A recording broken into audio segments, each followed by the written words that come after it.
loves me like you used to. Sometimes we're not ourselves. There's no one I can turn to.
natin ay 8:13.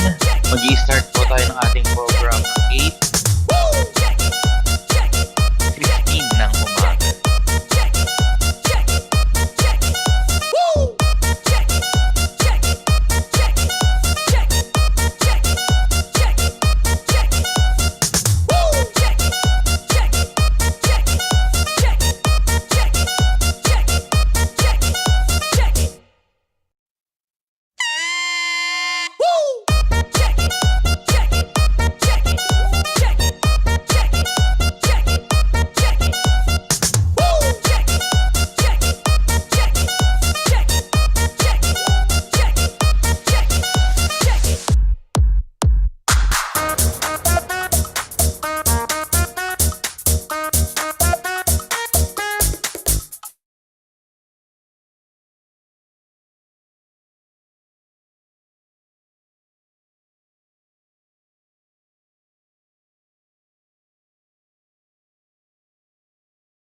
Ayan, magandang umaga po sa inyong lahat sa ating mga participants mula sa iba't ibang institusyon sa ating bansa. Good morning po at welcome po sa ating Basic Occupational Safety and Health Training for Safety Officer 1.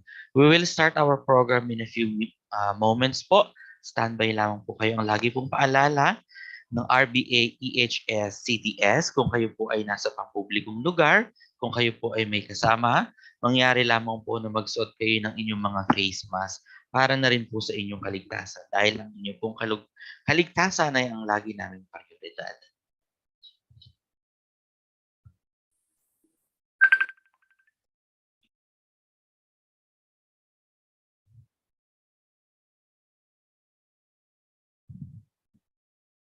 Tayo po ay dadako na sa ating maikling palatuntunan bago po ang ating training proper. Inaanayahan po ang lahat na paki-on ang kanilang mga camera para ma-recognize po namin kayong lahat. Muli po, we are inviting everybody to please do turn on their camera so we can recognize your faces for attendance purposes and for documentations.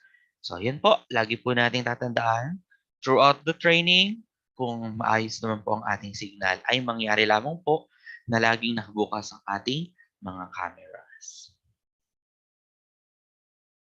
Ayan, my name is Lucky Ernel B. Agustin and I will be your moderator for this program. So since you already open your camera, may I request everybody to please to find a comfortable seat para makapag-start na po tayo ng ating program.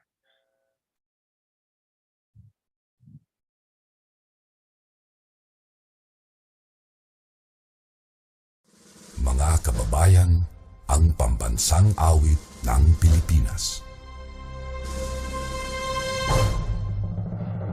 Kayang magiliw, tegas ng silanganan, alam ng puso, sa titik mo'y buhay.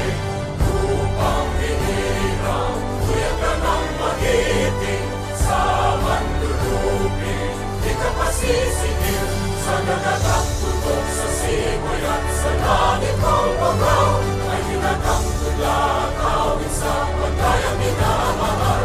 Ang isang ng patawad mo'y tagumpay na naghihinig. Ang bituin at araw niya kailan ang may di maghihinig.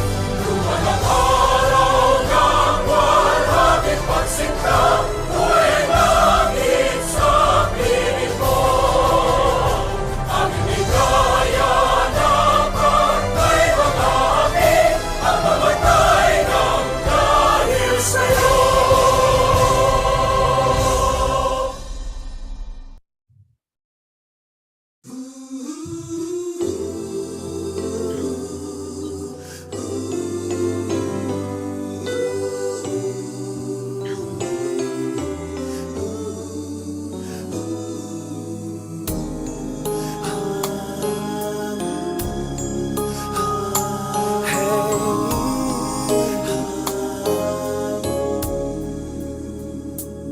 Lead me, Lord. Lead me by the hand and help me face the rising sun. Comfort me through all the pain that life may bring. Fill There's no other hope that I can lean upon. Lead me, Lord, lead me all my life. Walk by me across the lonely roads that I may face. Take my arms and let your hand show me the way. Show the way to live inside your heart all my days, all my life. You are my light, you're the lamp upon my feet. All the time, my Lord, I need you there. You are my light, I cannot live alone. Let me stay by your guiding love all through my life. Lead me, Lord. Lead me, Lord. Even though at times I'd rather go alone my way, help me take the right direction. Take your road. Lead me, Lord, and never leave my side. All my days, all my life. You are my light, you're the lamp upon my feet. All the time, my Lord, I need you there. You are my light, I cannot live alone. Let me stay by your guiding love all through my life.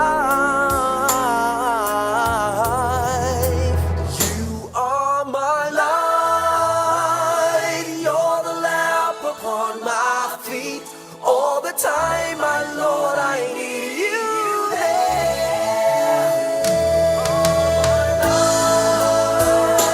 I just cannot live alone.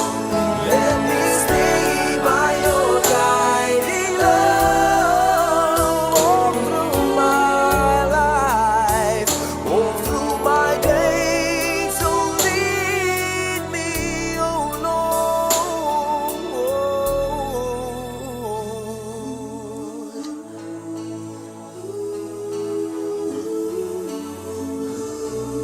Lead me.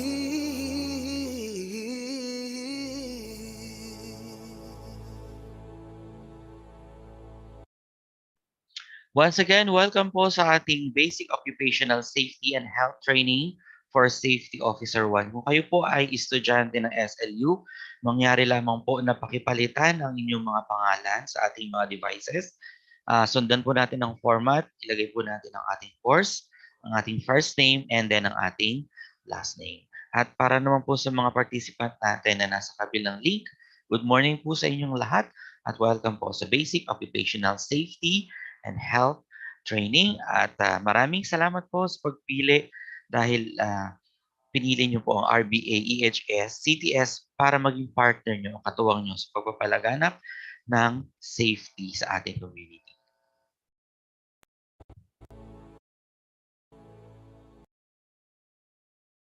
At this juncture, may we call on our manager, Mr. Relly B. Agustin, for a welcome remarks. Hello, sir. Good morning po. Good morning, everyone. Good morning, sir. Good morning. Kumusta po kayo? Kumusta po kayo? Mukhang mahina ang boses ng ating mga participants. Pwede po paki-open ang inyong camera. Kumusta po kayo? Okay naman, sir. Okay naman. Okay. So, natutuwa ako. Medyo marami po tayo ngayon. So, ibig sabihin, ito ay pagpapakita lamang ng support natin sa ating gobyerno na tayo ay kailangan sumunod sa safety and health. So bago ko po simulan ang aking maikling mensahe, gusto ko po munang i-recognize yung ating mga participants from different groups or companies or organization. So mayroon po tayong representative from Penscat Corporation and NIB Corporation. Nasa kabilang link po yan dun sa batch 1, batch 2. Meron din po tayong from OMP Security Agency. Meron din po tayo from M. Napeñas Hospital. Meron din po tayong representative from Bike Sense Bike Shop. Meron din po tayo sa Asia Landmark Tours and Travels. Meron din po tayong representative from Bakers Bazaar, Mandaluyong. Meron po tayong representative from CityLink System Incorporated, Power Edge Solutions. Meron din po tayong representative from Chukiden Electronics. At syempre, andito rin po ang ating mga student and faculty ng St. Louis University sa Baguio City.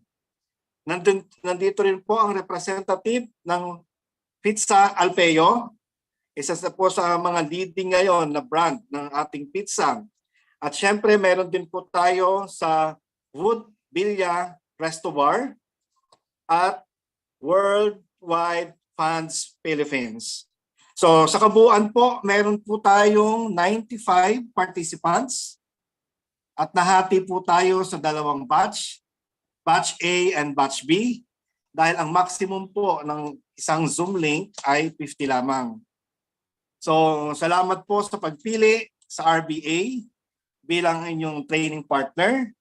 And we are hoping na ang training na ito ay makakapagbigay sa inyo ng overview about safety and health. So, alam naman po natin na ang ating workplace ay napaka-importante, no? Para sa bawat empleyado sa lahat ng industry, dahil ang lahat ng workers ay gusto nila na makapagtrabaho sa isang lugar at protektadong atmosphere.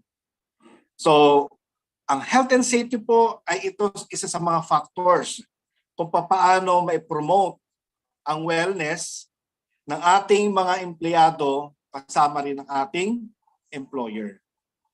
So, it is our duty and responsibility as the company or the worker to look after the employee and employee's protection.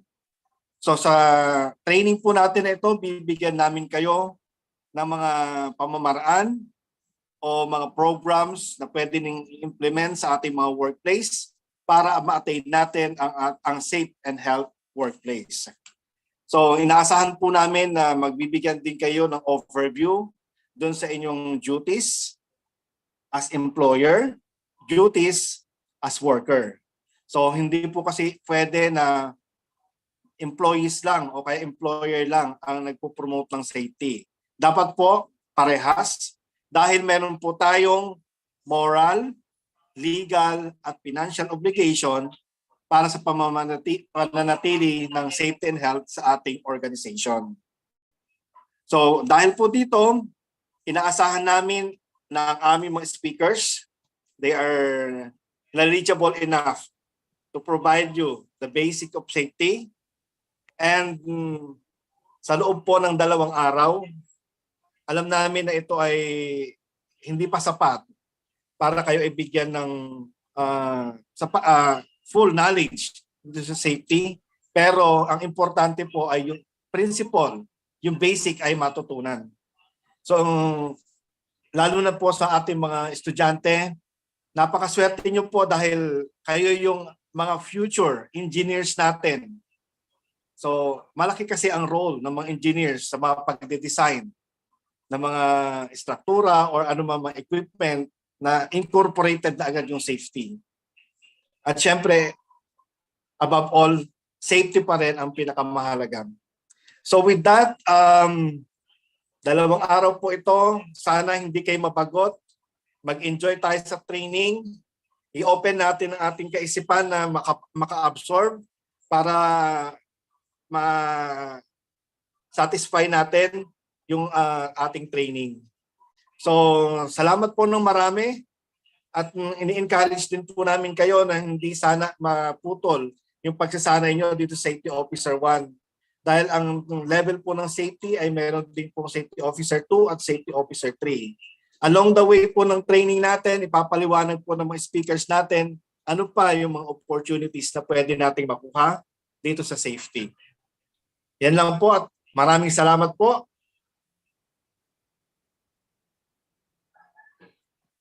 Thank you so much, Sir Relly. And once again, maraming salamat po sa ating participants for choosing RBA, EHS, CTS. So, lagi po natin tatandaan, laging unahin natin ang ating kaligtasan. Okay, bigyan naman po natin ng virtual palakpak ng ating mga sarili. Dahil ibig sabihin na nandito tayo ngayon ay tayo ay ligtas, tayo ay malusog. Kaya bigyan po natin ng virtual na clap ang ating mga sarili for joining the training. Ayan. Thank you so much po. At ito naman po ang ating mga house rules. Ito po yung mga dapat nating isaalang-alang habang tayo ay nasa training.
Ayan, once again po, lagi po nating panatiling nakabukas ang ating mga cameras para ma-recognize po tayo ng ating mga attendance checker.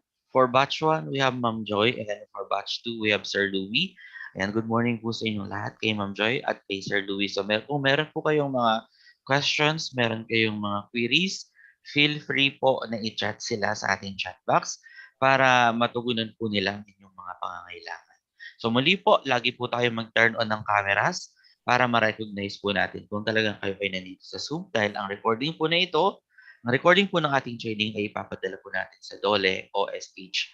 So ma-check po nila doon kung tayo talaga ay nakipag-participate sa ating training. So palagian din po tayo mag-take notes dahil maya-maya lamang po ay magkakaroon po tayo ng ating pre-test. So pagkatapos po ng ating pre-test, your attendance will be checked by our attendance checkers.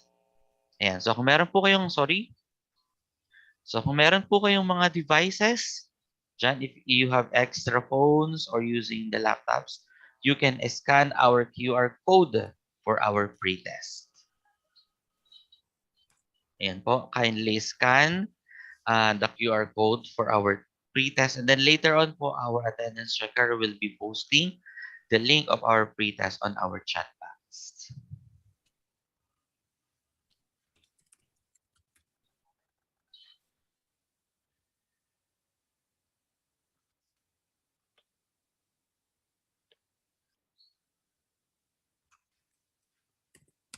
Ayan, kung na-scan nyo na po ang ating QR code, I will be turning over you to our attendance checker. For batch 1, we have Ma'am Joy, and for batch 2, we have Sir Louie. Once again, maraming salamat po sa pagpili si RBA EHS CBS. Ako po si Lucky Renel B. Agustin, ang inyong moderator at inyong training supervisor. So, lagi po nating tatandaan, mag-ingat po tayo palagi. Maraming salamat po. Okay po, thank you Sir Lucky. So, mag-check na po muna tayo na attendance before yung first topic po ng training natin. Ayun po, paki-on na lang and pakisabi po kung present kayo. Yung camera nyo po, paki-on please. And unmute po yung inyong microphone pag tatawagin ko na po ang inyong pangalan. First po, Miss Julian Irish Ancheta. Nandiyan ka na po ba, ma'am? Present po. Good morning po. Good morning po. Thank you. Next po, Miss Eliza Jane Bakay. Good morning po. Present po. Thank you, ma'am. Next po, Ma'am Jerry May Bakulo. Ma'am Jerry May. Good morning po. Present po. Thank you, ma'am. Next po, Renze Fel Bautista. Present po. Good morning. Good morning po. Next po, Ma'am Beyonce Aragon. Present po. Good morning po. Good morning po. Thank you po. Next po, Ma'am Jorina Bohol. Present po. Thank you, ma'am. Next po, Ma'am Gabriel Cameron Kalinaw. Ma'am. Present po. Good morning. Good morning po. Thank you, ma'am. Next, Miss Charlene Amigable. Present po. Good morning po. Good morning, ma'am. Thank you. Next po, Ma'am Cheslyn Espada. Good morning. Present po. Thank you, ma'am. Next, Miss Hazel Cantawi. Tama po ba? Pag-pronounce ko ng last name niyo po. Opo, tama po. Okay po. Thank you, ma'am. Next po, Ma'am Kyla Nicole Dicena. Present po, ma'am. Thank you po. Good morning. Thank you. Next po, Ma'am Aiden May Peralta. Present po. Good morning po. Good morning po. Thank you. Next, Miss Patricia Andre Garcia. Present po. Thank you. Next, Mr. John Jetro Supnet. Present po. Good morning po. Good morning po. Next, Ma'am Jolina Bohol. Present po. Thank you po. Next, Miss Marie Eugene Marville. Present po. Good morning po. Good morning. Thank you. Next po, Ma'am Carmi Adel Nitwan. Ma'am Good morning po. Present po. Thank you po. Next po, Mr. Lawrence Conrad Quizon. Okay po, thank you, sir. Sir Lawrence. Next po, Ma'am Princess June Abata. Present po. Good morning po. Good morning. Thank you po. Next po, Ma'am Jessica Coronel. Present po. Good morning. Good morning po. Thank you. Next po, Sir Jonathan Jose. Sir Jonathan. Ma'am present. Thank you, sir. Good morning po. Good morning po. Next po, Sir Bill Nelson Takod. Present po, ma'am. Good morning po. Good morning din, sir. Thank you. Next po, Miss Raya Kolkol. Present po. Good morning po. Good morning, ma'am. Thank you. Next po, Sir Ivan Philip Gaho. I'm here po. Good morning. Present po. Good morning po. Next, Miss Shaila May Armonio. Present po. Good morning. Good morning po. Next po, Miss Reyna Marie Kagalawan.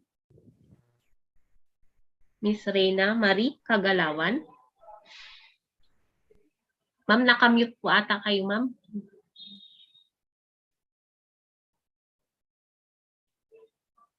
Okay na po, Miss Reyna Marie. Paki-ano na lang po. Naka-mute po kayo kanina.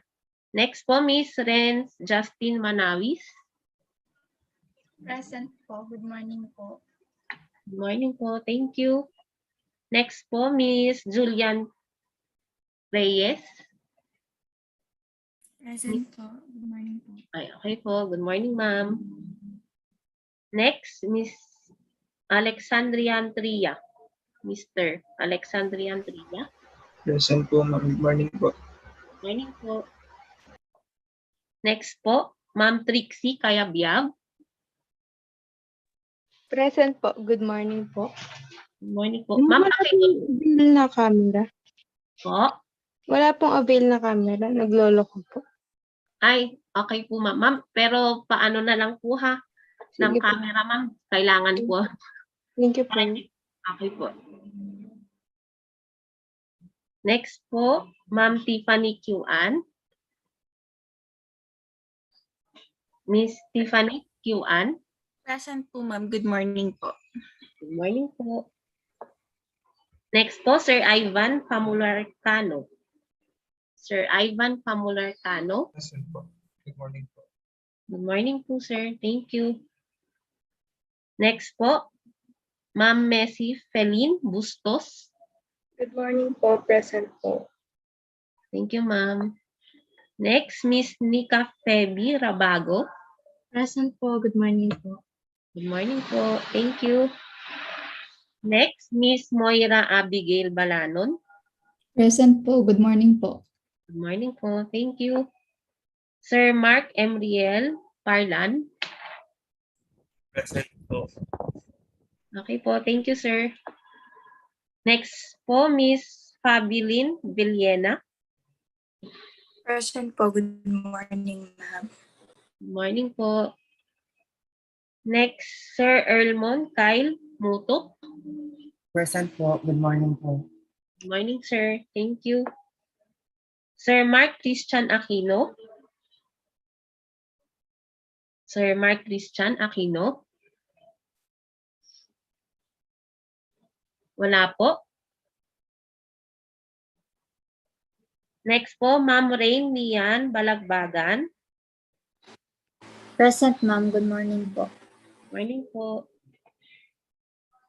Next, Sir King Zeus Tagaw. Morning, ma'am. Present po.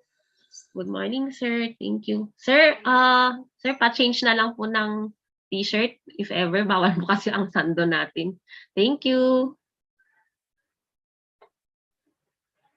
Ma'am Ann Claire Paulino. Present po. Good morning po.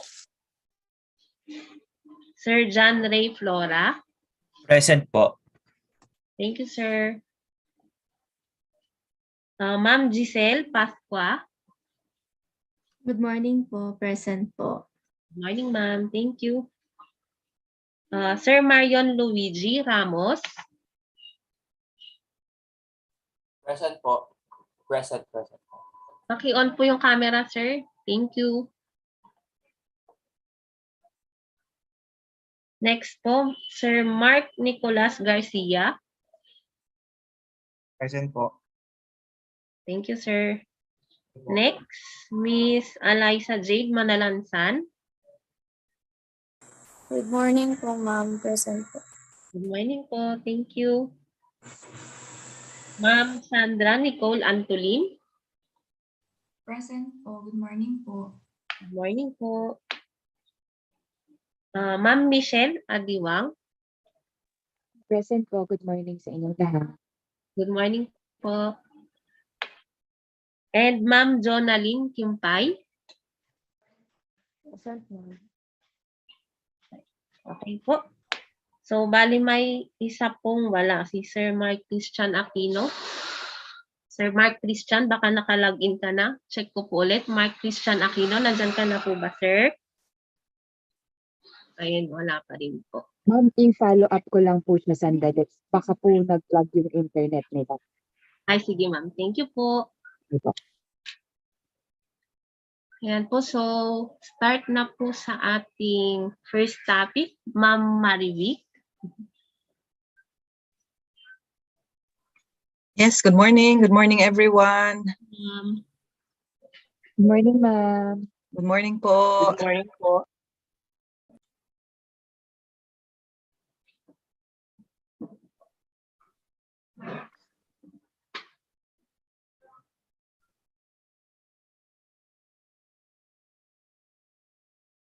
Yan. So, naka-screen share na po?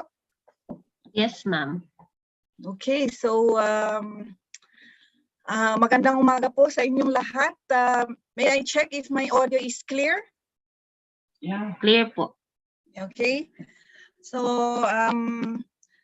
again, thank you very much for this opportunity, for inviting me to share my knowledge on occupational safety and health. First of all, let me thank RBA, Sir Relly Agustin, Sir Rinel, and of course from ACERS, Ma'am Ella Oldico, Ma'am Michelle, Ma'am Joy, and from SLU, Ma'am Michelle, my former instructor po. Good morning, Ma'am. And then Ma'am Jonah, and to all our participants from the IE. So thank you, Ma'am Michelle and Ma'am Jonah, for encouraging our students to join in this training. Our students from the Chemical Engineering Department, from Mechanical Engineering, from Industrial Engineering, and all other agencies and companies which were mentioned by Sir Relly a while ago, which are joining in the other Zoom link from the security agency, from all other private companies which were mentioned earlier.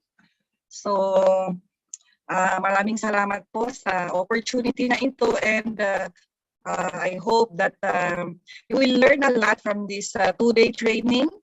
So, you are all very lucky po for joining this training, because actually this is a supervisory course kapag nasa field na po kayo. So at least we deserve a tap on our back. So gaya ng nasabi ni Sir Rinel kanina, palakpakan po natin yung ating mga sarili, dahil napakarami po ang nangyari nung pandemic, mga namatay, nagkasakit, pero here we are. We are fortunate that we are alive and healthy and enjoying a safe and clean environment, and opportunity to learn more from each other. So I am Marivic Empisto, a graduate of Chemical Engineering from SLU. Currently, I am the Assistant City Environment and Parks Management Officer here in Baguio. Before I transferred to the local government unit, I have been with the Philippine Economic Zone Authority for almost 15 years as the head of the Environmental Health and the Safety Division of the Economic Zone Authority.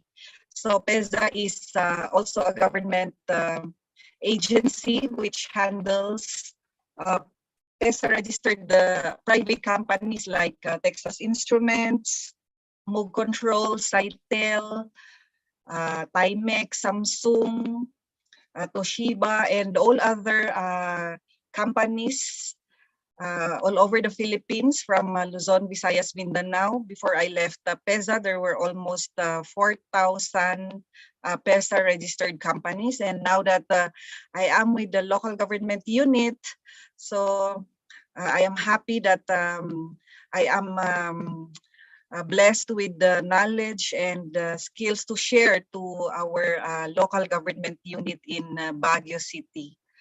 So I am also a DOLE accredited OSH practitioner, and also formerly a pollution control officer accredited by the Department of Environment and Natural Resources.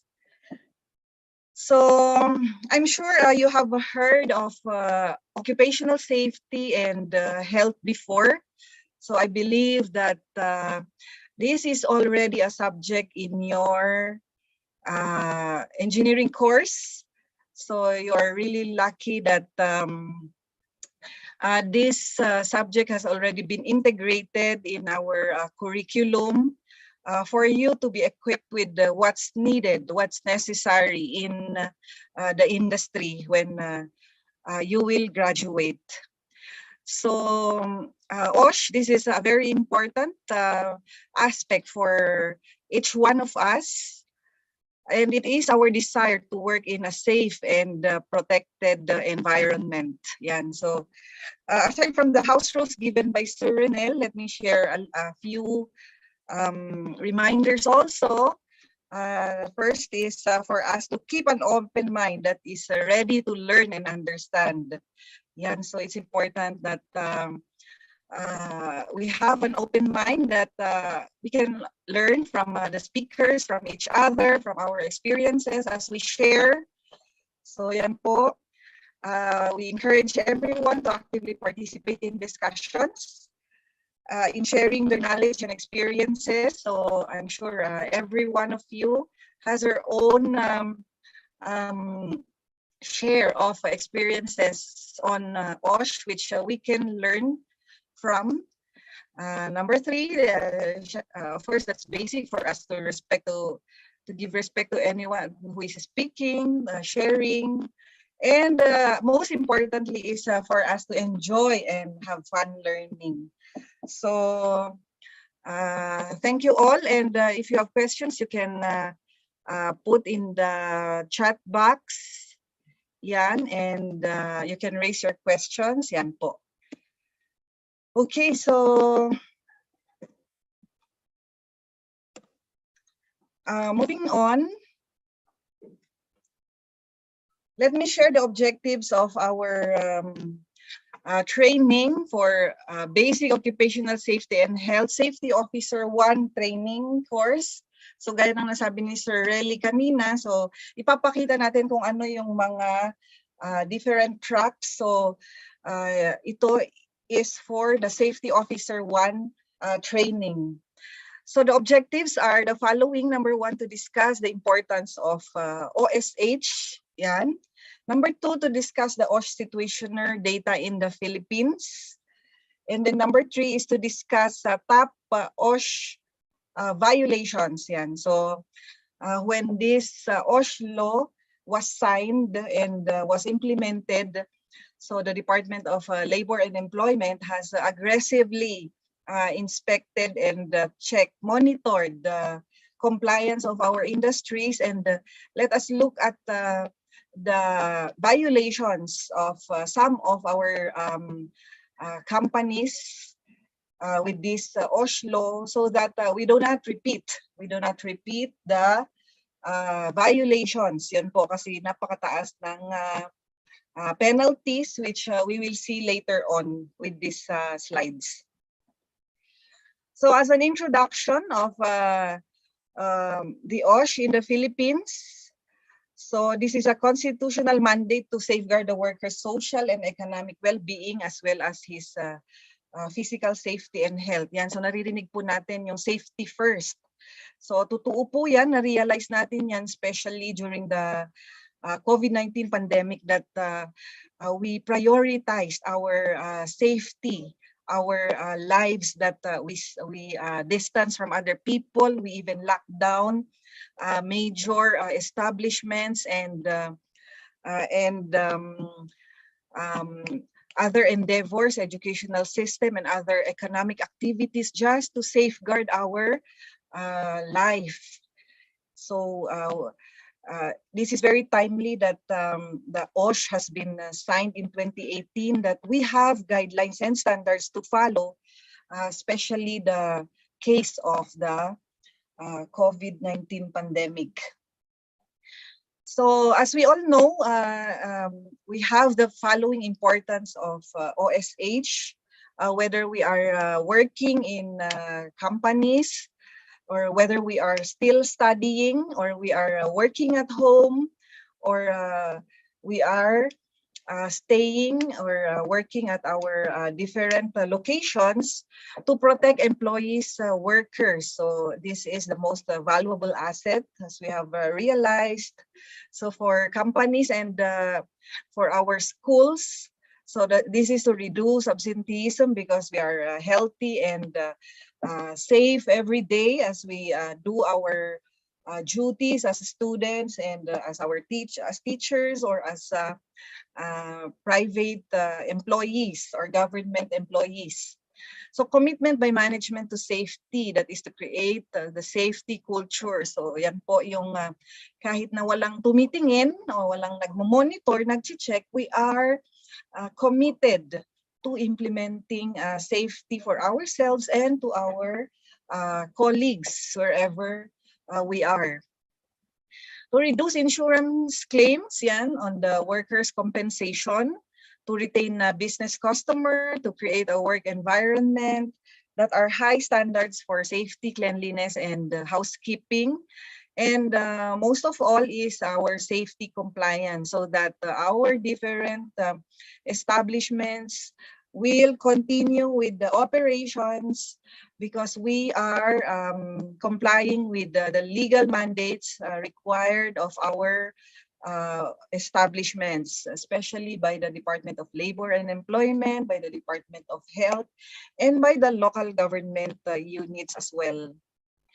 So we take a look at data from the Philippine Statistics Authority on the situation of OSH in the country. So as of 2018, these were the occupational injuries that were recorded. So top of our list po are the superficial injuries and open wounds, still the most common types of occupational injuries at 56.2%. So ito po yung mga reported lamang. So hindi pa natin alam yung mga cases of injuries and accidents that were not reported or noted. So it is important that these incidents are reported to the DOLE. So also to the PSA. So the next injury listed or recorded are dislocations, sprains, and strains, and then followed by fractures, burns, corrosion, scalds, and frostbites, and foreign body in the eye. So ito po nakikita natin para maiiwasan po natin.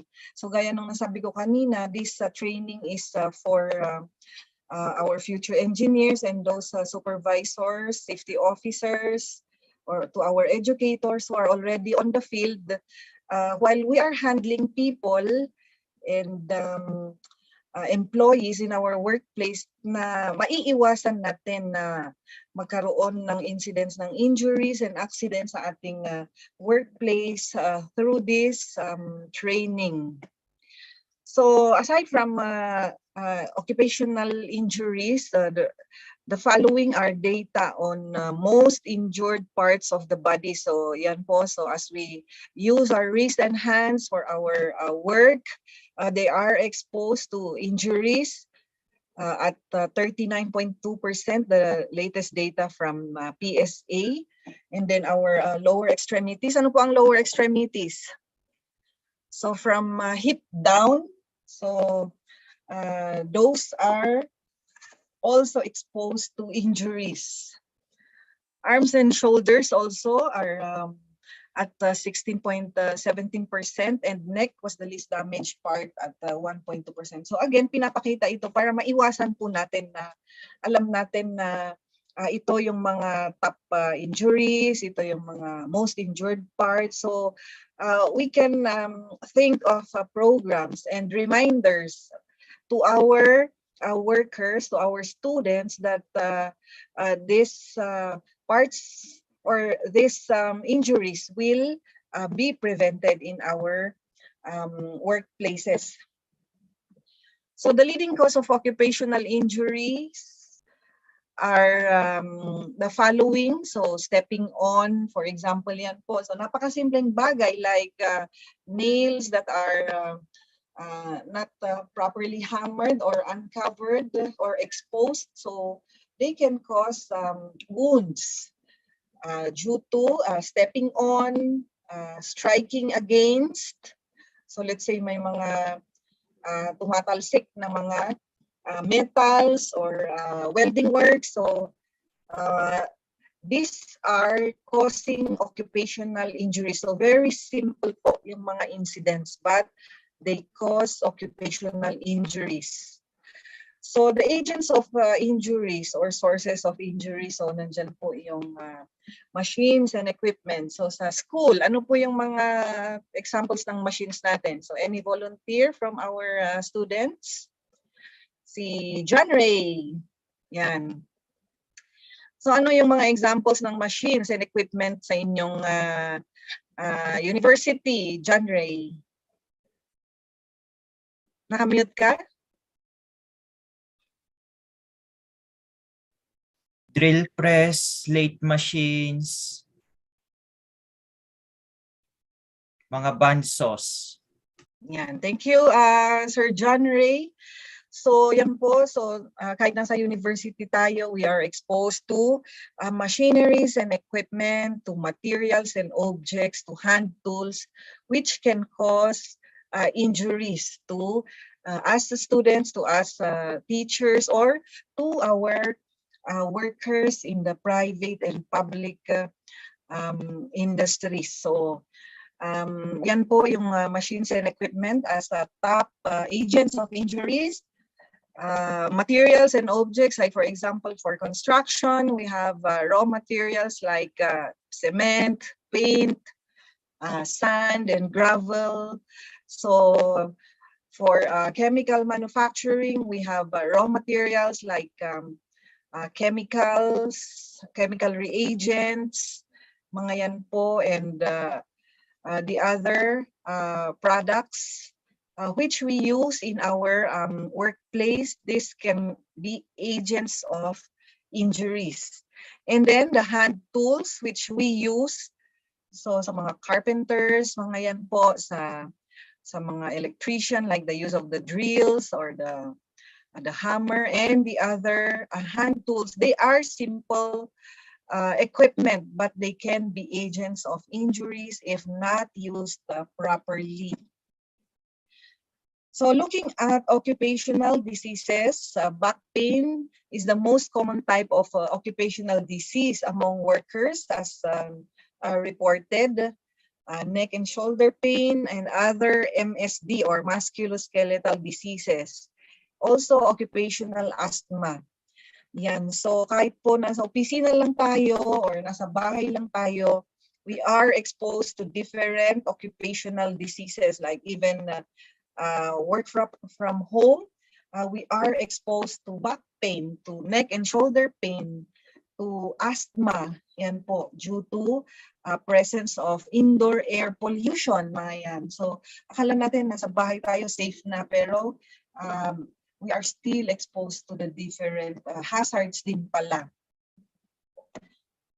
So back pain as the highest in industries involving manual labor, such as in manufacturing and those that require sitting for long periods of time, like that in administrative and support service activities, majority of which involve call center activities. Yan. So as noted, so alam na natin na even simple work, admin functions, or home or work from home arrangement that can give us illnesses or diseases. So at least we can think of ways to mitigate the effects of these occupational diseases.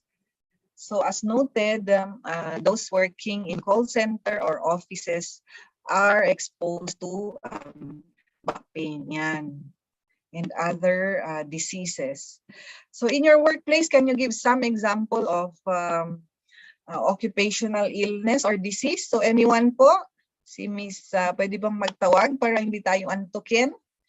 Si Mr. or si Miss Beyonce. Yan, so in your workplace, kung ikaw ay isang student ngayon, so yun ang trabaho mo, ano sa tingin mo yung mga examples ng occupational illness or disease na pwedeng makuha? Miss Beyonce? Good morning po, ma'am. Siguro po in my opinion po is yung usually po back pain, tapos mga possible strains po ng muscles, ganun po yung mga nangangawit po, ganun po. Okay, thank you, Miss Beyonce. Yan, so kahit estudyante po tayo and or working in offices, so we are exposed to the different types of hazards. So later on, we will see the other types of hazards para makita natin kung ano yung pwedeng exposure po natin. So, the following DOLE inspection data shows us some of the important figures as of April 30. Yan. So at least very recent lang po, last year, on the compliance rate. So gaya nung sinabi ko po, when the OSH law, Occupational Safety and Health Law was signed in 2018 by President Duterte. So DOLE has been aggressive in conducting inspection of our different private establishments, and they generated this data. So makikita nyo po in 2019, the number of establishments inspected is more than 70,000, and then 2020, 14,000, and then 2021, more than 20,000. So makikita nyo po yung kanyang compliance ay pataas. So napakagandang figure po. So JLS is the General Labor Standards. Yan ang isa sa mga libro po ng DOLE na ini-inspect nila sa mga companies. So syempre, we look at 2019, 64% yung kanilang compliance, and then naging 68% noong 2020 at tumaas noong 2021. So napakaganda po na data which shows the effectiveness of this OSH law for the OSHS or the compliance to this is the Occupational Safety and Health Standard. So ito po yung ating tinatawag na Yellow Book, yung OSHS.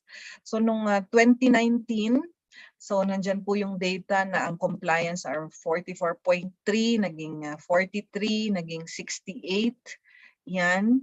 That was the initial, and then after correction, makikita nyo na tumaas yung kanilang compliance. So let's say from 2021, so at 68.54%, naging 71.95%. So tumaas yung compliance kasi naging aggressive ang DOLE sa pag-conduct ng IECs, Information Education Campaign of this OSH law, in order to promote safety and health and compliance with the labor standards. Yan. So napakaganda ng figure na pataas po yung compliance. Ibig sabihin, more workers, more establishments are already implementing our OSH law to ensure the protection of their workers and employees. Yan ang ating compliance rate. However, although tumataas yung compliance rate, we can still note top violations of OSH standards. So, number 1 is the first aider. Yan. So, walang first aider. Yan. Or kulang sa training, mga yan. Or walang safety officer, or walang training, mga yan. So makikita natin po na those are the top violations which we can address through training and orientations and continuous IEC such as this program.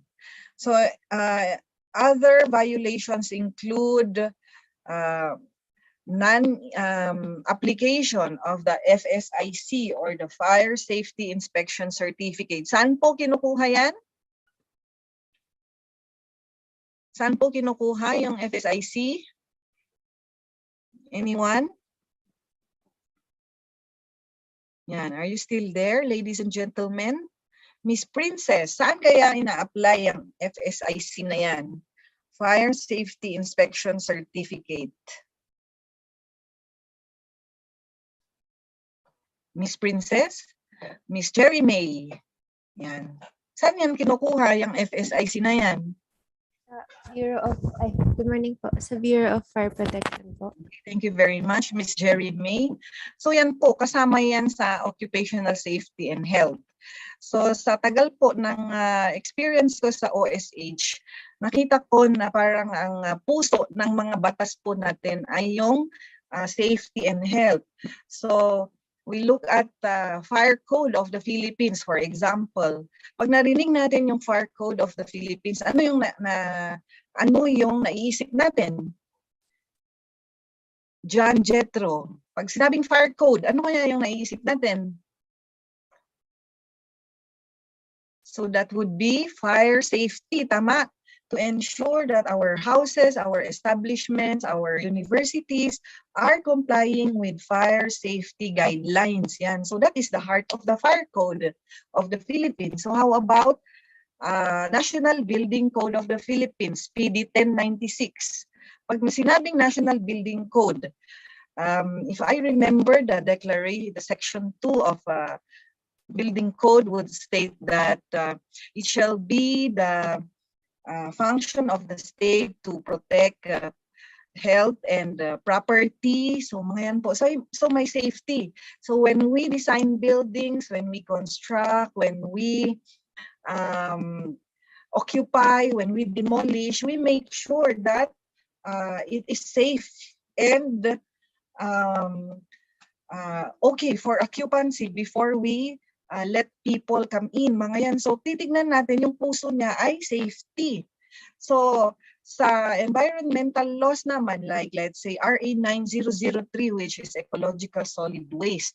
So pag naisip natin yung solid waste, so ano yung safe and proper disposal ng mga basura para hindi mag-contaminate ng environment, para hindi mag-contaminate ng public health, mga yun yung iniisip ng ating legislators. So kung titingnan natin, the heart of laws are on safety and health. So yan po, napaka-importante ng ating mga concepts on OSH. So going back on the violations, so ito yung iba pa, registration of establishment, ibig sabihin, they were not registered with DOLE, so they need to register as required by the OSH standard. And then annual medical report. Ibig sabihin, it's either they do not conduct an annual medical examination for their workers or they did not submit the report. So this is from the Bureau of Working Conditions in April 2021. Yan. So now we realize na bakit no trained first aider and safety officer ang top violations. Meron namang paraan, di ba? So trainings nowadays are easy with virtual platform. So bakit yun pa rin yung number one na violation? These companies can do something through virtual or physical trainings or actual demonstrations. So yan po ang introduction to OSH. So para tignan natin kung nakikinig po kayo. So we look at this mini quiz. Yan. So, yun. Wala sa slides, pero what do you think? More males are employed than females sa ating labor situationer. Which do you think are higher in employment? Our males or females? Anyone?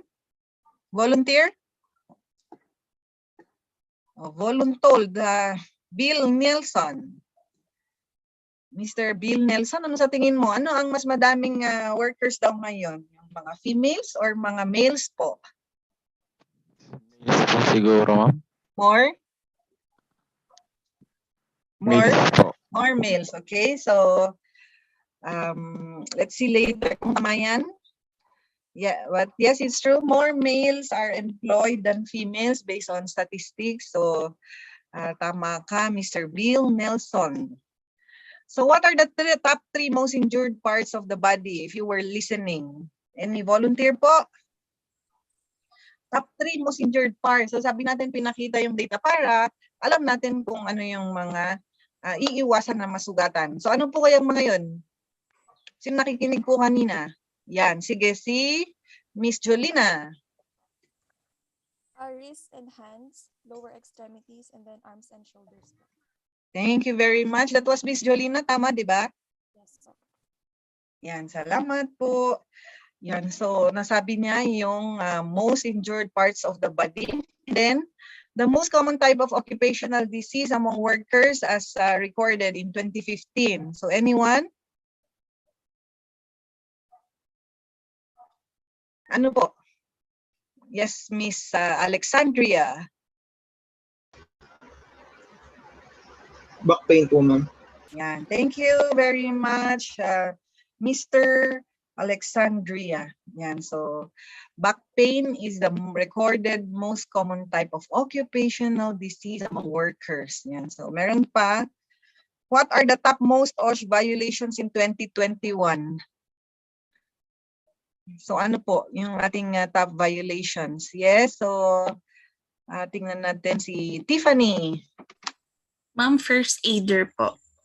First aider, okay, and safety officers yan. So, thank you, Miss Tiffany. So, the top most OSH violations are no first aider and no safety officer. So, ngayon na nakita nyo na yan yung top na violation. So, meron na kayong opportunity when you graduate. So, when will you graduate po? This year po ba or next year? This year? Next year po. Okay, next year. Yan. So, as early as now, alam nyo na yung pwedeng mga fields na pwede nyong pasukan aside from, yan po, yung sa field of education, sa field of manufacturing, sa production, sa operations, sa private, sa public. So, makikita nyo na pwede po ang EHS, Environmental Health and Safety, knowing that these safety officers are required in employment. And later on, makikita natin kung magkano yung kanilang penalty if we don't have first aider or they do not have safety officers. So, ngayon po, when you graduate this course, you can become SO1, Safety Officer 1. So, wala pa po siyang years of experience required. So when you get your certificates tomorrow, you keep it, you keep a soft copy, you file, and then kapag ilagay po sa inyong curriculum vitae and when you apply later on, so you are already trained SO1. Yan. So for safety officer 1, that is required for low risk establishment and depending on the number of workers. Yan. So, napakaganda pong credential. So, make the most of your learning experience para po meron kayong may kwento kung kayo man ay interview later on or ma-inspect ng DOLE for those private sector, kung ma-interview kayo at least you can share something from this training program, mga yan po. So moving on, yan yung ating sagot. sa mini quiz. So tama yung nasabi kanina that more male are employed than female. So wrist and hand are the most injured parts, followed by the lower extremity, shoulders. Bakit kailangan nating malaman? Para as safety officers, so alam natin kung ano yung mga programa para mapababa yung mga nai-injure na body parts or na workers as a whole. So back pain is one of the most common occupational diseases, and that the violations of OSH law or the OSH standard are no trained first aider safety officer. So napakadali lang palang solusyonan ng mga OSH violation nito by attending trainings and keeping ourselves abreast with the updates on OSH. Yan. So, ladies and gentlemen, so let us read po the following safety codes and slogans. So, before we move to our next topic. Yan, sige, basa po para hindi tayo antukin.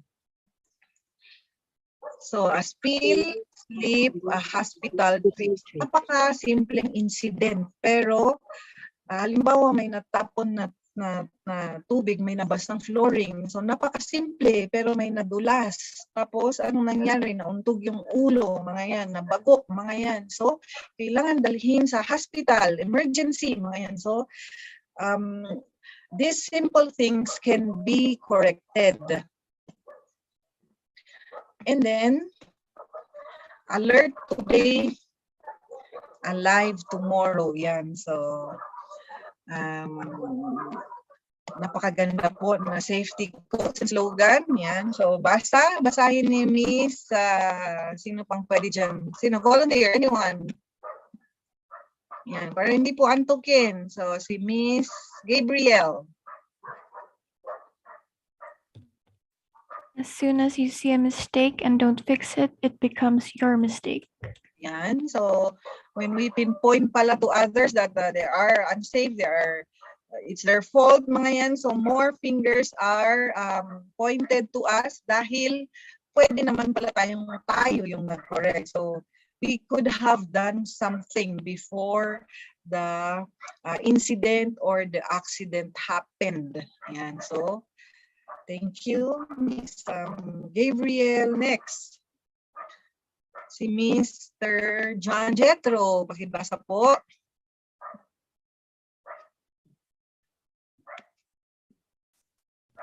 Avoid the worst, put safety first.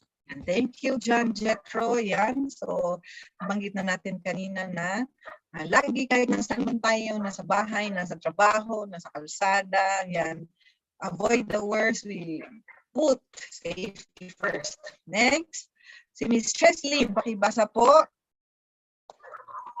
Be alert, be aware, be alive. Yan. So, thank you, Ms. Chesley, for reading that. Important reminder. Next, si Ms. Hazel. Sige, pakibasa. Organ donor, a person who doesn't wear his or her. Yeah. So, intentional na, hindi nagsusuot ng helmet, wala siyang personal protective equipment. So parang dinodonate na daw niya ang kanyang mga organs. Yan ang sabi. So, para po hindi ibig sabihin na nag-volunteer na tayo na organ donor, we should keep ourselves protected always by using proper personal protective equipment. Yan. So, safety is as easy as ABC. So, maalala niyo kung sabi mo John Lloyd po sa Biogesic? Ano po? Anong sabi? Nabutan niyo ba yung ano na yun, yung commercial? Anong sabi po ni John Lloyd? Ingat, sabi, di ba? Yun. So, safety is as easy as always be careful. Yan. So, pag lumalabas tayo ng bahay, yan, we are reminded to take care, to be always safe. So, that is simply OSH, that we are being careful so that we don't get injured, we don't get sick, and we do not transmit these diseases to our family members and loved ones. Yan. And safe is staying accident-free everywhere. Yan. So, thank you very much for listening. So, are we going to have a break, Miss Joy, or we proceed with the next module po? Break po muna tayo ng 15 minutes. Okay po, time check po natin, 9:20. So, balik po tayo ng 9:35. Thank you. Please have your healthy break and let's be ready for our module 2 po. So, thank you very much. Okay po, thank you.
Okay po, ma'am and sir, balik na po tayo. Paki-on na po yung mga camera natin.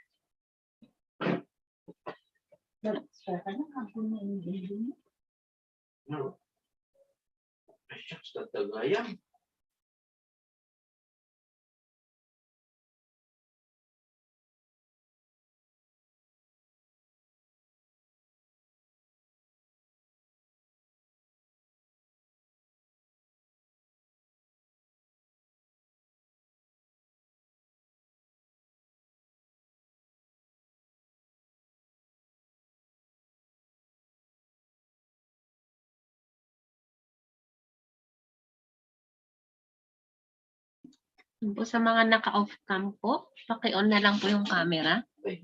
Thank you.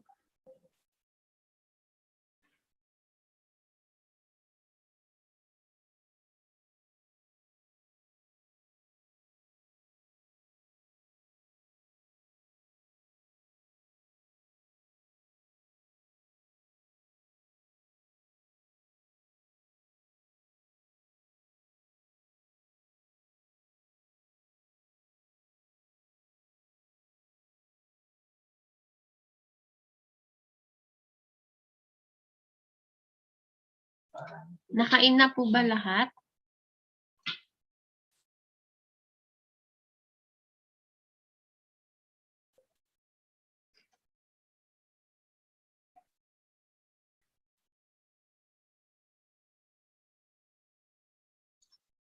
Marivic, okay na po?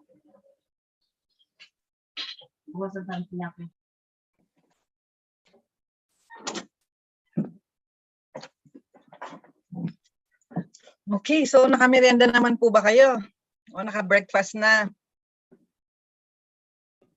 Mga kapatid. Okay na ba? Okay na po kayo? Yes po, ma'am. Okay, so thank you. So we move on to our next topic on the general concept in BOSH. So kanina, we have discussed yung brief introduction to BOSH. So why is it important? And then what is the general situation in the country? And the DOLE inspections and DOLE monitoring. So nakita natin how important occupational safety and health is in our households and also in our workplaces. Now, we look at Module 2 on the general concepts in OSH. Unless you have questions in the first module po. Yan. So kung wala naman po, so the objectives of our next module for this morning are the following. So may I ask anyone to read po? Any volunteer to read our objectives?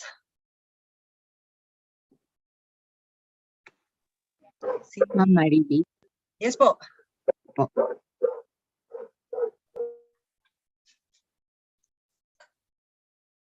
Yes, ma'am.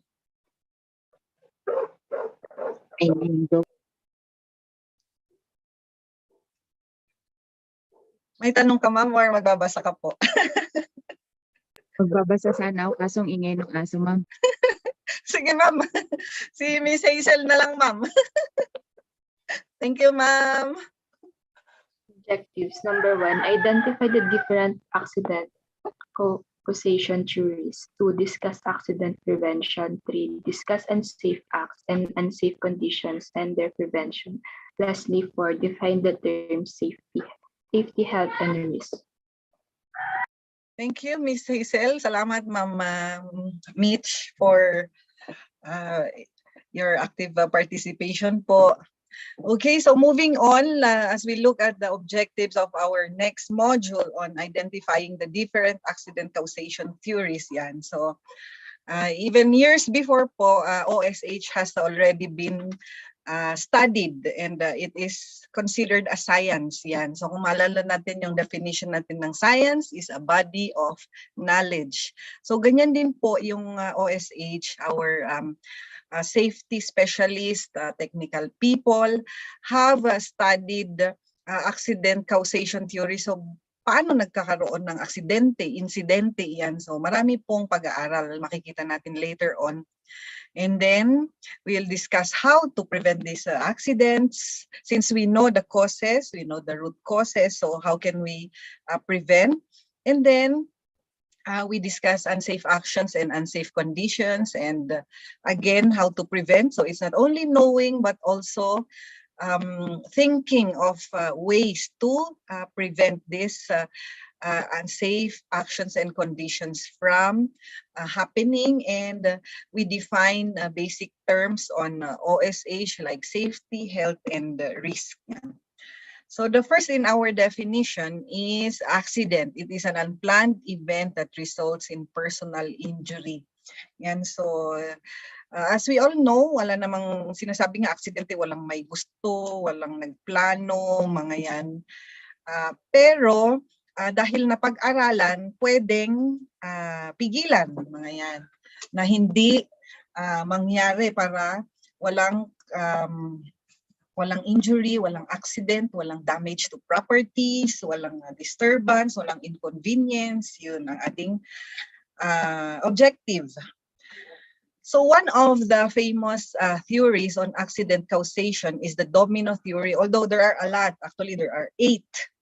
So kaya lang, lahat ng mga theories na ito, it all points out to these causes of accidents. So ang famous ay yung kay American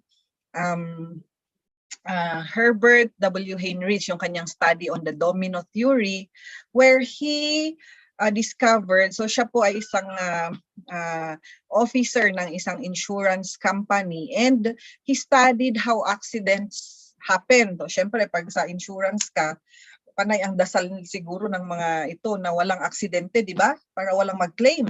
Tama ba? Yan. So siya isang officer ng isang insurance company years ago. Maybe in the 1930s siya. So, pinag-aralan niya kung ano yung mga causes ng aksidente para syempre ma-establish yung science at maiwasan yung mga aksidente. Yun nga, para ma-reduce nga yung mga accidents and incidents from happening.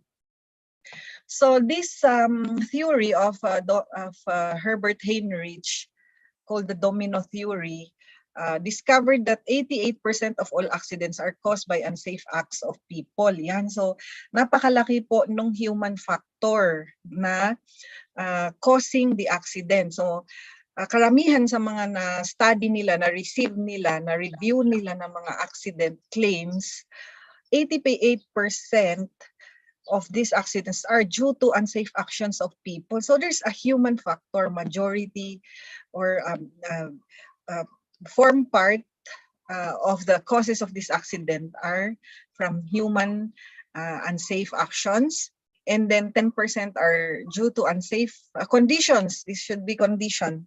10% by unsafe conditions and 2% by acts of God. So ito yung kanyang domino theory. So event 1, that is the ancestry and the social environment. So sa kanyang domino theory, sabi nga pag yung nahulog yung isa, or dito sa ating illustration, event 2, nakita na the accident or the injury has been caused by the fault of the person due to the unsafe action or condition which led to the accident and the injury.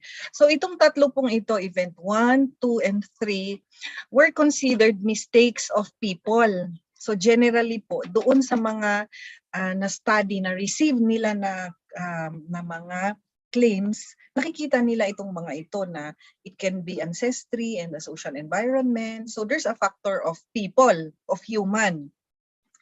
Or fault of the person. So yun, may pagkukulang, it's either hindi niya alam yung protocol, hindi niya alam i-operate yung machine, mga yan. So wala siyang instruction na gawin yon, hindi siya authorized, hindi siya trained, pero he did this unsafe action or condition which led to the accident or the injury. So karamihan sa mga theories like the human factor, epidemiological theory, may ganun din po, may mga medical doctors na nag-study ng accident causation. So most of this, they realize that most of the accidents are caused by human mistakes, human error, unsafe actions, unsafe conditions which were not corrected by the person. Yan. So we look at the types of accidents. Yan. So these are terms which we as safety officers use in case we prepare reports, we prepare to management, to our teachers, or to the DOLE, the incidents which happen in our workplace. So for example, struck by. A person is forcefully struck by an object. The force of contact is provided by the object. So yan po, kung these are simple terms, pero they are used by, we use them as safety officers in describing incidents that happened within our areas of work. So yan po, struck by, anong example kanya yan? Struck by falling debris, mga yan, provided by the object. Struck by a fallen rock, struck by a bouncing ball, mga yan. The force of contact is provided by the object. So pwede ding the incident is caused by the following, struck again. So kung kanina the force comes from the object, ito naman, a person forcefully strikes an object. Yan, the person provides the force. Yan, so pwede palang natamaan tayo, kaya may tinamaan tayo. The player 1 struck against player 2 and they fell on the floor, mga yan. So mga yan po, mga simple terms which we use to describe incidents of injury and accidents. So other terms like contact by, yan. So ginagamit natin yung contact by a substance or material that is by its very nature is harmful and causes injury. So contact by harmful chemicals, mga yan. Contact by nitric acid, contact by sulfuric acid, mga yan. So we use this term for contact by a substance or material that is harmful, or pwedeng contact with a person comes in contact with a harmful substance or material. The person initiates the contact. Yan, sa mga laboratories natin, the person came in contact with the harmful gas as he entered the building, mga yan. Pwede ring caught on, when a person or part of his or her clothing or equipment is caught on an object that is either moving or stationary. So caught on a moving vehicle, mga yan. This may cause the person to lose his or her balance and fall, so be pulled into a machine or suffer some other harm. Yan. So those are descriptions of incidents which again we can use in our safety reports. So other terms like caught in, a person or part of him or her is trapped or otherwise caught in an opening. Yan. Caught in a moving machine, caught in a moving equipment. Yan. So we use different terms. Caught between, a person is crushed, pinched, or otherwise caught between a moving and a stationary object, or between two moving objects. Caught between two moving vehicles. Caught between two giants. Mga yan ba? Ganun ba yun? Yun. So, yan po, if there are two objects which causes this incident, we call this, or we term this as caught between, or pwede ring fall to surface, when a person slips or trips and falls to the surface. Yan. So on the same level, when he slips or trips, we call fall to surface or fall to below, mga yan. So kung may distance or may height, when a person slips or trips and falls to a level, yan. So he fall from first floor to second floor. He fall from the top building down to the basement, mga yun. So other terms like overexertion, a person overextends or strains himself or herself while performing work, yan. Or bodily reaction caused solely from stress imposed by free movement of the body or assumption of a strained or unnatural body position. Yan. So these are terms which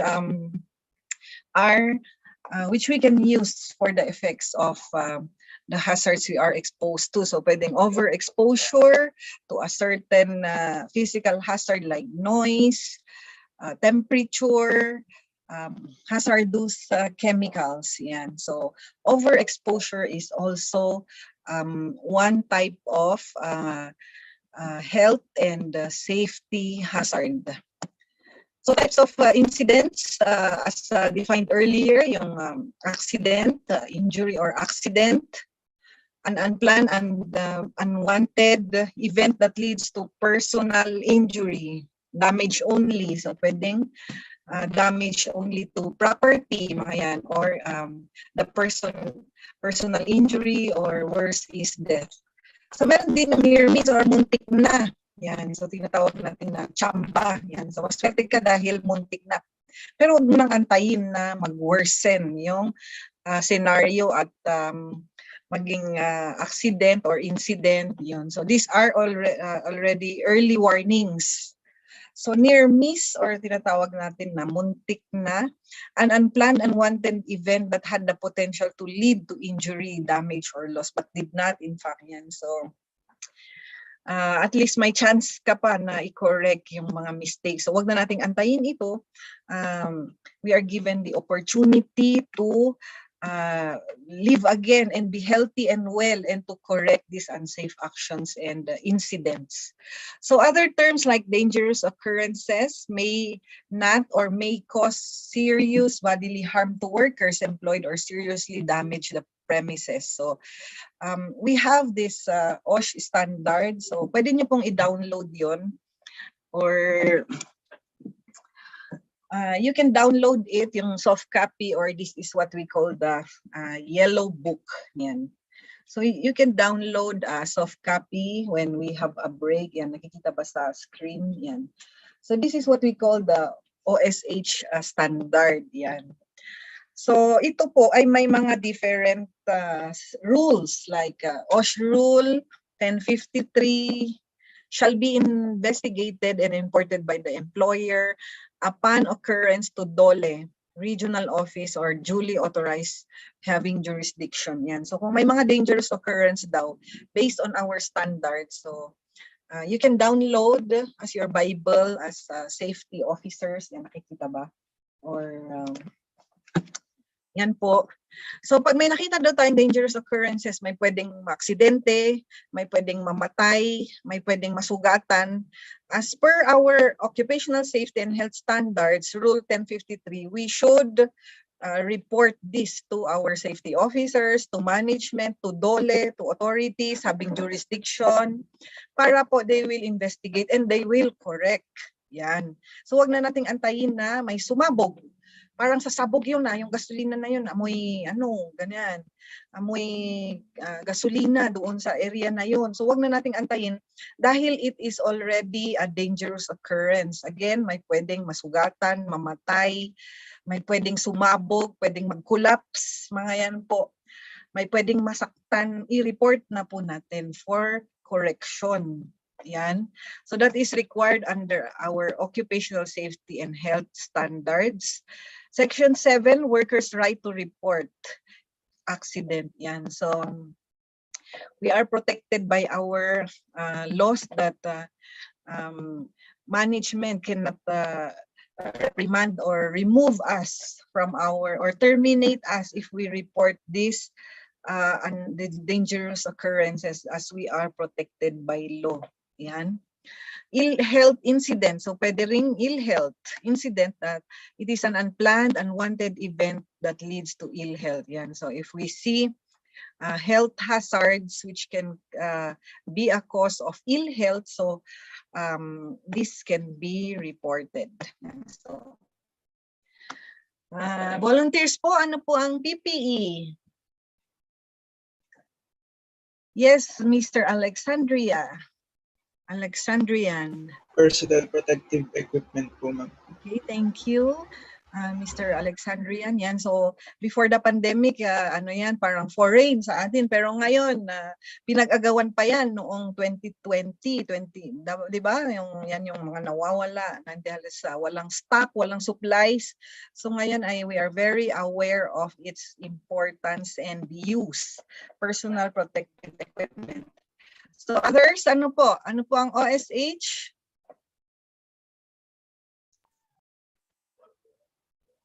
Yes, Miss Marie? Occupational safety and health po. Thank you, Miss Marie. And then, yung ating ILO. So I think nasa ano yan, nasa inyong pre-test kanina. That is the International Labor Organization yun. So may mga data din sila on the accidents, incidents all over the world. Yan. So they're also very active in this OSH compliance and programs. Napakadami po nila mga programa like trainings, like inspections, capability building, mga yan, yung partnership with our government and private companies, mga yan po ang mga programs ni ILO. So ano po ang SO? So after this training, you are already qualified as safety. Yes, yan. Thank you. So you are already qualified to be safety officers. Yan. So this is just the basic, and you can enrich yourselves in your different fields. Like for me, I'm a chemical engineer, so na-apply ko siya sa environmental protection, sa aming parks management, mga yan po. So sa public sector, mga yan. So ganun din po kayo sa iba't ibang trades nyo, like you are safety officer in a production company, in a security company, mga yan. So paano ba ma-ensure yung safety and health ng clients, ng customers, ng staff, ng management, mga yan po. So yun yung mga iniisip natin as safety officers. Kung tayo man po ay educators, so paano natin ma-ensure yung safety ng ating students? Now, for example, that we have a face-to-face classes, so how can we ensure that we don't go back to the pandemic that almost all are getting sick, mga yan. So now we are entering this better normal, yan. So that we are more aware of safety and health as safety practitioners, yan. So napakadami pong opportunities ng ating OSH. So ano po yung blank of percent of all accidents are caused by unsafe acts? Yes, yan po ay 88%, and then yan, so pwede pa siyang 10% are caused by unsafe conditions. Yan. So 88% are caused by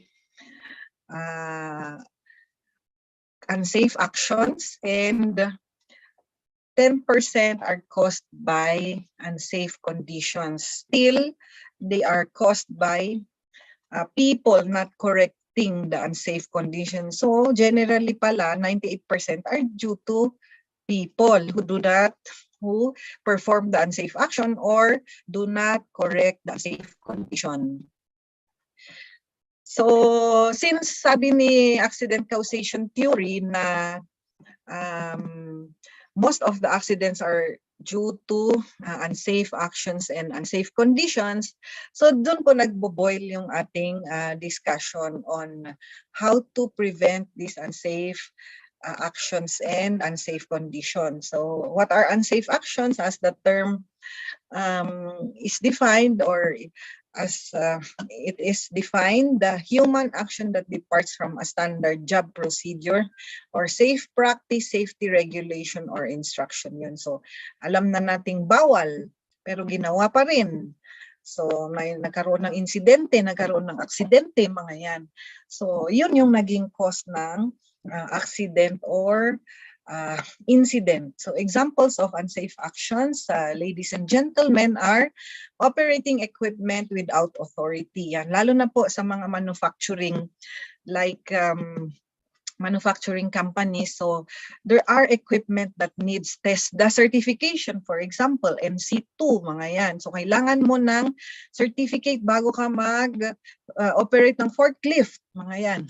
Bago ka mag operate, for example, ng vehicle, halimbawa sasakyan lang, kailangan meron kang order, meron kang designation as driver, otherwise pwedeng may aksidente, kasalanan mo pa kasi wala ka palang lisensya, mga ganyan po yung ating unsafe action. So kasi when you have authority, you are trained, you are licensed, you're equipped with the knowledge and skills to operate that equipment. And if you do not follow this, or you disregard this authority, so pwedeng mag-cause ng aksidente kasi nga hindi ka marunong o kaya hindi ka trained para sa equipment na yun or sa trabaho na yun. Other examples are disregard of SOP or instructions. Yan. So halimbawa sabi, this machine or this conveyor should operate for 1 hour only, and then you put it off ganyan for rest. Pero tinuloy-tuloy mo kasi nag-rush ka ng production, halimbawa. So nag-overheat o kaya nasunog yung machine, mga yan. So kasalanan mo kasi alam mo na nga na the standard operation procedure states that it's only for an hour or so, but you used the equipment, the machine, so something happened, mga yan. So it may be a cause of an incident or an accident. Removing safety devices, yan. So for example, sa mga LPG natin sa bahay, so syempre they're already equipped with safety devices, with yan, so that we ensure that these do not cause explosion or other dangerous occurrences. Using defective equipment, yan. So kapag may mga defective equipment, so the process would be whether we are in school or we are in the company.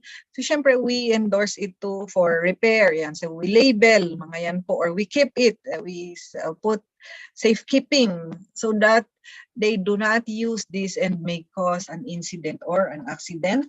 Using improper PPEs or using PPEs improperly, yan. Tinuro sa atin yan, paano ba gumamit ng mask, paano ba gumamit ng face shield, mga yan, hindi daw siya eyeglass, mga yan, ay hindi daw siya nasa headband, mga ganyan, di ba?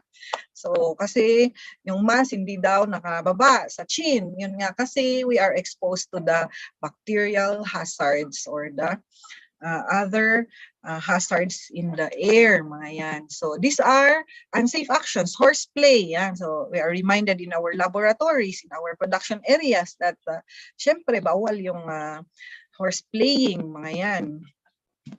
Working in an unsafe posture, yan. So there is a safe posture, yan po. So yun nga, pag nagtatrabaho tayo, like lifting, like carrying, so that is leg work daw because our muscles are stronger, and not back work. Yan, kasi improper lifting and carrying and unsafe posture can put strains in our muscles and can give us back pain, can give us MSD or musculoskeletal disorder. Yan. So ito po, napakasimple po ng mga postures and lifting, carrying procedure, pero napakalaking tulong po because as we practice this in our in our everyday activities, then we have the discipline also to take care of our selves.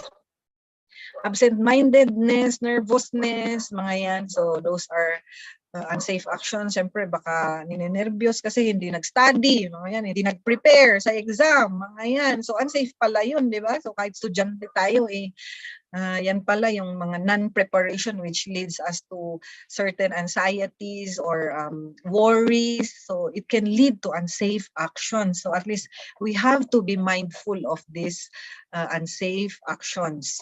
Working while under the influence of alcohol or drugs. Yan. So kaya po sa mga companies, so there are policies on avoiding intoxication during work, mga yan. So may mga companies pa na nagte-test ng alcohol test, drug test, mga yan, di ba, bago pumasok sa planta. So titignan kung nakainom ito o kaya may mga drug test na ay ito may tinitake na something, so hindi siya pwedeng papasukin kasi critical yung work niya, mga yan. So may mga ganyan pong monitoring sa mga companies. So lack of knowledge or skills, failure to understand instructions, operating machines beyond their prescribed speed limits. So these are examples of unsafe actions. So this is deviating from a standard operating procedure. Yan. So unsafe conditions naman are physical or chemical property of material, machine, environment which could result in injury to a person, damage, or destruction to property or other forms of losses. So, sino pwedeng makapagbigay po ng example ng unsafe condition? Pwede ba sino nandyan? Anyone po? Unsafe condition? Si Miss Raya. Sige nga. Ano kaya ang pwedeng unsafe condition na nakita mo sa inyong university, for example?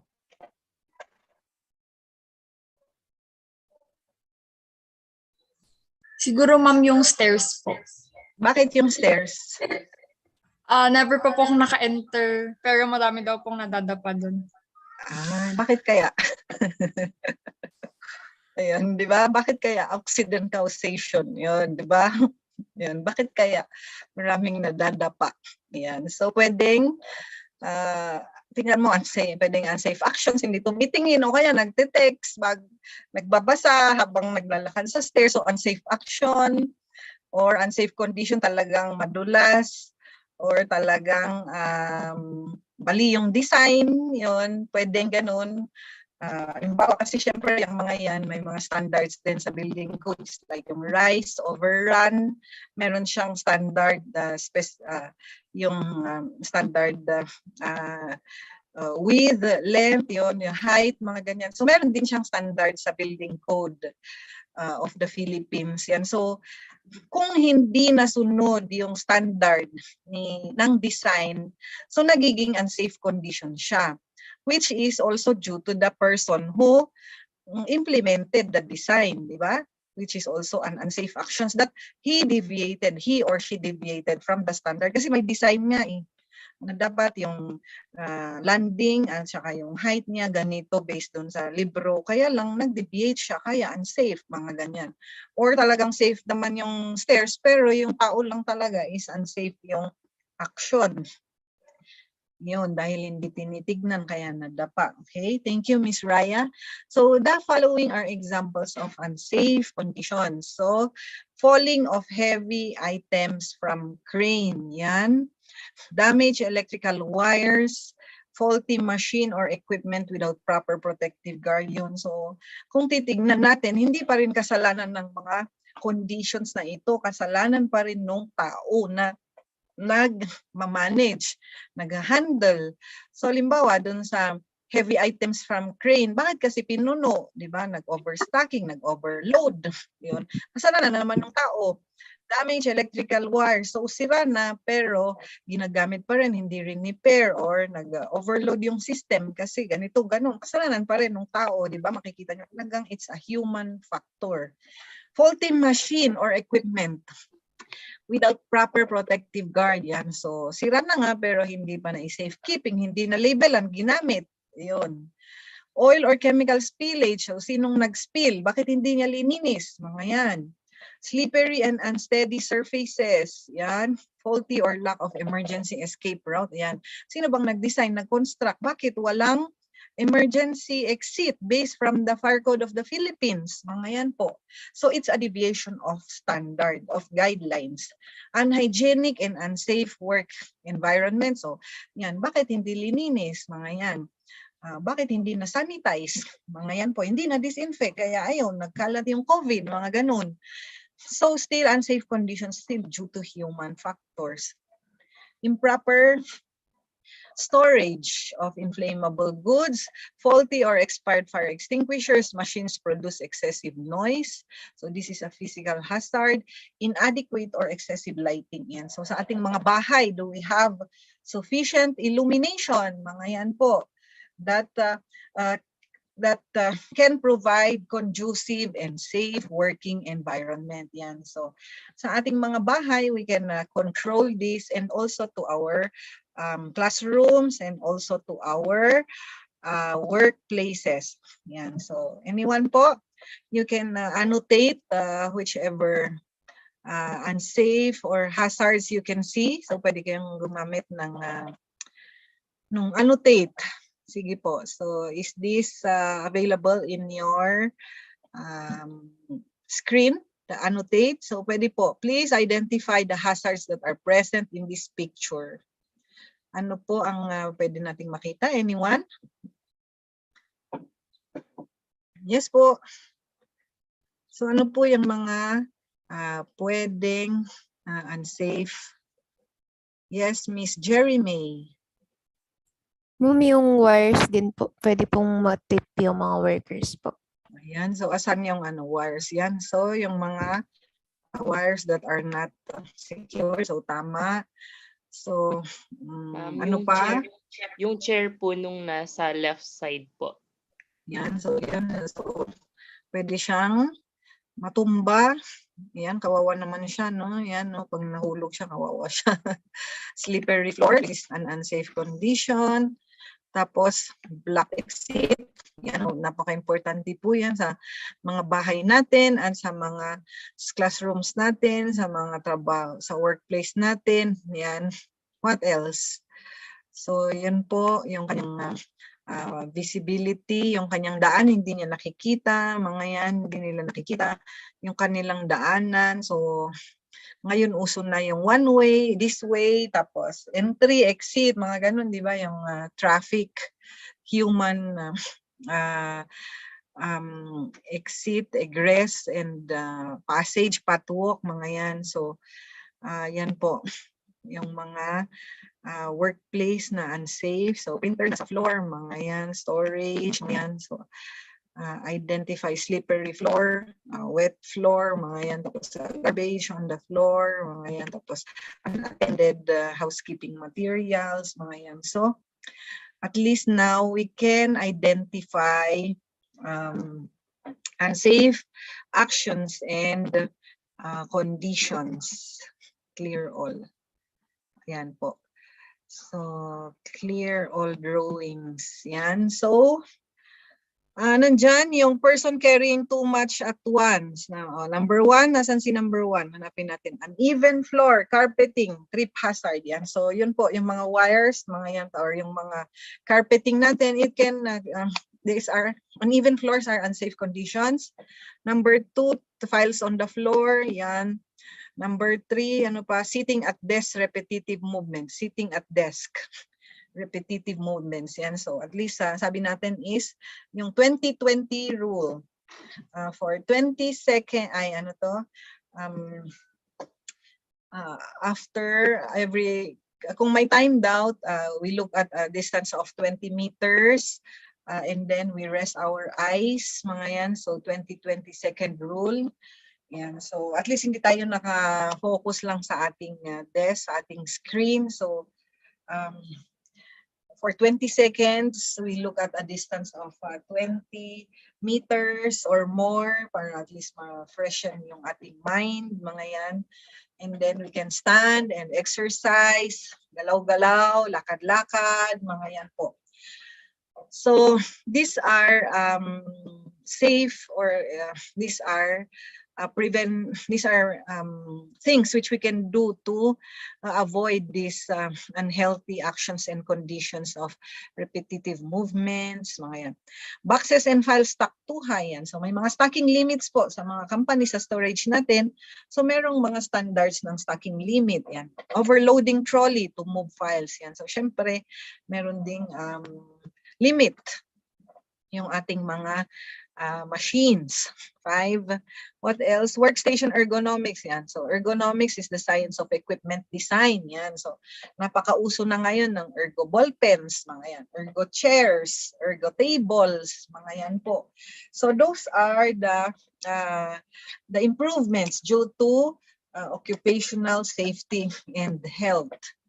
So ano pa? Cord on the ground, racking on chair, person carrying too much at once. Yan, uneven, printer placed on floor. Yan. So later on, we will see how we can correct these unsafe actions and conditions through the following. Yan. So sabi nga, the eye cannot see what the mind doesn't know.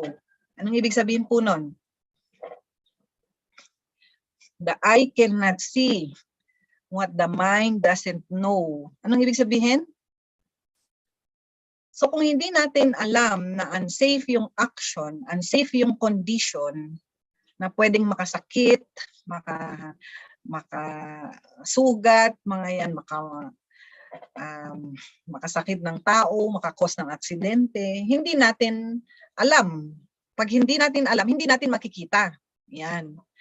So what the mind or the eyes cannot see what the mind doesn't know. Yan. So ngayon, alam na natin na unsafe actions, unsafe conditions can cause illnesses, diseases, or accidents or injuries to us or to our colleagues, to our family members, to our clients, to our workers, then we can identify and correct them. Yan. Kasi alam na natin na these are hazards, these are safety and health hazards, so we should correct them so they do not lead to injuries or accidents. Yan. So it is by knowing and applying what we know.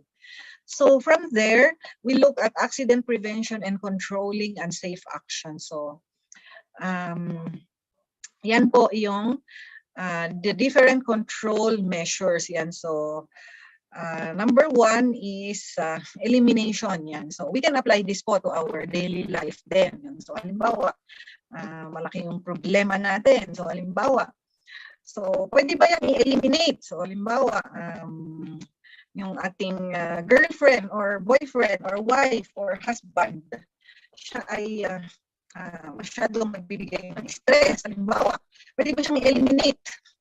Ay, hindi pwede kasi mahal natin yan, di ba? Ayan. So, pwede bang i-substitute? Ay, hindi pwede kasi loyal tayo, di ba? Ayan. So, we can apply other control measures. So kung i-apply naman natin or i-apply naman natin sa workplace, yan. So halimbawa sa planta, meron tayong maingay na makina. Yan. So halimbawa generator. So nagrereklamo yung kapitbahay kasi hindi daw makatulog, lalo at call center, yung opisina o yung workplace, tapos gabi nag-operate yung generator. So as a safety officer, as a safety practitioner, so isipin natin, pwede bang i-eliminate ng genset? Hindi pwede kasi sa mga call center companies, for example, yung a few minutes of power interruption can cost millions. Even other companies like TI, for example, Texas Instruments or Moog Controls. So, konting minuto lang po na nag-trip yung kuryente, milyon na yung kanilang losses. Siyempre, yung production, tapos yung communication nila with other companies worldwide. Ganyan din sa mga call center. So, siyempre, nag-off yung kanyang linya, nag-off ang internet, of ang communication systems. So just a simple power interruption can cause losses in the business. So we cannot eliminate the machine, the generator set. So how about substituting a more efficient generator set? Yan. So a safety officer, a safety engineer, a supervisor. So tingnan mo, pwede bang may mga genset na ngayon na silence type or noise proof, mga yon. So yun yung i-procure mo, i-purchase mo as the safety officer, as the safety engineer. So I'll budget silence generator set to eliminate the noise hazard, yan. Or walang budget, kaya hindi pwedeng bumili, hindi mo na pwedeng palitan. So as the engineer, so ano yung pwedeng mong gawin as the engineer or the technical personnel? So pwedeng, ano kayang pwedeng gawin sa noisy genset? Anyone? Ano po kaya yung pwede nating engineering control? Case we have a noisy machine or a noisy genset. So ano po yung examples? Anyone po?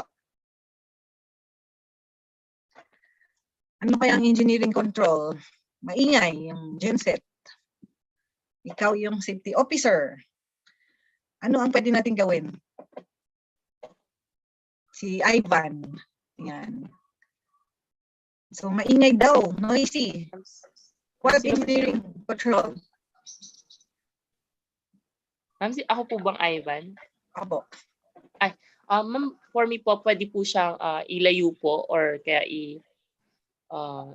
put it in a place na malayo po sa mga maapektuhan po nito. Okay, so pwedeng relocation, ano pa?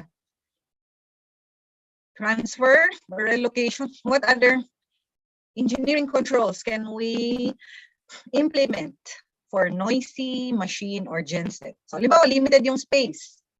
So, ano pa yung iba? Si Patricia, ano kaya? O sige, si King Zeus. Yan. Ma'am, modification po ng equipment. Okay, so pwedeng noise proof, mga yan, soundproofing, mga yan, di ba? So as the technical personnel, so pwede tayong mag-design ng soundproofing para hindi masyadong maingay yung ating makina o yung ating genset. So other engineering controls, so nasabi niya process modification, so or enclosure, mga yan, soundproofing. So these are some examples of engineering control measures. If we cannot eliminate, we cannot substitute the equipment. So next is warnings or admin control measures. Yan. So halimbawa sabihin ng management na wala tayong budget for engineering controls. Wala tayong pang soundproofing. Wala tayong pang enclosure. So we have other options like admin control. So pwedeng what admin controls like pwedeng i-check yung maintenance ng genset. Baka naman maingay siya kasi kulang yung kanyang fluids or lubricants, mga yan. So pwedeng admin control on preventive maintenance or yung working hours niya. So dapat hindi siya inoon ng gabi, mga yan. So pag gabi, gamitin natin yung silent type na genset, parang ganyan. So hindi siya i-operate. Those are admin controls because we can do something on the scheduling, mga yan. Or we put reminders, mga yan. So labels, mga yan. So in entering this work area, you use certain PPEs or you are not allowed, this is a restricted area. So to prevent exposure to noise hazards, so we restrict entry of people. And we can also implement yung PPEs, personal protective equipment, such as the use of ear muff, mga yan, in entering these areas which are noisy. So napaka-importante nito. So when you study HIRAC, by tomorrow, hazard identification, risk assessment, and control. So babalik ulit itong concepts na ito. So elimination, substitution, engineering, administrative, and personal protective equipment. So, ito yung ating hierarchy of control measures. So, sa mga policies and guidelines natin, makikita din natin yung application. Like in the city of Baguio, we have the anti-plastic ordinance. So, we know that plastics contain chemicals which are difficult to degrade. So, they stay in the environment for thousands of years. That is why legislators applied this principle. So can we eliminate? O yan. So meron siyang, we eliminate plastic by using or by creating an ordinance. So we have an anti-plastic ordinance in the city of Baguio. So we substitute less hazardous packaging materials like paper bags, what else? Reusable cloth or eco bags. Yan. So we substitute the less hazardous equipment or items with the highly toxic plastic materials. Yan. So pwedeng biodegradable materials, pwedeng reusable bags because it can be used for several times. Mga yan. And then cartons, boxes, mga yan po. So engineering controls like yun. So the application of the different engineering trades, mga yan, for the protection of the workers and the environment as a whole. Yan. So magagamit po siya sa iba't ibang trades. Like sa health naman, yung ating mercury. Yeah, so mercury is considered highly cancerous. That's why there's a chemical control order in order to eliminate the mercury. So other highly cancerous chemicals like lead, mercury, asbestos,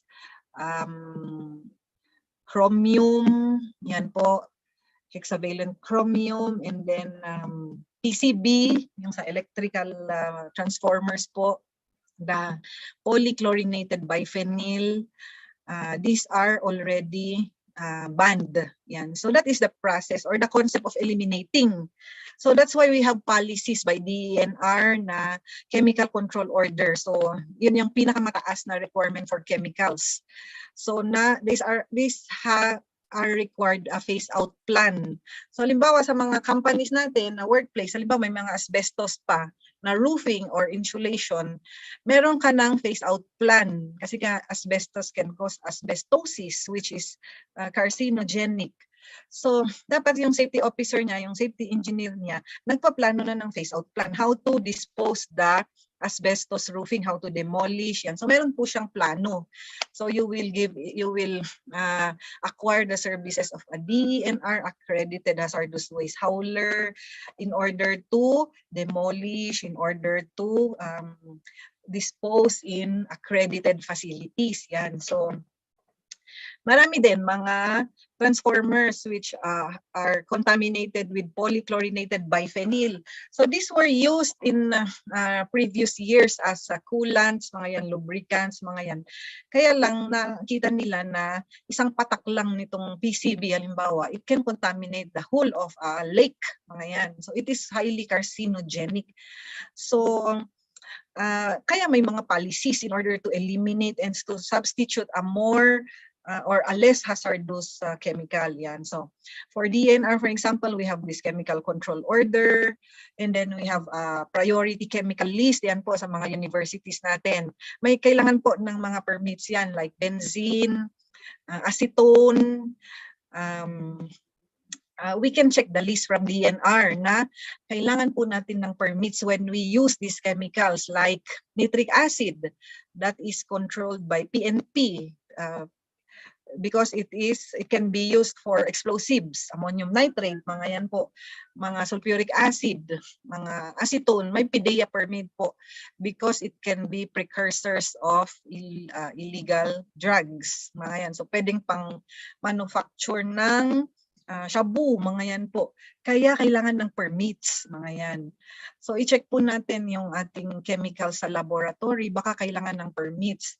Ang problema dito pag na-inspection tayo ng DNR, ng PDEA, ng PNP at wala tayong permit, meron po siyang karampatang penalty. Yan, mga yan. So these laws are are implemented strictly in workplaces. Yan, halimbawa, yung companies bibili ng mga acids. Yan, kailangan nila ng permits. Otherwise, sa port pa lang, maano na yan, ma-confiscate if they do not present the necessary permits. So these chemicals can be applied with permits from Department of Environment and Natural Resources, from Philippine Drug Enforcement Agency, from PNP, mga yun po, from Food and Drug Administration, kung food or drugs, mga yan. So may mga permits po. As safety officers, you should know this.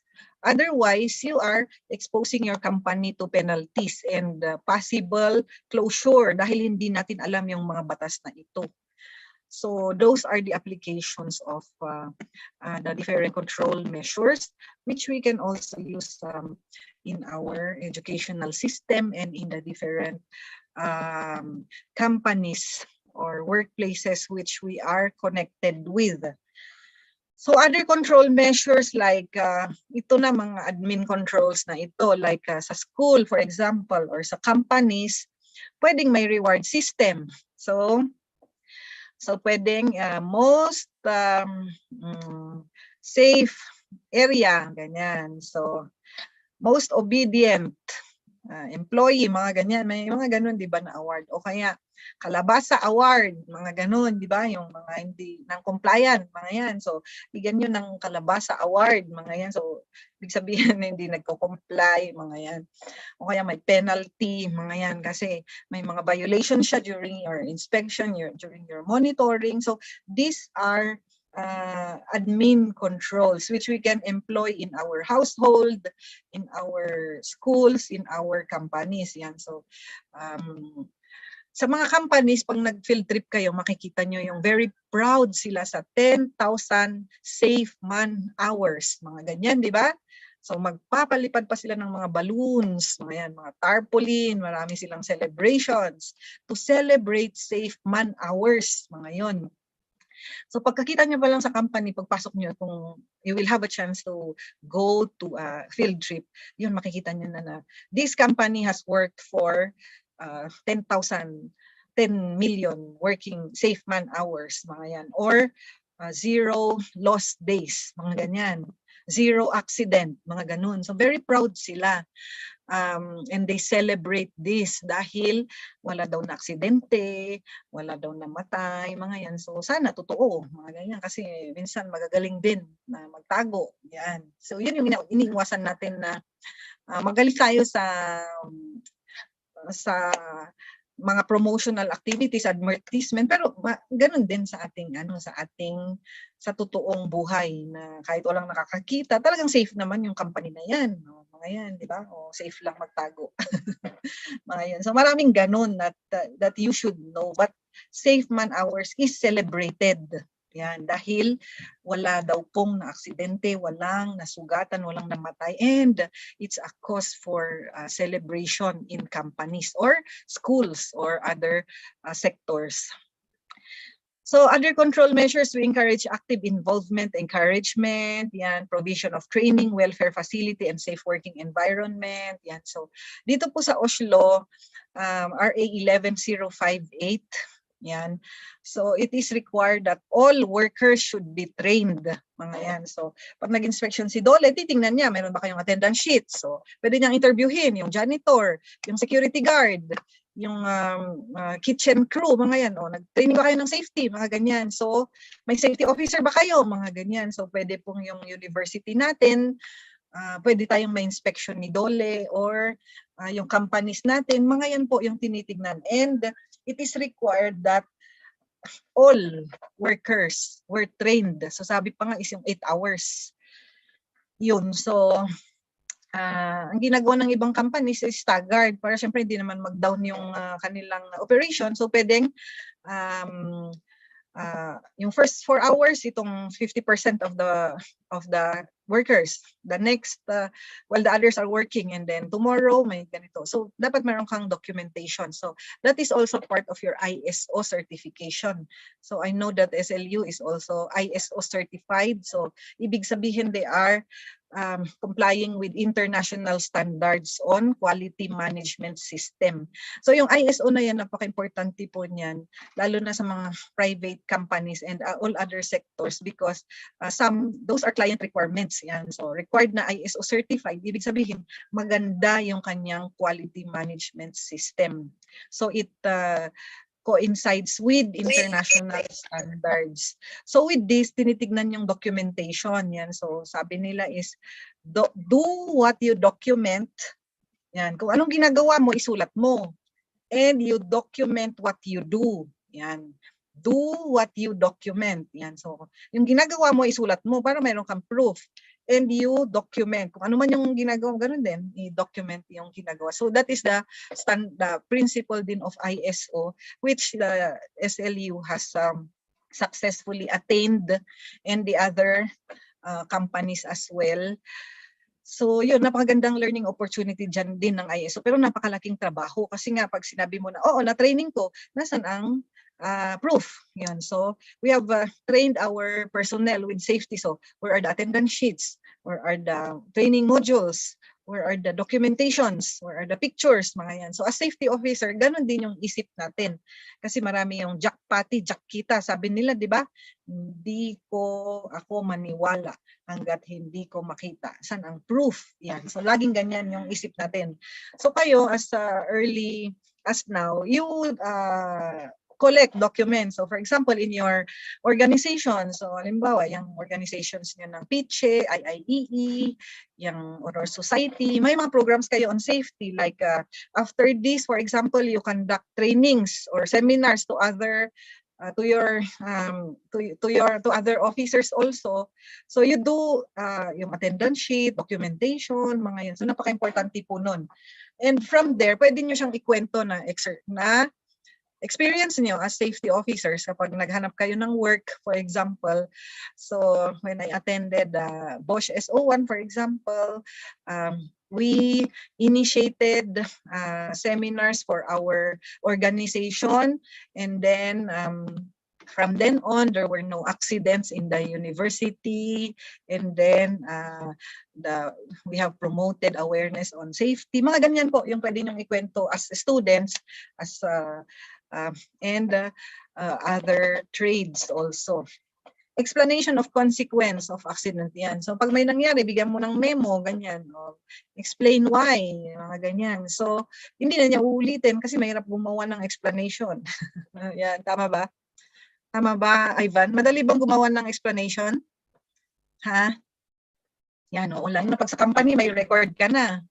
Di ba? So explain why.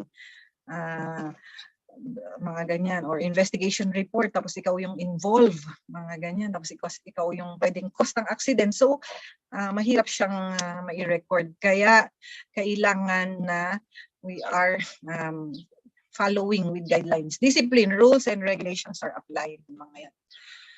So the benefits of safety and health in the workplace to companies. So pakibasa ni Mark Emriel po. Yes, Mark Emriel. Yes, Mark Emriel, pakibasa po yung benefits of BOSH in the workplace. Improve staff mo.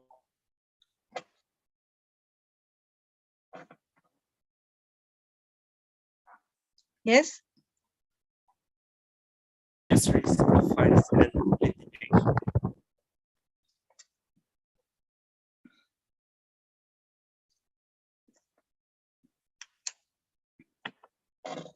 Yan, so nawala si Mark. Yan, improve staff morale, reduce staff turnover, reduce absenteeism, increase productivity, reduce healthcare insurance costs, reduce risk of fines and litigations. Yan, so na-discuss na natin yan kanina on the importance of OSH, not only in our household, but also in our schools and our companies and in our community as a whole. So for employees, syempre yung enhance self-esteem. Pag alam mo, limbawa pumapasok ka sa school na alam mo na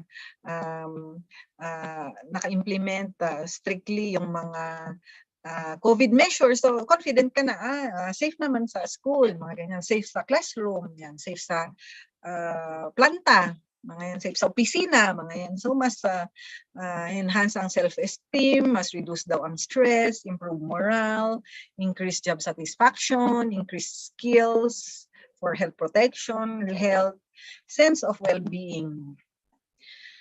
So we look at safety hazards. These are unsafe working conditions that can cause injury, illness, and death. So these are the most common workplace hazards. So pwedeng makasakit, makasugat, maka-cause ng kamatayan, mga yan. Safety hazards, examples are the following. So nandyan yung, anong sabi dito ay, anything that can cause falls. Yan. So pwedeng malaglag, mga yan. So kaya nga yan, basta may height, kailangan muna ng scaffolding. So those working from 6 feet above, yun, 6, pag may involved na ang height na mataas, mga yan, kailangan mo ng safety harness, mga yan. Because you are exposed to safety hazard. Unguarded machinery and moving machinery parts. So these are physical hazards, electrical hazards, anything that can cause spill, so chemical hazards, mechanical hazards, and fire hazards. So anything that can cause injury or death. So these are safety hazards. So other types of hazards like health. Health hazard is a condition of a premise, a substance, a thing, plant or animal that has or that is likely to have an adverse effect on the health. Yan. So very common example na yung COVID-19. That is a health hazard, which is a biological type of hazard. Mga yan. So other health hazards like inhalation of toxic gases, for example, mga yan. Inhalation of smoke or other fumes. Yan, ingestion, accidental ingestion of harmful liquids, mga yan. So those are health hazards. So examples are biological like bacteria and virus. So ito po yung common. Yan. Example of health hazards they say PCBE. Yan yung physical, chemical, biological, and ergonomic hazards. So yung physical hazards like noise, radiation, temperature, pressure, yan. So may mga work environments po kasi na iba-iba yung mga physical parameters, like for example, deep sea diving, yan. So iba yung temperature and pressure sa ambient compared dun sa deep sea diving, yan. So iba yung conditions, atmospheric conditions, those are physical hazards. Or yung mining, mga yan po, yung underground. So the ambient temperature and pressure is different when you go in different heights. So underground, or when you work in high-rise buildings in construction, so syempre you are exposed to temperature and pressure hazards or radiation hazards. Mga yan po. Physical, chemical, so syempre in the form of solid, liquid, and gas. So pwedeng solid chemicals or liquid chemicals when ingested accidentally. So for example, naghahawak ng mga chemicals sa laboratory tapos hindi naghugas, kumain, mga yan. So pwedeng accidental ingestion of the chemicals.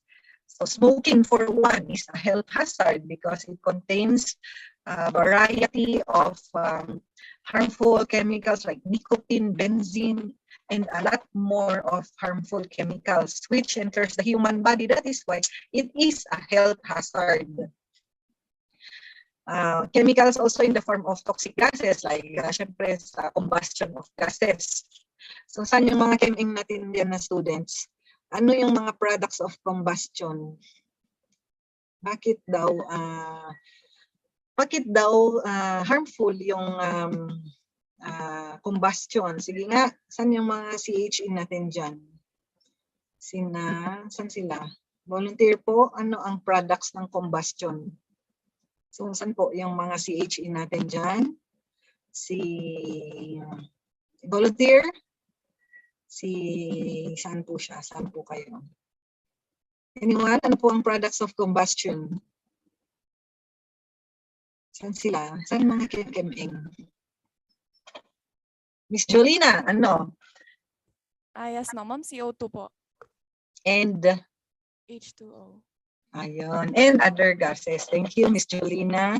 So, yun nga yung, if we burn this, let's say, organic fuels like gasoline, diesel, so sabi ni Miss Jolina, nag-create siya ng carbon monoxide, carbon dioxide, H2O, and other impurities, mga yan. So, they are emitted in the air, mga yan. So, kaya nga yung usok ay harmful gas, greenhouse gas, nakakasira ng environment, nakakasira ng kalusugan kasi nga they are products of combustion which are harmful to health when inhaled, mga yan.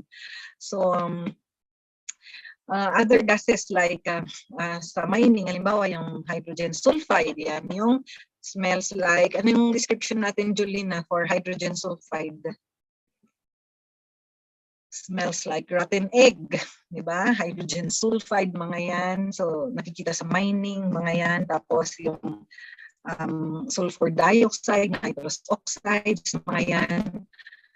And other harmful gases. So, these are products of combustion. Yan. So, kaya we are, the government is trying to eliminate yung sinasabi natin na non-renewable energy. Dahil nga sa these fossil fuels, siyempre, when burned, they create harmful gases and they pollute our atmosphere, they pollute our river systems when the rain comes and they go to bodies of water. Yan, they are hazards to human, mga yan po.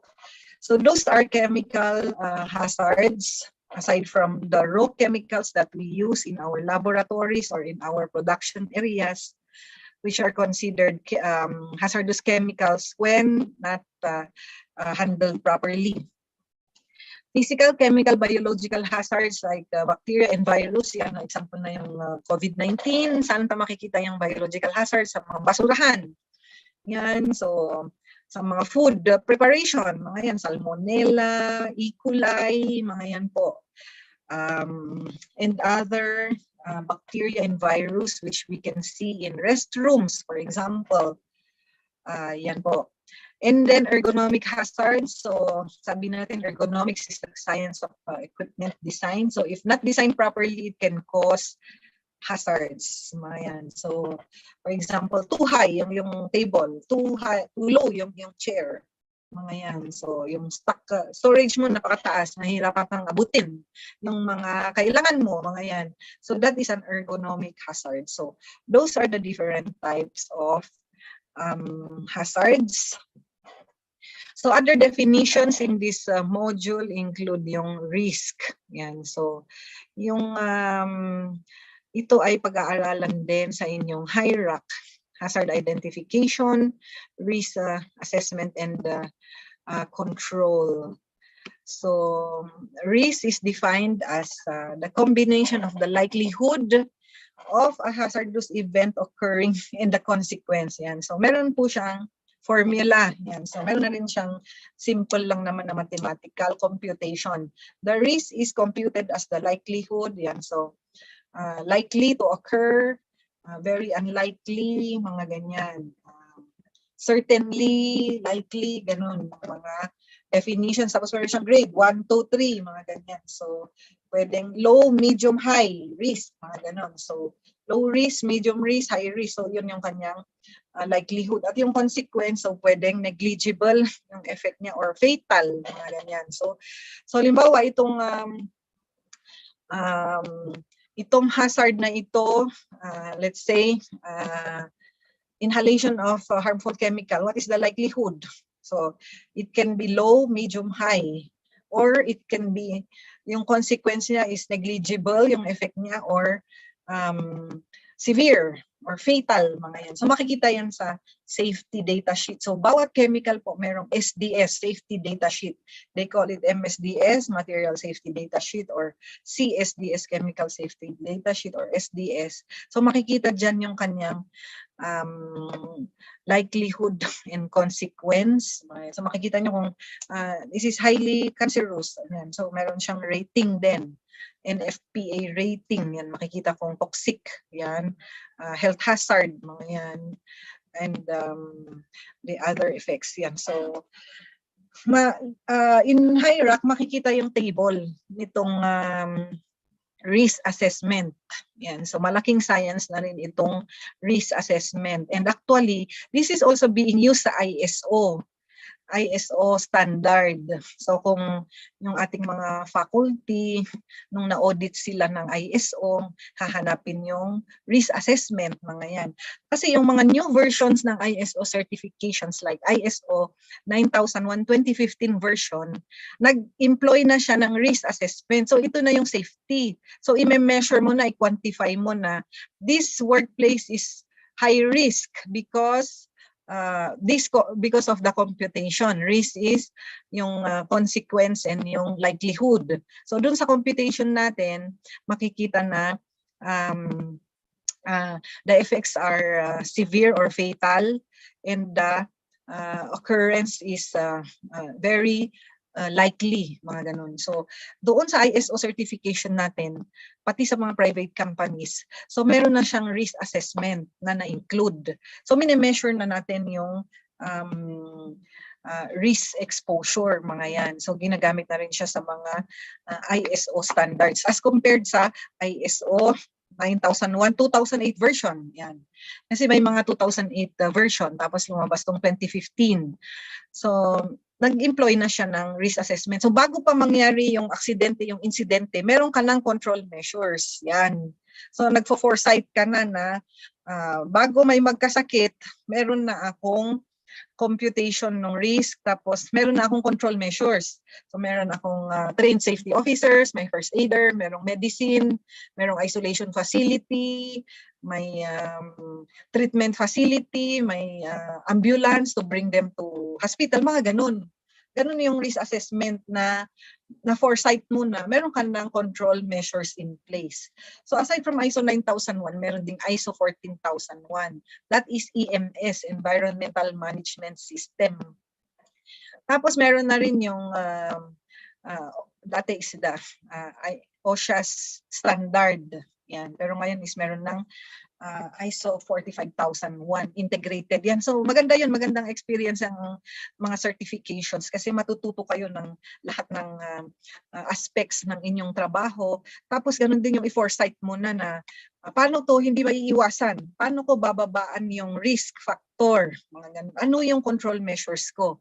Mga ganyan po yung ating risk assessment, which is incorporated in our operations, in our day-to-day activities. Mga yan po. Refers to a workplace where in the presence of hazard or potential hazard may affect the safety. Yan. So, yung mga high-risk establishment na define sa OSH law. So, doon sa ating occupational safety and health law, so dinefine na niya kung ano yung mga high-risk establishment. More on yung gumagamit ng chemicals as raw materials or as products, mga yan. So like, for example, STP, sewage treatment plants. So they use chemicals like, for example, chlorine, yan, chlorine granules, mga yan. And sa laboratory nila, they use different chemicals. So that is considered a high-risk establishment. So others like waste treatment, mga yan, solid waste. Kasi nga maraming chemical hazard like in the form of methane, mga yan, biogas, and other harmful toxic chemicals. So other high-risk establishment like construction. So dahil sa mga incident ng mga aksidente sa construction, like yung before yung Eton Tower, ito, yung gondola na it was meant for 5 people, yung parang ano nila, yung makeshift na elevator ng mga workers sa Eton Tower before sa construction. So it was designed for 5 to 6 people. But then when it fell, ilan po, kung nakita niyo yung news, ilan yung laman ng gondola, yung sa Eton Tower. So 10 or 11 yung namatay, nahulog yung gondola.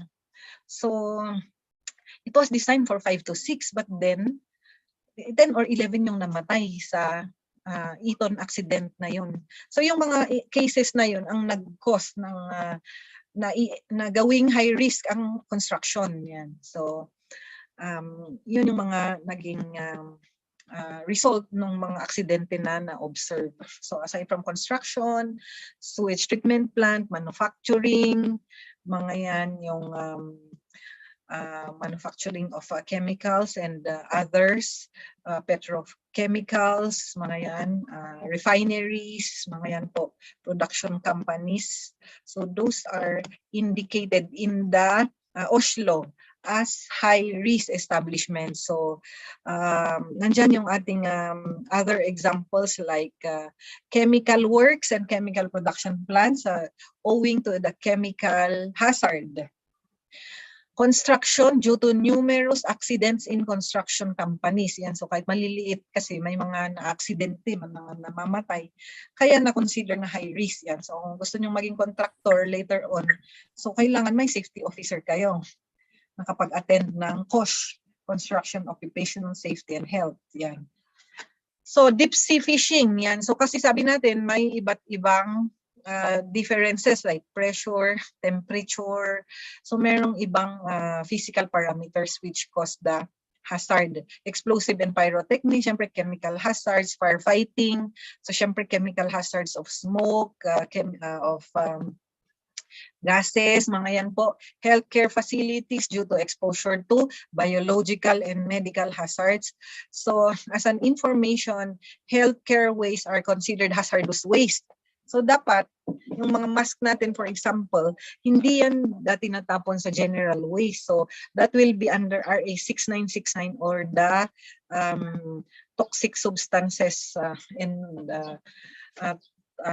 Nuclear Waste Control Act. Yan. So parang sa mga companies, they are being monitored on the disposal of medical waste through DNR accredited facilities. Yan. So yan, sinisimulan pa lang namin, for example, sa City of Baguio or karamihan sa mga local government units, wala pang implementation ng hazardous waste management.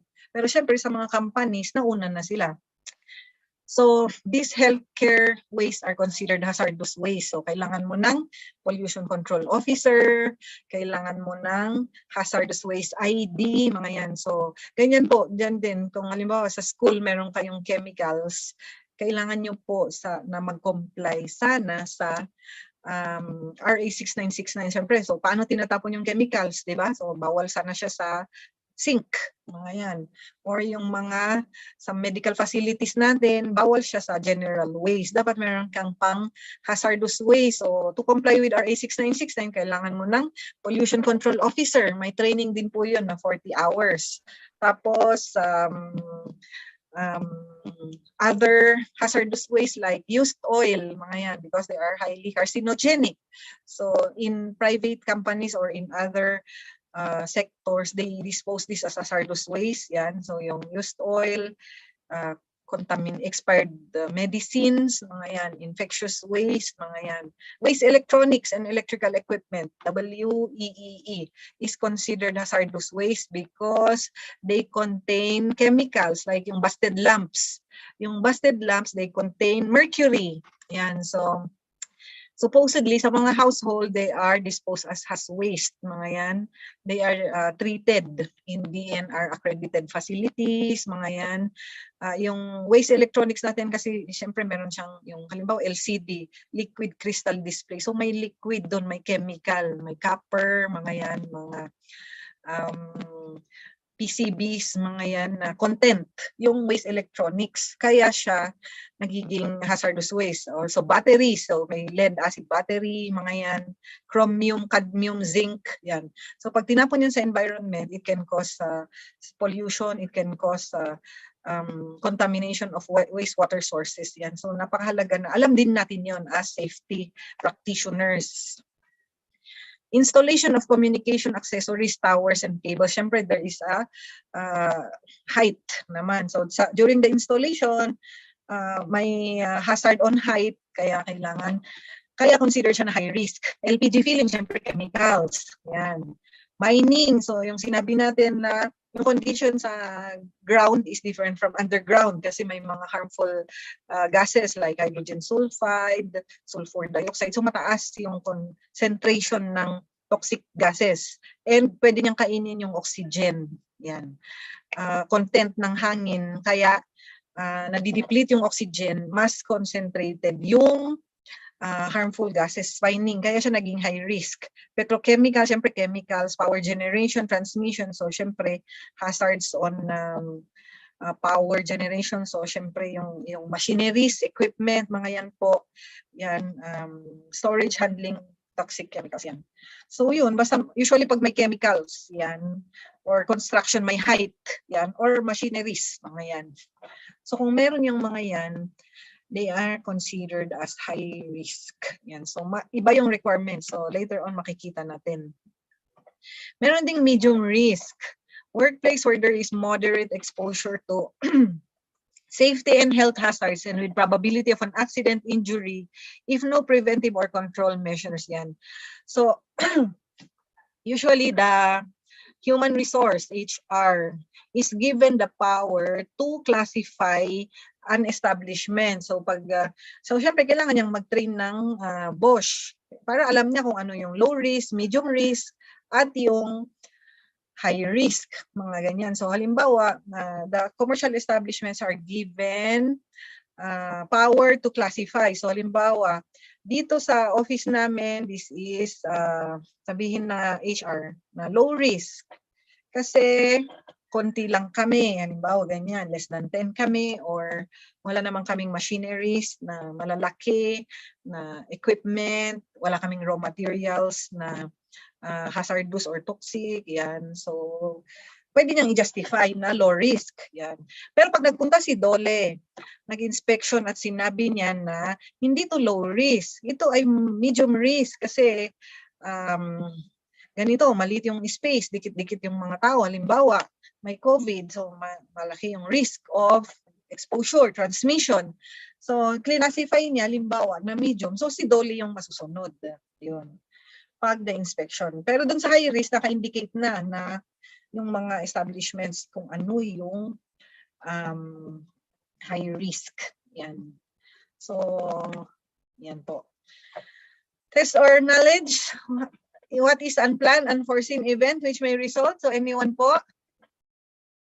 Unplanned and unforeseen event. So, si volunteer, ano po ito? Accident. Accident. Yan. So, yan po. At least may natutunan tayo. Unplanned and unforeseen event which may result in accident. Defined as the freedom from harm, injury, and loss. Ano po yan? Freedom. From harm. Safety. Yan. So, safety po. Thank you very much. So, it is defined as the freedom from harm, injury, and loss. So, that is safety. So, what is safety? Yan. Freedom from accidents, from harm, from injury, control to attain an acceptable level of risk. So, merong potential, pero nakokontrol. Mga yan po. through the different control measures of elimination, substitution, engineering, admin, PPE. Yan po. So basahin po natin. Accident, basa po. Accident is defined as an unplanned event that results in personal injury or property damage. Unsafe acts are the human action that departs from a standard job procedure or safe practice, safety regulations, instructions, or reminders. Two general classification of hazards are safety. Ano yung sinabi natin sa safety hazard? The potential to cause injury or harm. Health, the potential to cause illness or disease. Yan. Pwedeng makasakit, makamatay, makasugat. So hazards. Classification of risk are low, medium, and high. Low, medium, and high. So high risks are indicated in the OSH law. Yan. Basa? Basahin natin bago tayo pumunta sa next topic. Basahin natin po. Si Miss Rain na lang. Ako po, Mama. Yes po. What doesn't kill you makes you stronger. Tomorrow, your reward for working safely today. When safety is first, you last. If you think safety rules are a pain, try having an accident. What you do today can improve all of your tomorrows. By Ralph Marston. Positive attitudes have positive influence on safety. Safety begins with teamwork. Thank you, Miss Rain. Yan. So, napakadami nating mga safety baon, safety reminders. So, sana at least mayroon tayong maalala na reminder sa ating pang-araw-araw na buhay. Yan. So, do you have any questions po on the general concept on OSH? So supposedly we have module 2.1 and module 3A. So in our program, we should have salient features of OSH legislation and admin reports and industrial hygiene and chemical safety before we go for lunch. Yan. So we have 2 more before we break. Yan. So pwede po tayong mag-stretch. Yan. Sige, energizer muna tayo. So, pwede bang tayo? Nasaan man kayo? Pwede po ba tayong tumayo kung nasaan man kayo? Tapos, ayan, tingnan natin yung ating energizer. Saan na mag-play? Yan, nagpa-play po ba?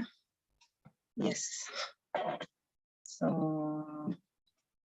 saan yung ating screen share?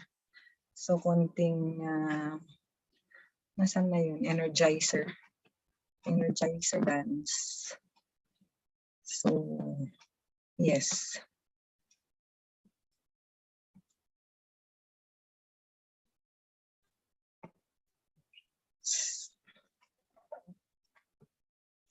Nag-share ba ang ating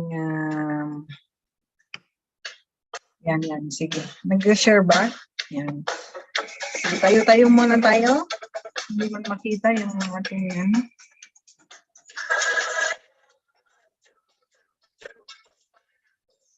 Yan, nakikita ba? Wala? Nakikita po, ma'am. Meron? Wala? Wala po. Imaginin nyo na lang. So, paano ba ito? Tingnan natin.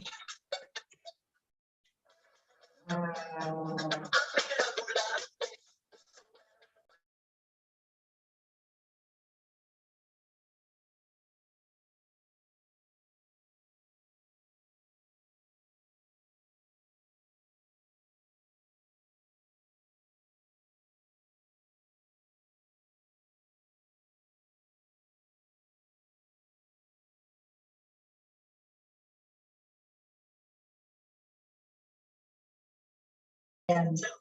So wherever you are, you stand and exercise. Yun po. Nakikita ko yung hindi nakatayo. Yan. Nasaan po kayo? Tayo muna.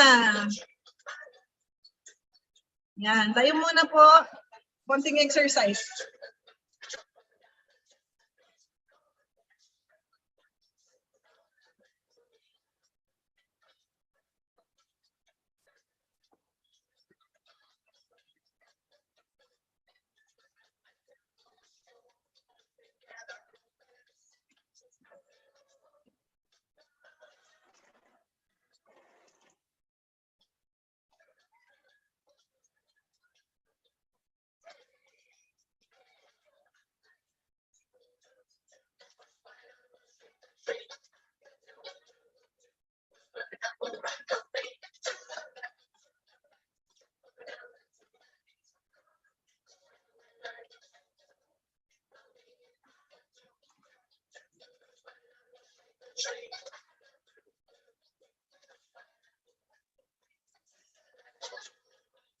Okay, galaw-galaw po mga kasama.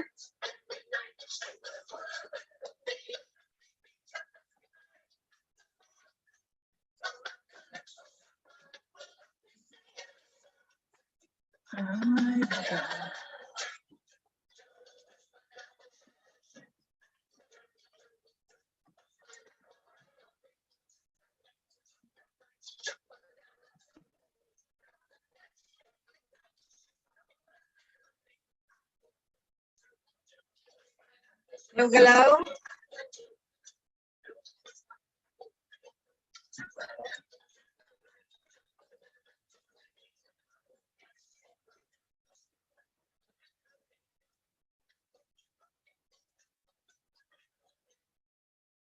Yan, so gumalaw-galaw naman ba kayo dyan?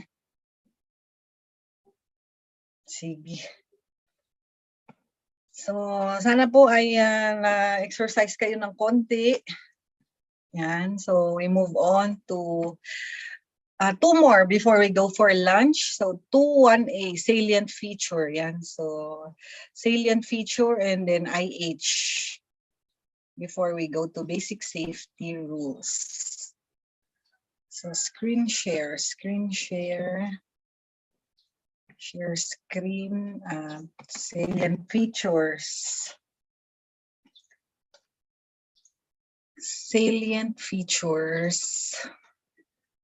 Yun, dami. Okay, so sana nag-stretch po kayo. Pwede pong i-off yung cam tapos medyo mag-stretch tayo para dumadala yung ating dugo at tayo pa rin ay nakafocus sa ating lecture. Yan. So 2.1, salient feature of OSH legislation and admin report. Yan. So makikita nyo napaka-importante po ng mga policies. Yan. Kasi ma-institutionalize natin yung implementation.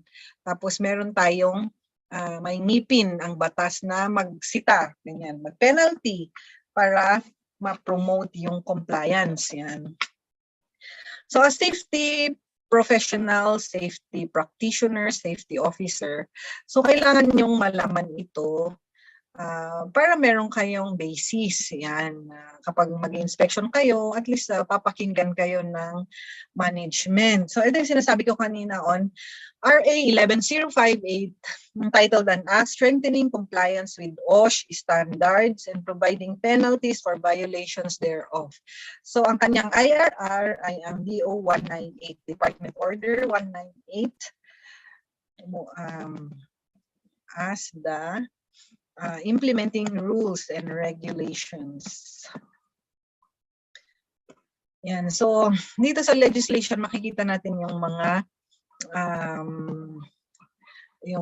legal mandate natin as a safety officer. Yan po. So, declaration of policy, the state shall protect every worker against injury, sickness, or death through safe and healthful working conditions, thereby thereby assuring the conservation of valuable manpower, resources, and the prevention of loss of damage to lives and properties consistent with national development. So, titingnan nyo ulit, policy ang heart niya ay protection against injury, sickness, dates, safety, and healthful working conditions. So yan yung basis ng ating batas. So it shall apply to all establishments, projects, and site yan. So pag sinabi ko nga pag contractor kayo, lahat ng project at site, kailangan mo ng compliance sa OSH law and all other places where work is being undertaken in all branches of economic activity. So yan, naka-emphasize pa yung PEZA. So PEZA is inside special economic zones. So economic zones are specialized locations with the potential for industrial, manufacturing, tourism, recreational activities, mga yan. So sa mga PEZA, usually kasi yung sa data, maraming cases ng accidents kasi nga manufacturing mga industrial zones. So kaya siya naka-emphasize diyan na it applies to all establishments. Yan. And then Clark Development Corporation, so yan din, CDC. So these are also economic zones. Yan. So sinasabi ito para makapasok si government, si inspector sa mga areas na ito. Utilities engaged in air, sea, and land transpo, mining, fishing, construction, agriculture, and maritime. It shall cover contractors and subcon. So again, kung kayo ay may-ari ng isang construction company or kayo ay isang subcon, you are covered by this law. Those engaged in the projects of public sector. So kung public naman, meron na tayong joint memorandum circular ng DOLE, DOH at civil service yun. So sila naman ang in charge sa mga public sector na mag-inspection. So si DOLE sa mga private companies. Yan po. So Section 4 of OSH Law, duties of employers, workers, equip a place of employment where workers are free from hazardous conditions. So yun nga yung sinabi natin is free from hazardous conditions is a safe workplace. To provide complete job instruction. So ano ito? Anong control measure? Kung babalikan natin yung ating job instructions. Anong control po dun sa control measures? If we go back to our control measures, ladies and gentlemen, anong type ito? Engineering, admin, or PPE? So this will be, ano po? Yes, Alexandrian? Administrative po. Good. Okay, thank you. So this is an admin control, provide safety instruction and orientation yan. So kayang-kaya natin gawin yan. Especially in this training, tomorrow we will be trained as trainers. Yan. So napakarami niyang opportunities po. Dahil all workers nga daw are required to attend the safety training. Later on, you will train your people. Mga yan. So those are admin control measures. So tuturuan kayo ng trainers training, mga yan. So those are advanced training na din. So merong 24 hours na TOT, training of trainers yan. So soft skills, hindi lang magagamit sa safety, magagamit din natin sa pagtuturo natin ng engineering, pagtuturo natin ng ibang courses, pagtuturo natin sa loob ng planta, mga yan po. So tuturuan po kayo tomorrow. And so for us is reasonably practicable, the chemical, physical, yan. PCBE. So huwag niyong kalilimutan yung mga yan. Physical, chemical, biological, ergonomic hazards under control are without risk to health.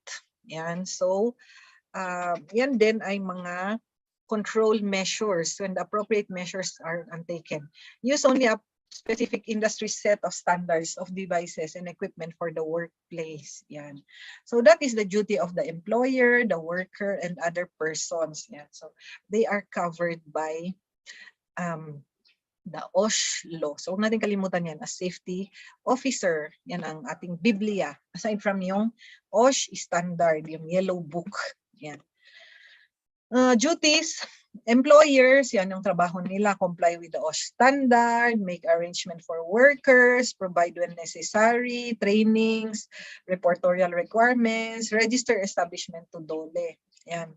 So tayo po as the safety practitioner, tayo yung magsasabi sa ating management na nag-training ako ng safety officer, BOSH. So kailangan daw po natin ng OSH standard, yan. So, kailangan mo ng OSH program, yon. So, dun sa BOSH, yun sa SO2, tuturuan kayo ng OSH programming, mga yan. So, that is higher na din po for SO2. So, nabanggit ni Sir Relly kanina, marami pa itong stages. SO1, so ito yung, actually, this is 10 hours lang, 8 hours plus 2 hours training of trainers. Pero good for RBA and the other safety training organizations, they make it 2 days, so 16 hours. So, sobra pa siya sa requirement ng batas. Yan. So, napakaganda dahil more than compliant tayo. So, mas marami tayong matutunan.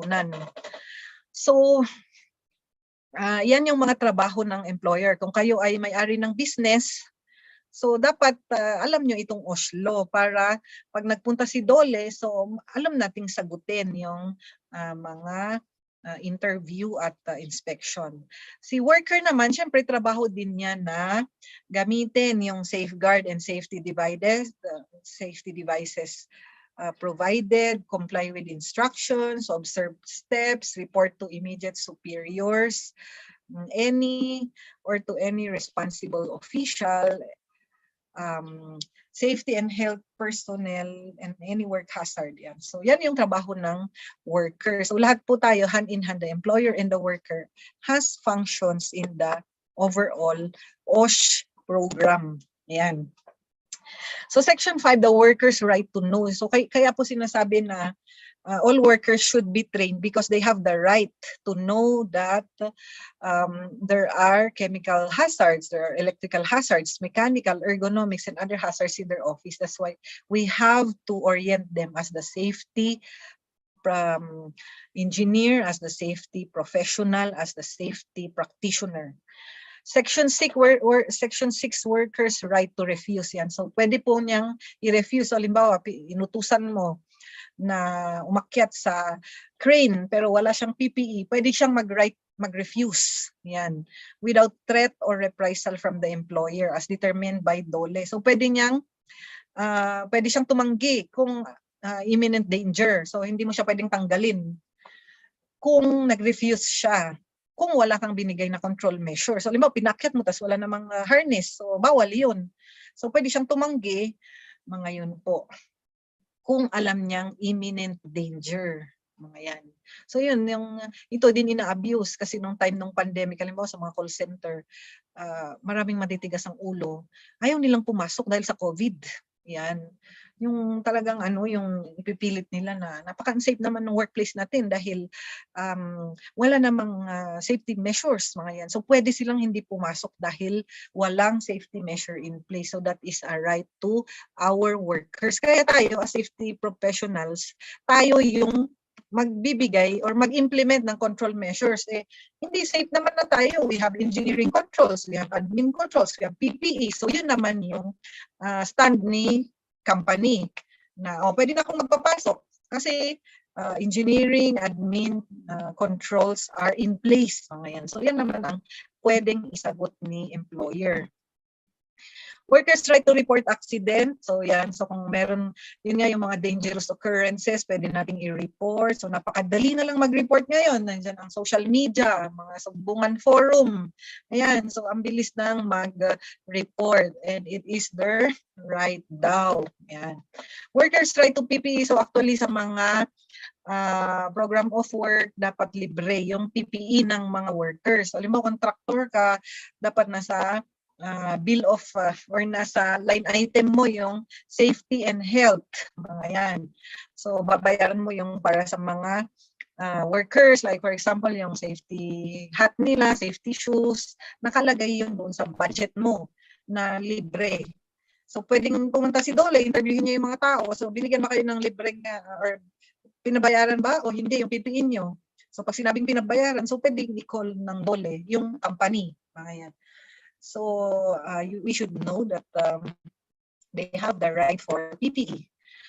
OSH committee, so this is very important. Yung kailangan meron siyang OSH committee. So chairperson, the OSH committee is headed by the chairperson or company owner or the manager. Tayo yung safety officer as the secretary of the OSH committee member. Yan. So yung OSH committee composition depende kung ilang employees, depende kung anong type of establishments yan. So kung mas high risk yung company at mas madaming workers, we need more members in the OSH committee. So yun lang yung pinaka-basic, yung chairperson, yung safety secretary, tapos yung member. Yan. Pero as the number of employees rise, dapat mas madami. Composition yung OSH committee. Safety officer, yan. So Safety Officer 1, so ito na po yung ating ladder na pwede nating career goals sa safety. Yan, so SO1, so napaka-lucky nyo because after tomorrow, meron na kayong certificate. So pwede na kayong SO1. Yan, so wala naman siyang minimum years of experience. So you are already classified as Safety Officer 1, so keep your certificates. Yan. Safety Officer 2, ito yung mandatory 40 hours. So meron kang BOSH, Basic Occupational Safety and Health, and meron ding COSH, Construction Occupational Safety. So yung mga construction projects, kailangan may training ng COSH, yung safety officer. Yan. So after this SO1, pwede kayong avail ng SO2. Mga yan po. So yung topics nito, parang itong itong SO1, pero mas broad at mas advanced, tapos mas matagal yung discussion. Yan. So halimbawa, itong electrical safety, 1 hour, 2 hours, mga ganun katagal yung discussion dito sa SO2. Yan. So sa SO3 naman, natapos mo yung BOSH or COSH, meron ka ng advanced training na 48 hours. So additional 48 hours of advanced trainings tulad ng loss control management, that is 40 hours. Training of trainers, so pwedeng 24 hours. Industrial hygiene, safety auditing, mga yan. So HIRAC, hazard identification, risk assessment and control. So napakadami pong advanced trainings. When you finish this, parang maituloy-tuloy nyo yung OSH na experience. So SO3 ka kung at least 2 years of experience. Yan. So itong trainings natin afterwards, kung maituloy-tuloy natin yung ating experience sa safety, so we can be accredited sa DOLE as safety practitioners, mga yan po. So we can be given a license, yan, may ID. So we can practice OSH, yan. So yun po, yun ang requirement sa mga trainers na gaya namin, we are accredited safety practitioners. Tapos later on, pwede tayong maging safety officer 4. Yan, ito na yung mga safety consultants, yan. So yun na, maraming career path. So pag sa SO4, mandatory 40 hours, so BOSH or COSH, natapos, additional 48, natapos mo yung mga advanced OSH trainings, aggregate of 320 hours of OSH trainings or experience. Additional training may be converted to 80 hours. Yan. So yun, so as safety officer and then DOLE accredited safety practitioner, tapos safety consultant. Later on, we can put up a safety training organization. Yan, yung parang kita, sir, RELI, yung RBA is an STO, safety training organization, composed of safety consultants and safety practitioners and accredited by the DOLE. Mga yan. And other services in the field of OSH, like those offering WEM, work environment measurement. So yung different hazards po like illumination, yung noise level, mga yon. So we measured that through WEM. Yan, so work environment measurement. So may mga providers din po na gumagawa nun. For one, meron yung Occupational Safety and Health Center who gives WEM. So pwede nating ipa-measure yung ating illumination, noise level, mga yan, ventilation, mga yan. So pwedeng i-measure with appropriate equipment. Yan. Meron ding mga WEM providers, mga organizations who offer WEM. Yan. So napakadami po niyang opportunities. So as early as now, before you graduate, you learn as much knowledge and skills, you apply, you collect documents, you keep your documentations, your files, and later on when you apply, you have something to share na ito, after this training, I did this and that. So you are qualified as safety officer in the company. Yan. So marami pa pong mga trainings na pwede nating pasukin. Yan. So maganda rin siya pang abroad. Yan. Pero habang kaya, dito na lang sa Pinas, i-apply yung ating knowledge and the skills. But this is also very in demand in other countries. Yun nga lang mas mataas yung ano din, syempre yung standard. So talagang we learn the basic and then we advance and we learn more. So napakadami po niyang opportunities. So minimum classification of and number of safety officer. So yan yung sa Oslo. For number of workers from 1 to more than 1,000, kung low, medium, high. So makikita natin dyan. So halimbawa sa SLU po, mga ilang workers po. Number of workers. So halimbawa sa isang company. So halimbawa sa isang security agency. So sabihin natin may 50. May 50 workers. Tapos security agency. So sila syempre nag-field. Or nag-field. So halimbawa yung work niya ay sa isang STP. Yan. So guardia siya sa isang STP. Halimbawa, or yung kanilang facility, halimbawa, yung kanilang opisina may STP, halimbawa. So, yan na yung mga requirements. So, may chemicals. So 1 SO3, kailangan mo na for 50 workers, kailangan mo na ng SO3, mga yan. So, halimbawa, sa isang planta ng paggawaan ng chemicals. So, halimbawa, petroleum. Yan. So, sabihin mo na 100 yung empleyado. So that is high risk. So kailangan merong SO2, 1 SO2 and 1 SO3. Yan. So nakapag BOSH, tapos meron pa siyang advanced trainings yan. So yan yung ating pwedeng career goals. Ayan po. Na pwede nating puntahan as we enrich ourselves in the field of OSH. Yan. So for SLU, tignan natin kung ano po kayo, kung ilang workers, tapos kung ano ang classification ng HR. So yun dapat yung requirements pag pinuntahan kayo ni DOLE. OSH personnel, yan. So facility, so yan po yung requirement ng batas. So low, medium to high. So halimbawa for 1 to 9 workers, kailangan mo lang may first aider, yan. So meron din pong first aid trainer na ino-offer ang Red Cross, mga yan, BFP also, at saka safety training organization. So may mga accredited na training providers. Yan. So pag may worker ka na 1 to 9, dapat may first aider kang isa. Tapos medium to high. So limbawa, 2,000 yung company, yung workers. Kailangan, wow, may 6 to 20 siyang first aider, may 1 full-time occupational health nurse, may 1 dentist, may 2 part-time doctor, may 6 to 20 first aider, pag medium to high, may 1 full-time nurse, yan. So yan po, tingnan nyo kung saan ang classification ng inyong company, whether you are in a university, in a security agency, restaurant, yan po. Yan yung titignan ni DOLE na requirements. And then the OSH personnel and facilities, yan. So meron din siyang mga requirement on the first aid treatment, clinic, hospitals, first aid, yan, kung low or high.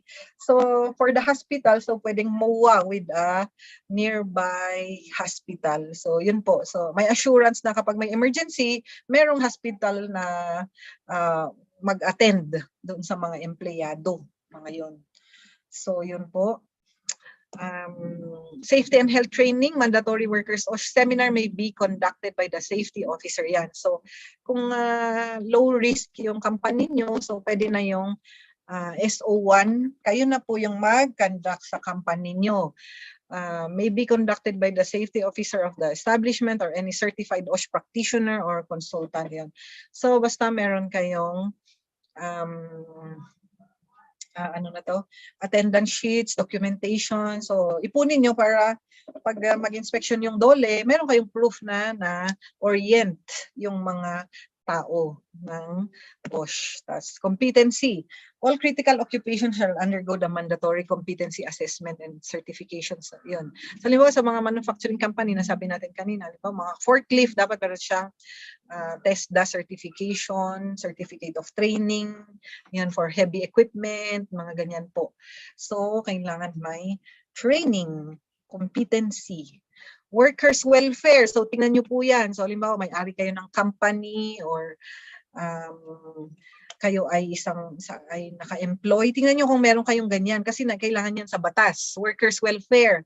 So, meron kayong free drinking water supply, sanitary and washing facilities, suitable living accommodation for workers. Kaya halimbawa sa mga business process outsourcing like call centers, so meron sila kasi night shift. Pag nag-i-inspection kami sa mga offices nila, meron silang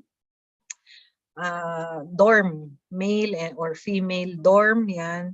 So, para pag napagod yung worker or naka-night shift, halimbawa naka-break, pwede siyang matulog, yan. Separate sanitary, washing, and sleeping facilities for all gender, yan. So, syempre, meron pa rin yung gender-sensitive considerations. Lactation station, yan. Kailangan na po yan sa DOLE DO 143 yun. So, kapag na-inspection kayo tapos wala yung mga yan, so pwede kayong ma-penalize, mga yan po. Lactation station, so that is for breastfeeding women. So we have provided that for our breastfeeding women. Ramps, railings, and the like, yan. So yung batas pambansa on PWD, mga yan. So parang yung ginawa namin ngayon sa Botanical Park. So if you have visited the Botanical Park, so there's a mixture of the stairs and the railings, mga yan. So we are complying with the OSH standard. So at least it is PWD friendly, mga yan po. So if you have visited Botanical Park, so we have implemented a safety program there by employing ramps, railings, yan po. Other workers' welfare facilities as may be prescribed by the OSH standard, yan. So, other facilities tulad nung nabanggit kanina or yung naka-indicate sa book, yan. Pakibasa po ni anyone, sinong pwedeng magbasa? Si Miss Jerry May o si Julian na lang. Julian, please read po.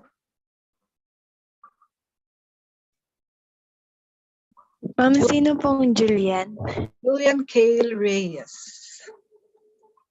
For Section 21, Cost of Safety and Health Programs, the total cost of implementing a duly approved OHS program integral of the cost. It shall be a separate pay item in construction and in all contracting or subcontracting arrangements. Thank you, Ms. Julian. So, yun nga, the total cost of implementing a duly approved OSH program shall be an integral part of the operations cost yan. So, halimbawa, when you graduate and you contractor kayo, halimbawa, or mag-prepare ng program of work, ilagay nyo yung cost of safety and health. Yan. So, halimbawa sa mga construction, meron kang CSHP.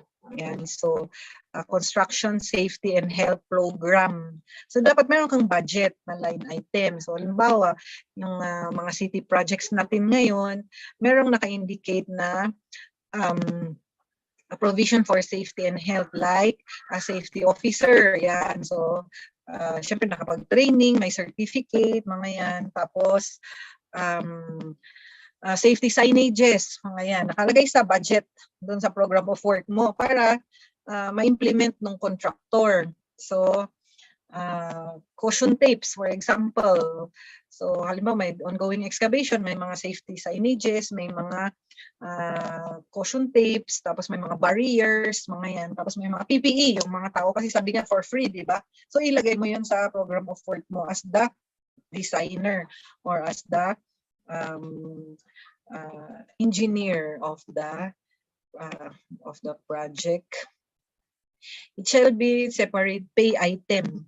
Yan. So, ilagay po natin sa budget niya, yung CSHP.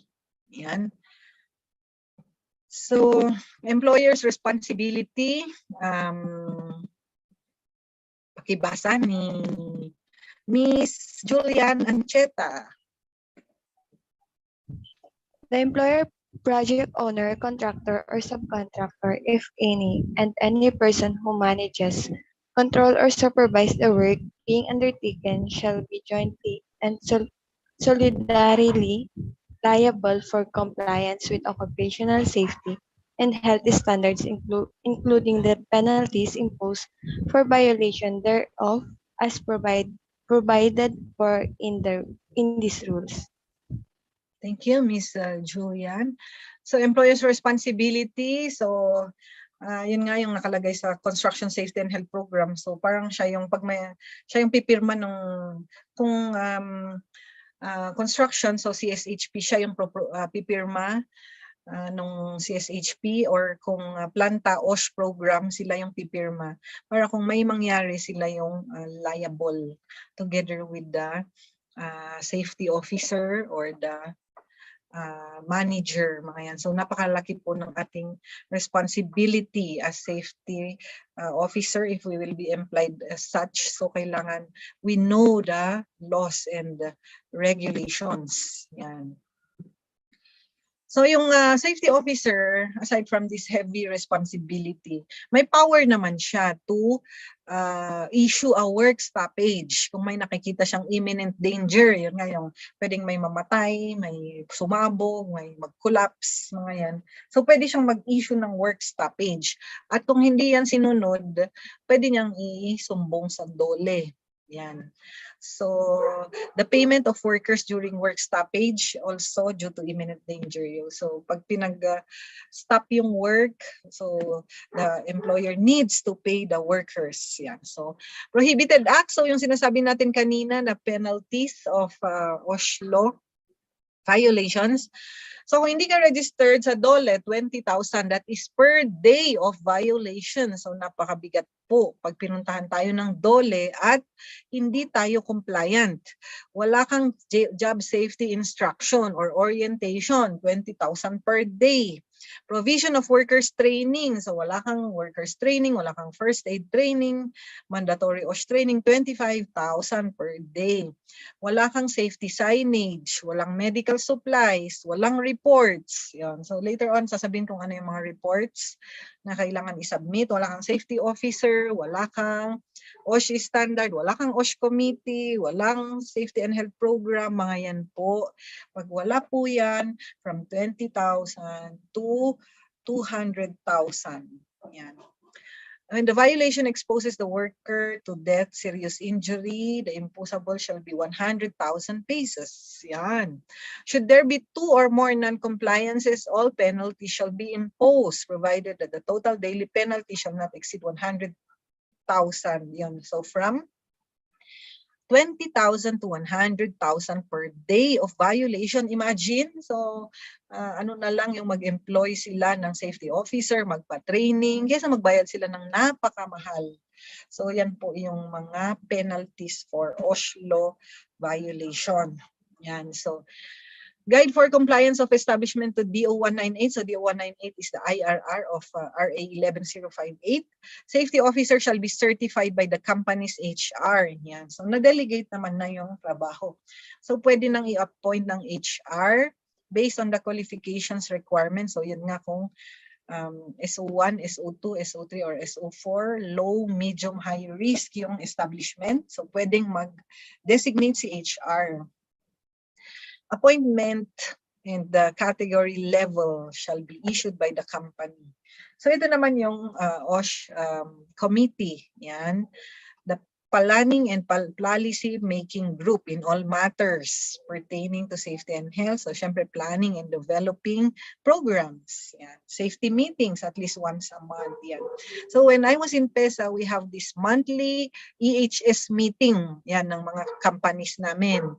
So we gather the safety officers of TI, MOOG, SITEL, IHG, Adriste, mga yan. So we do a monthly meeting, especially nung pandemic, mga yan. So nag-uusap kami tungkol sa mga new legislation, sa mga COVID measures, mga yan. Tapos nagre-report kami kung ilan yung cases nila ng COVID, mga yun. So alam nila na minomonitor sila ng government with regards to occupational safety and health. So even during the pandemic, we conduct inspections, mga yan. So nag-inspection kami kung tama ba yung mga engineering measures nila, mga yan. Kung may mga admin programs, halimbawa may nagka-COVID, anong gagawin ng company, meron ba siyang infection control program, mga yan. So hahanapin yung document, i-verify, i-interviewin mga tao, i-check kung may isolation facility, may triage, mga yan. Tapos ganun din sa mga vaccination. So tumulong kami sa pag-establish ng mga vaccination areas ng workers, mga yan. So during that time is priority yung mga workers, yan, para makabalik sila sa trabaho, yan. So we are happy that we have we are past those critical experiences, pero we hope that it doesn't recur, yan.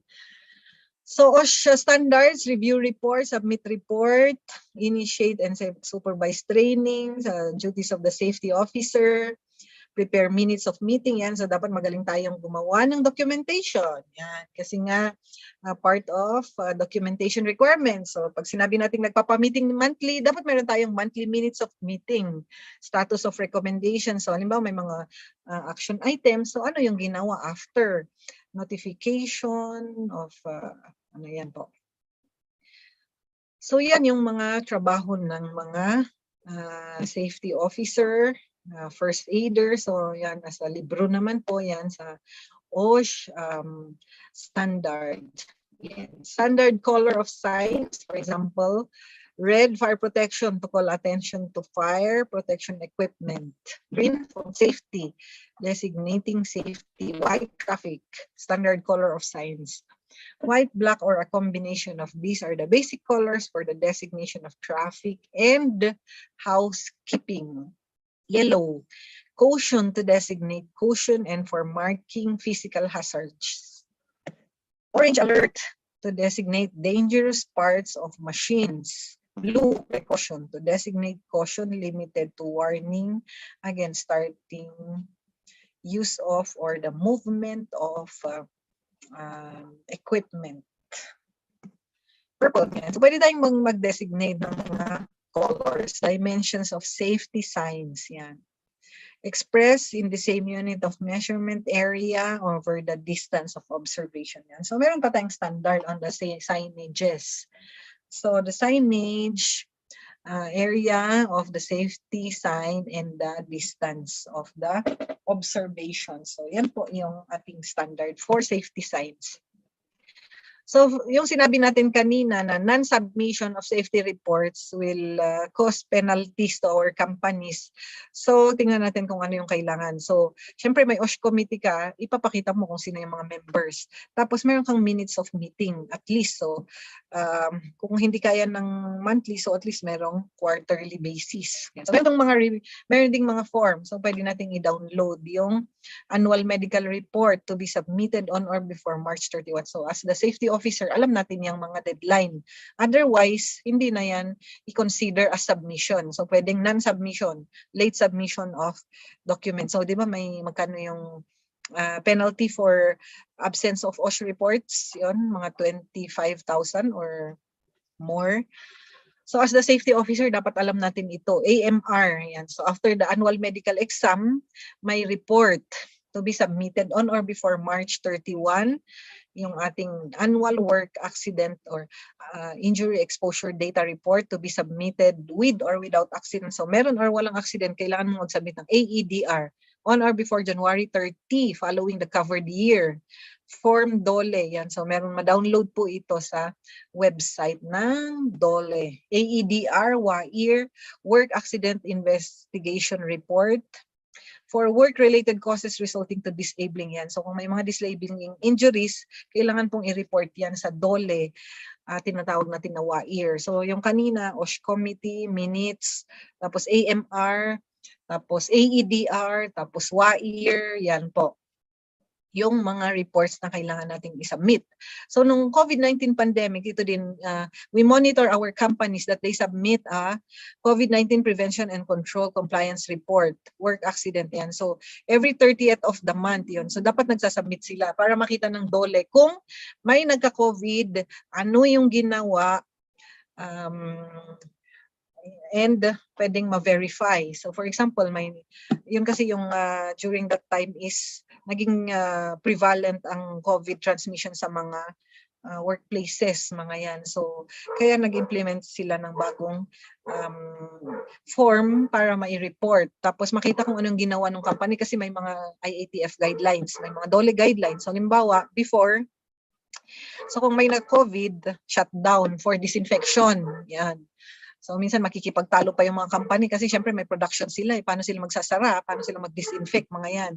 So dati is 24 hours shutdown for the disinfection. Tapos naging 8 hours, tatawad pa sila kasi pwedeng na-disinfect na. Papasok na yung mga empleyado namin. Mga ganyan. Ganyan pa yung mga mga employers kasi naghahabol pa ng mga production, mga yun. So yun ang tinitingnan ng mga inspectors. Kung may nagkasakit, ano ang ginawa, pinag-quarantine ba yan, in-isolate, na-monitor ba yan, mga yun. Tapos may mga engineering controls ba sa company, otherwise hindi na siya papayagang mag-operate kung marami siyang cases, mga yan. So napaka-importante po nitong mga OSH reports. Yan. So, as private company, kailangan mag-register sa DOLE under Rule 1020. New establishment 30 days before operation, so meron kang OSH registration. Mandatory OSH program, so pag-aaralan po ito sa BOSH, yung 40 hours. So, tuturuan kayo kung paano gumawa ng OSH program. Although this can be downloaded sa website, OSH program. So yun, mag-identify ka ng mga hazards, yung physical, chemical, biological, ergonomic, and then gawan mo ng control measures. Yan. So hindi lang na-identify, kailangan mong i-measure, yan yung risk assessment, at kailangan mong gumawa ng control measures. Yan. So pakibasa po ni, sinong pwedeng magbasa dyan? Si Anne-Claire Paulino. Nandiyan ka pa ba, Anne-Claire? Pwedeng pakibasa yung ating summary? Yes po.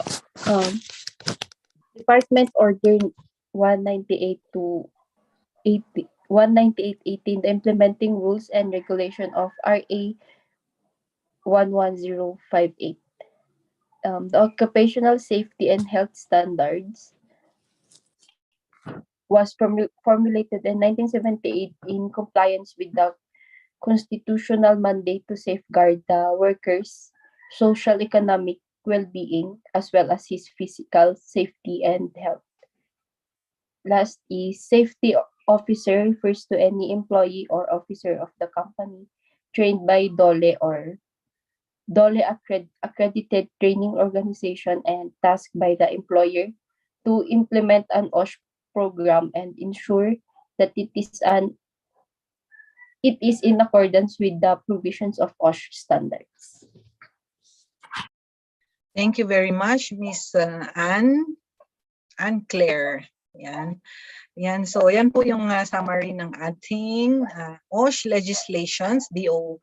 So, don't forget 11058. Yan yung ating OSH law. Tapos yung kanyang IRR is DO 198. So, pwede nating i-download. Tapos, pwede nating basahin in detail.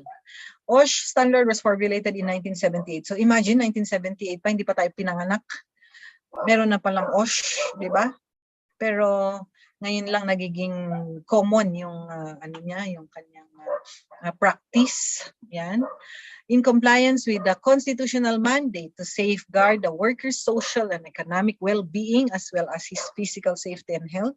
SO refers to any employee of the company trained by DOLE, yan, DOLE or DOLE accredited training organization like the STOs, and tasked by employer to implement an OSH program, ensure that is in accordance with the provisions of OSH standards.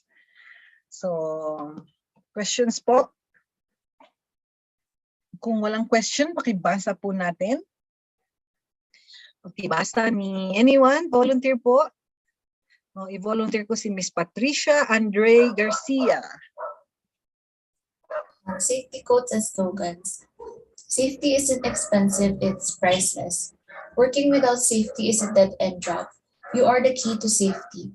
Safety is a small investment for a rich future. Safety doesn't happen by accident. Thank you very much, Miss Patricia. So, yan po. So, sana meron tayong natutunan with our Module 2.1 on OSH legislations and reports. You have any questions?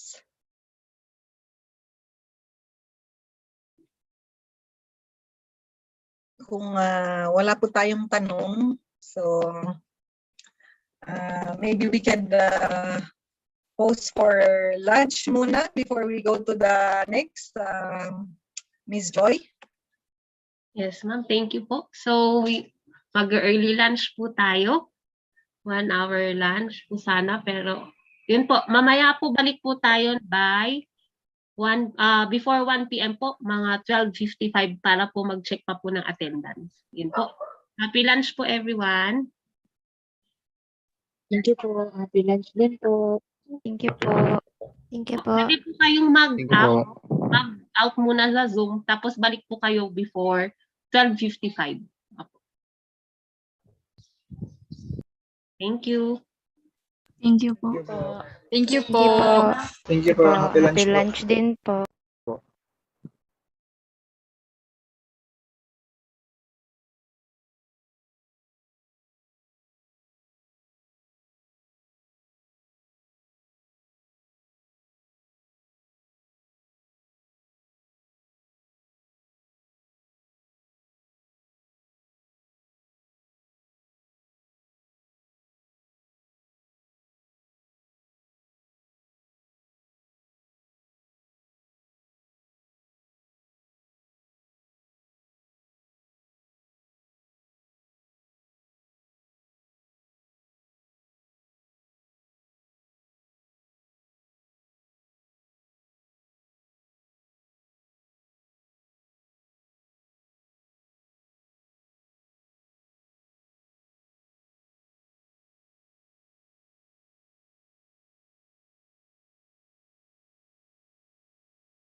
Saan ako order? Wala akong pag-order.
Na siyang naging sanhi upang kanilang ikamatay. Hindi daw nagtuman ito sa pagkikipaglaban.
Ayan, good afternoon po. Yun po sa mga naka-login na po, pa-on na po ng camera.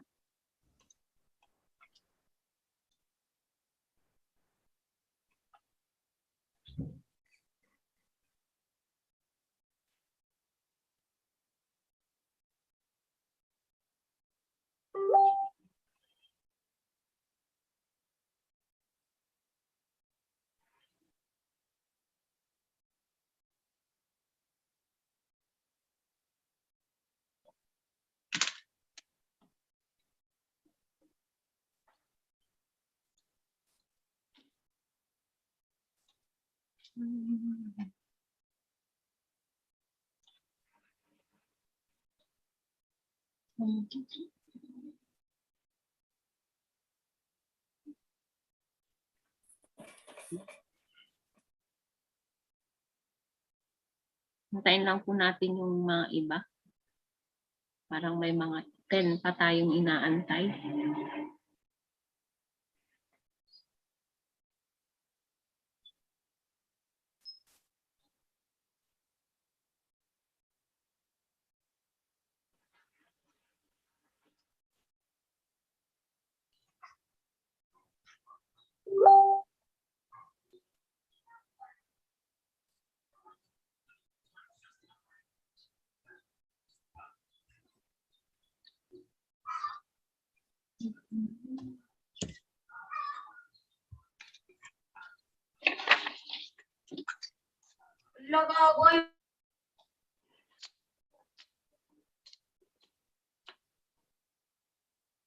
Okay po, good afternoon po everyone. Before po mag-start si Ma'am Marivic sa kanyang next module po, mag-check po ulit muna ako ng attendance natin.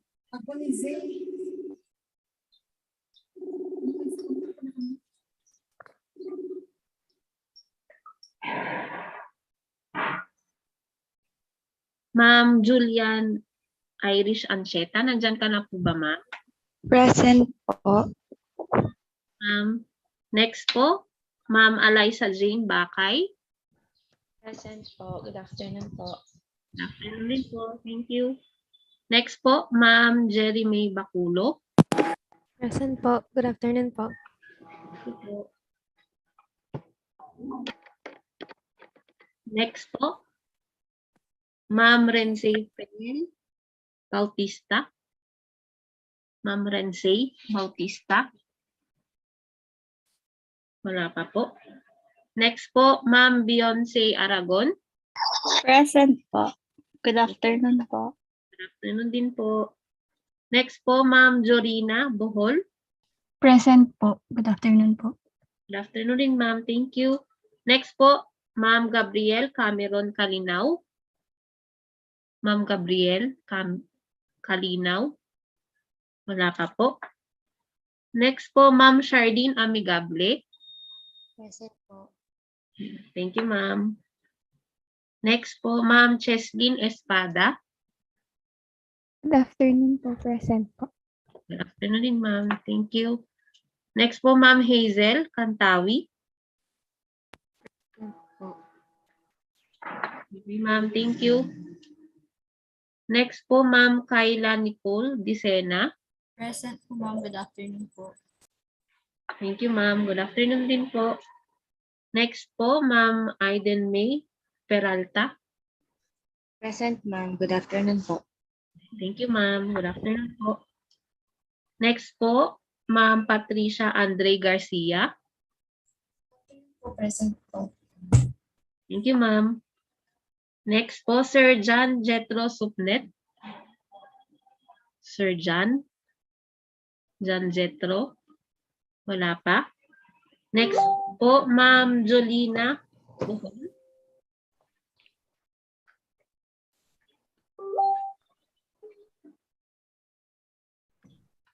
Ma'am Jolina.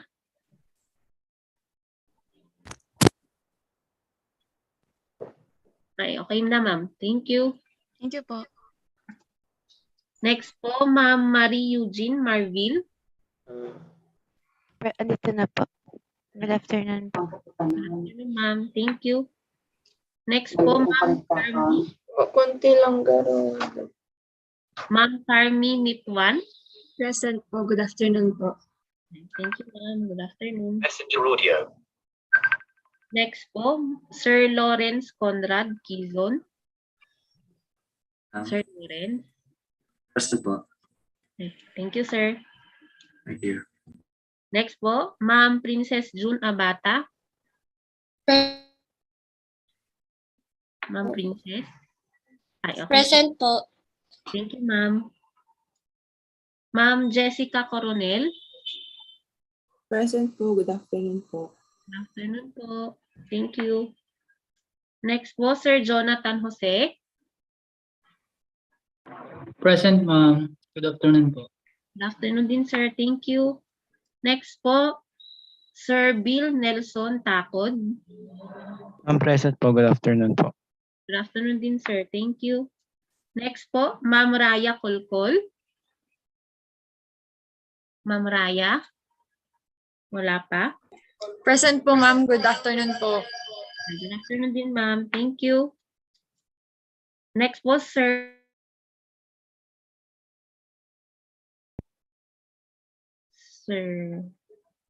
Ivan Gaho. Wala pa rin. Present po. Ay, okay. Present. Okay po, thank you. Next po, Ma'am Ashayla May Armonio. Present po. Good afternoon. Good afternoon, ma'am. Next po, Ma'am Rihanna Marie Kagalawan. Present po, ma'am. Good afternoon po. Good afternoon din, ma'am. Thank you po. Next po, Sir Renz Justin Manawis. Ay, ma'am, sorry. Ma'am Renz Justin Manawis. Present po. Thank you, ma'am. Next po, Ma'am Julian Kale Reyes. Present po. Good afternoon po. Ay, okay, ma'am. Thank you. Next po, Sir Alexandrian Tria. Sir Alexander. Present po. Good afternoon po. Good afternoon din po. Thank you. Next, Ma'am Trixie Cayabyab. Ma'am Trixie. Present po, ma'am. Good afternoon po. Okay po, ma'am. Thank you. Next po, Ma'am Tiffany Q-An. Present po, ma'am. Good afternoon po. Good afternoon din, ma'am. Thank you. Sir Ivan Pamularcano. Present po. Good afternoon po. Good afternoon din, sir. Thank you. Next po, Ma'am Messi Feline Bustos. Good afternoon po. Present po. Good afternoon din, ma'am. Thank you po.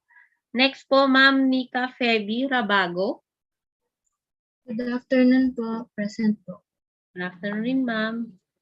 Next, Ma'am Moira Abigail Balanon. Present po. Good afternoon po. Good afternoon, ma'am. Sir Mark Emriel Parlan. Sir Good Mark. afternoon. Present po. Ay, okay, sir. Thank you. Next po, Ma'am Fabilin Villena. Present po. Good afternoon, ma'am. Good afternoon din, ma'am. Thank you. Next po, Sir Earl Moncale Mutok. Present po. Good afternoon po. Good afternoon din po. Thank you. Next po, Sir Mark Christian Aquino. Ma'am, present po. Good afternoon. Thank you, sir. Next po, Ma'am Rain Nian Balagbagan. Present, ma'am. Good afternoon po. Good afternoon po. Thank you. Next po, Sir King Zius Tagaw. Present po. Thank you, sir. Next po, Ma'am Ann Claire Paulino. Ma'am Ann. Thank you, ma'am. Next po, Sir John Ray Flora. Sir John Ray. Wala pa. Present ho. Ay, okay, sir. Thank you po. Next po, Ma'am Giselle Pasqua. Good afternoon, ma'am. Present po.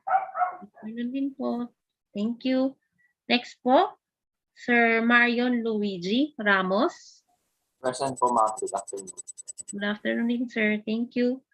Next po, Sir Mark Nicolas Garcia.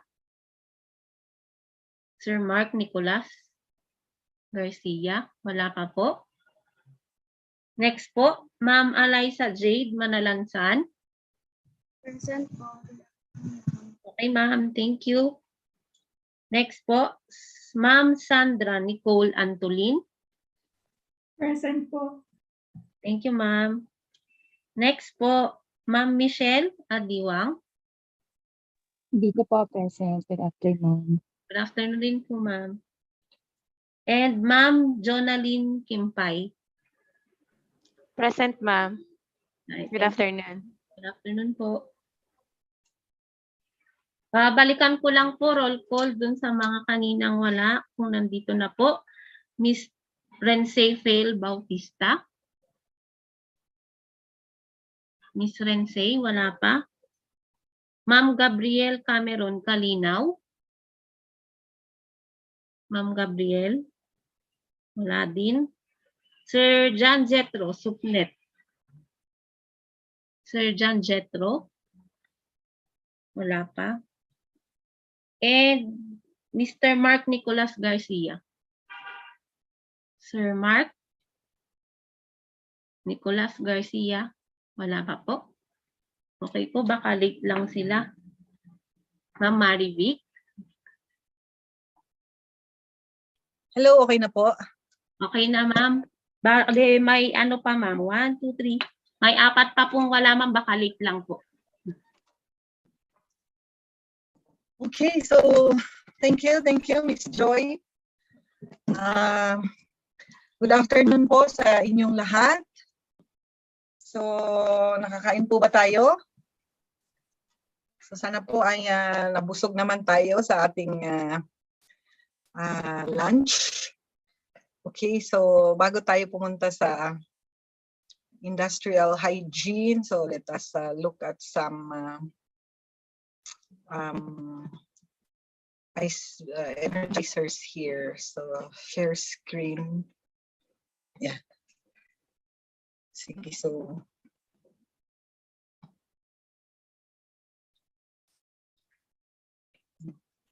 yan. Okay, so gising-gising po. So we look at some logos and symbols for this quiz. Okay, so ano po ito? This is the logo of anyone? Ano po yan? So kung tayo ay maging safety officer, so we will be closely coordinating with the Department of Labor and Employment. So yan po ang DOLE. What about this? What do you think is this agency? So ito po ang Bureau of Working Conditions. Yan. So it is also under the Department of Labor and Employment. Yan. So sa mga submission ng report. How about this? Anyone? Ano pa ang OSHC? Miss Charlene, ano kaya ito?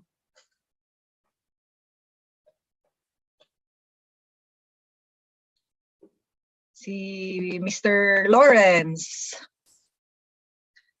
So this is the Occupational Safety and Health Center. Yan. So at least we know of these government agencies in charge of implementing OSH. So ano po ito kaya? Anyone? This is the Employees Compensation Commission. How about this? Ano po ito kaya? Social Security System. Yan, tama. Yeah, SSS, o the Social Security System. Yan. The International Labor Organization. Yan. Ano kaya ang NDRRMC? Anyone? Yan, hindi pa ba natin na-encounter yung office na yan? So that is the National Disaster Reduction Management Council. Yan. So, yan po yung iba't ibang agencies which are monitoring occupational safety and health, monitoring and also implementing the guidelines on OSH. Yan. Okay, so naka-screen share na ba? Hindi pa, ma'am. Okay, so we move on to our next topic on Module 3A.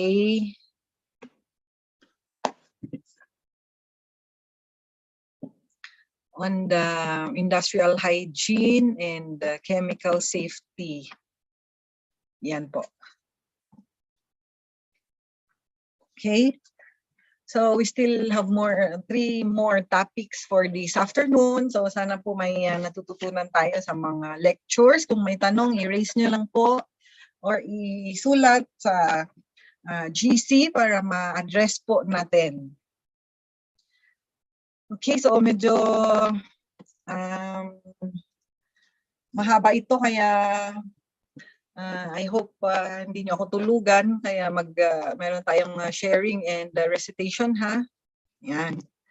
Sige, so these are our learning outcomes for this module to define industrial hygiene and health hazards, to outline the classification on health hazard, to describe routes of exposure, to describe and recognize health hazards, give example of occupational exposure and nature of exposure to each type of hazards.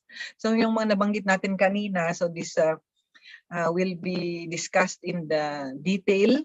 Discuss the chemical safety, including globally harmonized system labels, safety data sheets, DO136-14, and proper use, handling, and storage of chemicals. Yan. So, basahin natin, industrial hygiene is the science of anticipating, recognizing, evaluating, and controlling workplace hazards. So, IH, also called OH in other countries, industrial hygiene or occupational hygiene. So, it is a science of anticipating, recognizing. So, yun na yung sinabi natin na we identify the hazards, we recognize, because we are already knowledgeable of this safety and health hazards. And then we evaluate or we measure using instruments, and we propose control measures. So it's not only recognizing, identifying that there is a hazard, we need to measure and we need to control. So yun, as a safety officer, safety engineer, so we are offered several equipment yan po, and devices in order to measure these hazards. So para mas maging scientific yung ating data. Pag sinabi natin polluted ang hangin sa isang lugar, so meron makwa-quantify natin. So halimbawa, ganito ang PM10, ganito ang PM2.5, ganito ang carbon dioxide contaminant concentration in the air para ma-quantify yung ating mga claim na, let's say, polluted yung atmosphere, mga yan po. So that is the science of industrial hygiene. So health hazards affect the workers' health and exposure takes a long time to show their effects. So ito yung mahirap na we are exposed to the hazard but it will take time to bioaccumulate, and then later on we'll just complain of headaches, of pains, yun pala may cancer na mga yan, or different types of diseases, mga yan. So yun pong mga effects nito takes a long time to show, kaya we should be aware kung ano yung mga exposure natin with the different types of hazards. So as mentioned earlier, we have the PCBE. So yan po yung ating mnemonics for the different types of occupational health hazards. So we have physical hazards, chemical hazards, biological hazards, and ergonomic hazards. So ano po yung mga examples ng mga ito? So let's say for chemical hazards, so nandyan yung organic solvents in the form of vapors, mga yan. So examples nito, mga alcohols, acetones, yan. So when they vaporize, they can be inhaled and can be a source of illness of the workers. So acid in the form of mist, heavy metals in the form of fumes. So for example, sa mga welding works, yan. So syempre, in the welding operation, so nag-emit ng mga harmful fumes coming from the metal. So this is a source of a chemical hazard. And then gas in the form of gases yung nabanggit natin na combustion gases like carbon dioxide, water vapor, tapos yung other impurities, and the products of incomplete combustion like carbon monoxide. So these are pollutants in the air which can pose risk to our health. So dust is also another chemical hazard in the form of particulate and fiber. So example nito sa mga sand, cement, mga yan po. Tapos sa mga fibrous materials and objects like yun nga, yung asbestos, mga yan po, and other forms of fibrous raw materials and objects can cause the emission of dust. So organic solvents, these are carbon-based substances capable of dissolving or dispersing one or more other substances. So I'm sure ginagamit natin ito sa ating mga laboratories.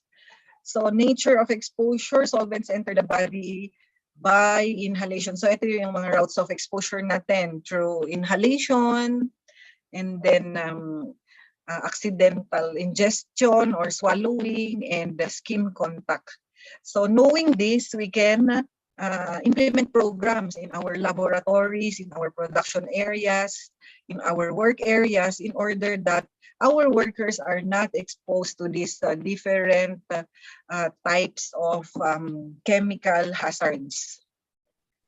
So these are the workers which are at risk of exposure. So those workers involved in handling and using paints, yan po. So makikita yan sa construction, mga yan po.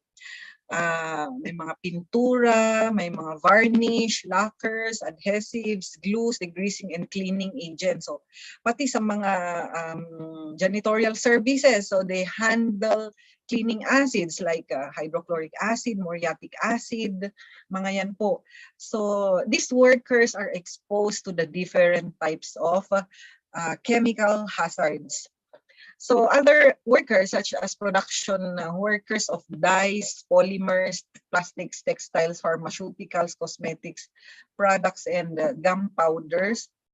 So in the process of producing products and services to their customers, so they are exposed to these different raw materials which can make them be exposed to chemical hazards. So ganun din yung photography, so magazine printing, food packaging and label yan. So kaya yung mga ink cartridge, mga yan po, so these are considered hazardous waste because they contain chemicals like chromium, cadmium, so yan, which can be carcinogenic, mga yan po. So that's why mga paint, meron na ngayon mga lead-free, pati mga gasolines natin is unleaded, mga yan po. This is due to the concepts of occupational safety and health that we eliminate and we substitute less hazardous chemicals with these carcinogenic substances. So examples of organic solvents, yan. So maybe we have encountered this in our laboratories. Benzene, they can be inhaled. So the workers exposed are those in the rubber industry, oil refineries, chemical plants, shoe manufacturers, and gasoline-related industries. Yan po, benzene. So pati sa mga laboratories natin sa university. So kung meron tayo niyan, so dapat meron po tayong safety program in place para po hindi ma-expose yung mga estudyante natin, mga teachers natin, mga yan po, or sa production area. So this should be properly handled. So acetone is another example of an organic solvent which can enter the human body through inhalation. Acetone, fingernail polish, paint remover, cleaning products, and rubber. So ito yung sinasabi natin kanina na kailangan mo ng permit before you purchase or you use this acetone. Mga yan. So, we need the permit from PDEA. So, acid is another chemical hazard. Corrosives. Acids or bases are materials that can attack and chemically destroy exposed body tissues. So mists are suspended liquids. So in the acids in the form of mists, these are suspended liquid droplets generated by the condensation of liquids from vapor back to liquid. So and ito po, present lang siya sa mga laboratories natin, sa work areas, pero uncovered, for example. So they can be transmitted into the air in the form of vapor and mist, and this can expose us to chemical hazards. Occupation or workers at risk, factory workers that produce nitric acid. Yan, so kailangan ng mga permits po ng mga strong acids na ito para makita ng government o ng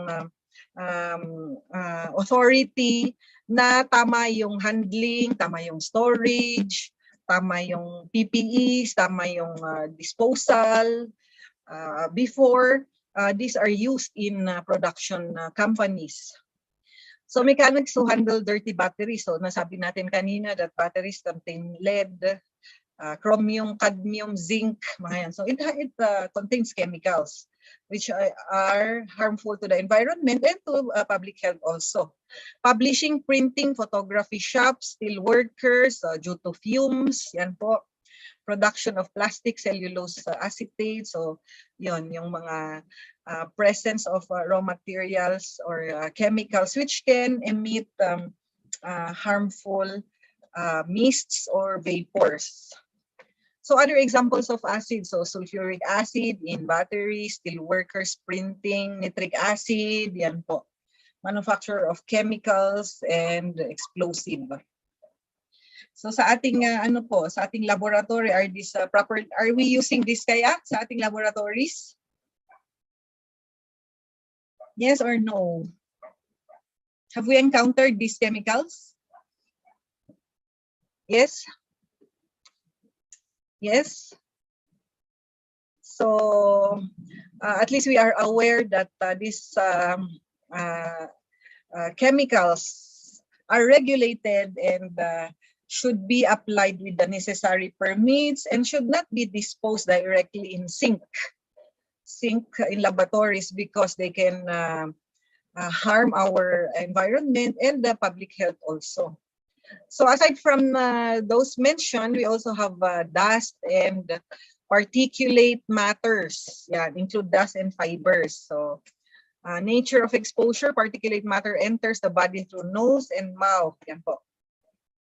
So occupation at risk of exposure to dust are mining, yan, quarrying, tunneling, stone masonry, construction, foundries, and other metallurgical processes. So kayo po, pag na-employ kayo sa mga manufacturing industry, so makikita natin na these are simple raw materials but they can expose us to chemical hazards of dust and other vapors or mists. Yan.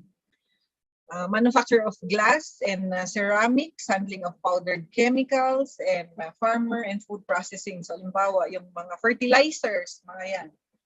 So, in excess, so for example, due to excessive use of fertilizers, for example, in agricultural use, so during surface runoff, it contaminates our water sources. Kaya nagpo-cause nung sinasabi nating algal bloom, mga yon, or eutrophication, yon. So that is due to the high presence of fertilizers in our water bodies, mga yan. So na-fertilize yung mga algae, kaya dumadami sila, mga yan.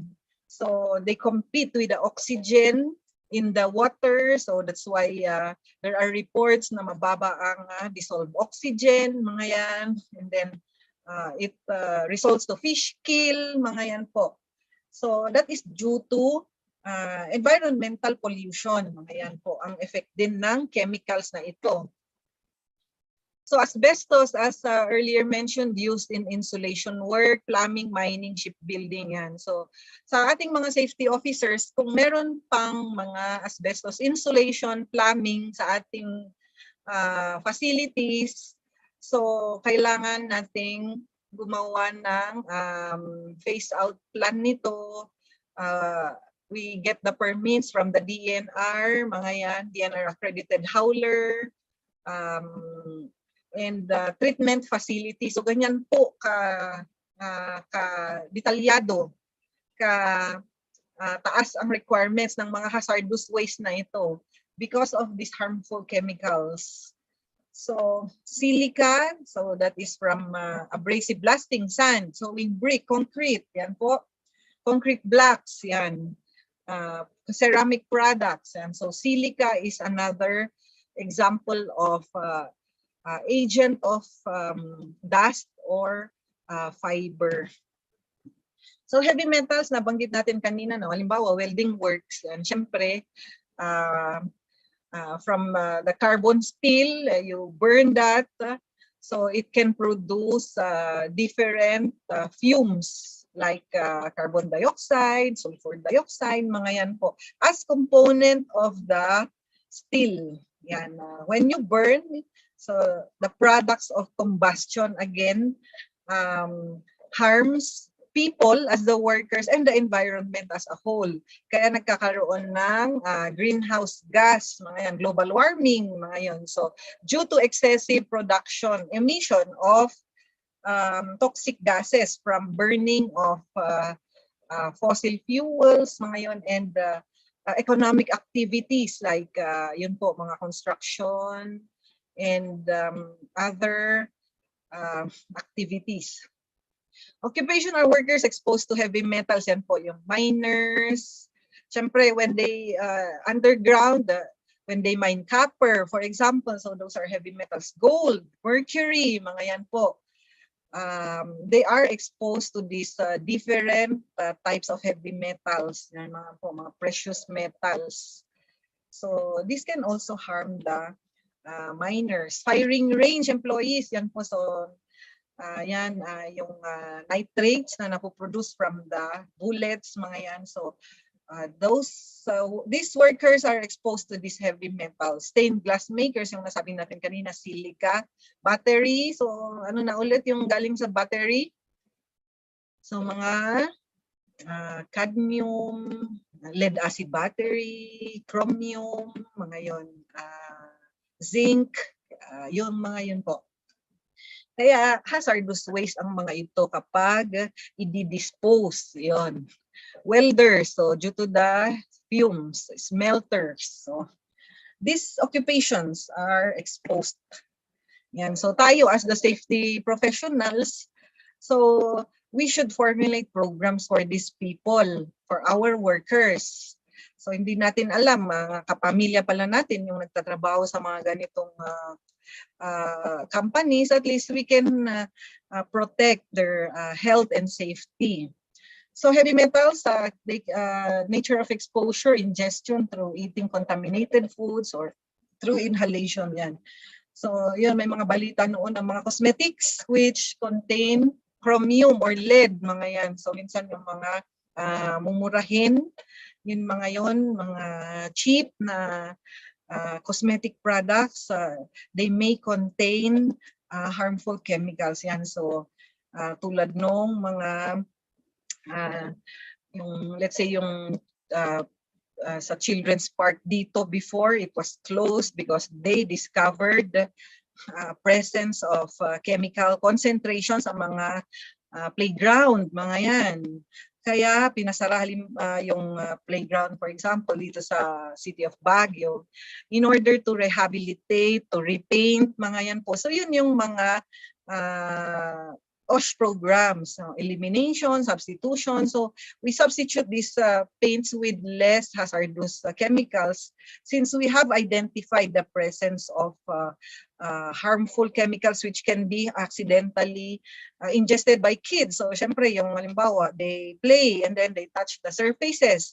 So the paint gets into their hands and then they eat and then they get to swallow the chemicals, mga yan. So we should also be careful with these cosmetic products which are cheap, mga yan. So because they may contain harmful chemicals. So ganun din yung mga wet wipes. So we read of news na may mga banned wet wipes. So dito rin meron na tayong ordinance on banning certain brands of wet wipes because they were found to contain harmful chemicals. So napakadami pong application nitong occupational safety and health.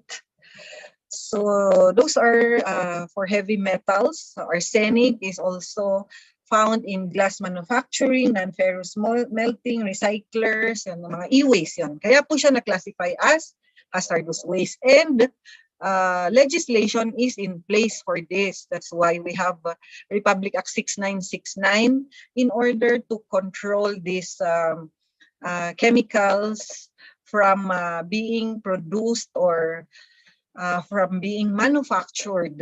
Ayan.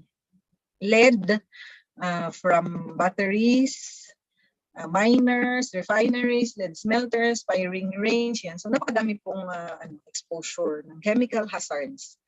So next is gases are formless fluids that expand to occupy the space or enclosure in which they are confined. So they can be inhaled as a nature of exposure. So nabanggit natin kanina yung combustion gases. So for this we have Clean Air Act. Yan. So RA 8749 yan po. Clean Air Act in order to regulate naman yung ating mga emission of harmful gases, mga yan. So we have legislations in place in order to safeguard the environment and the public health. So common gases in the workplace, pakibasa ni Mr. Mark Nicolas Garcia. Common gases in the workplace and occupation or workers exposed. Pressurized gases in their compressed state, particularly compressed air, steam, natural gas, and liquid petroleum gas, LPG. Compressed air can center the body through the travel, even through a layer of clothing. Thank you, Mr. Mark Nicolas Garcia. So ito po yung mga common gases, hindi lang sa workplace, pati po sa mga bahay natin. So even if we are at home, we are exposed to these different chemical hazards. So now that we were trained on safety, so let us remind, let us educate our family members on LPG, for example, especially now that we are celebrating this Fire Prevention Month in the month of May. Yan. So kung kailan Fire Prevention Month, maraming nangyayaring sunog. Yan po. Kasi nga onset of summer season, kaya mataas yung temperature, kaya may mga flammable liquids or gases that auto-ignite.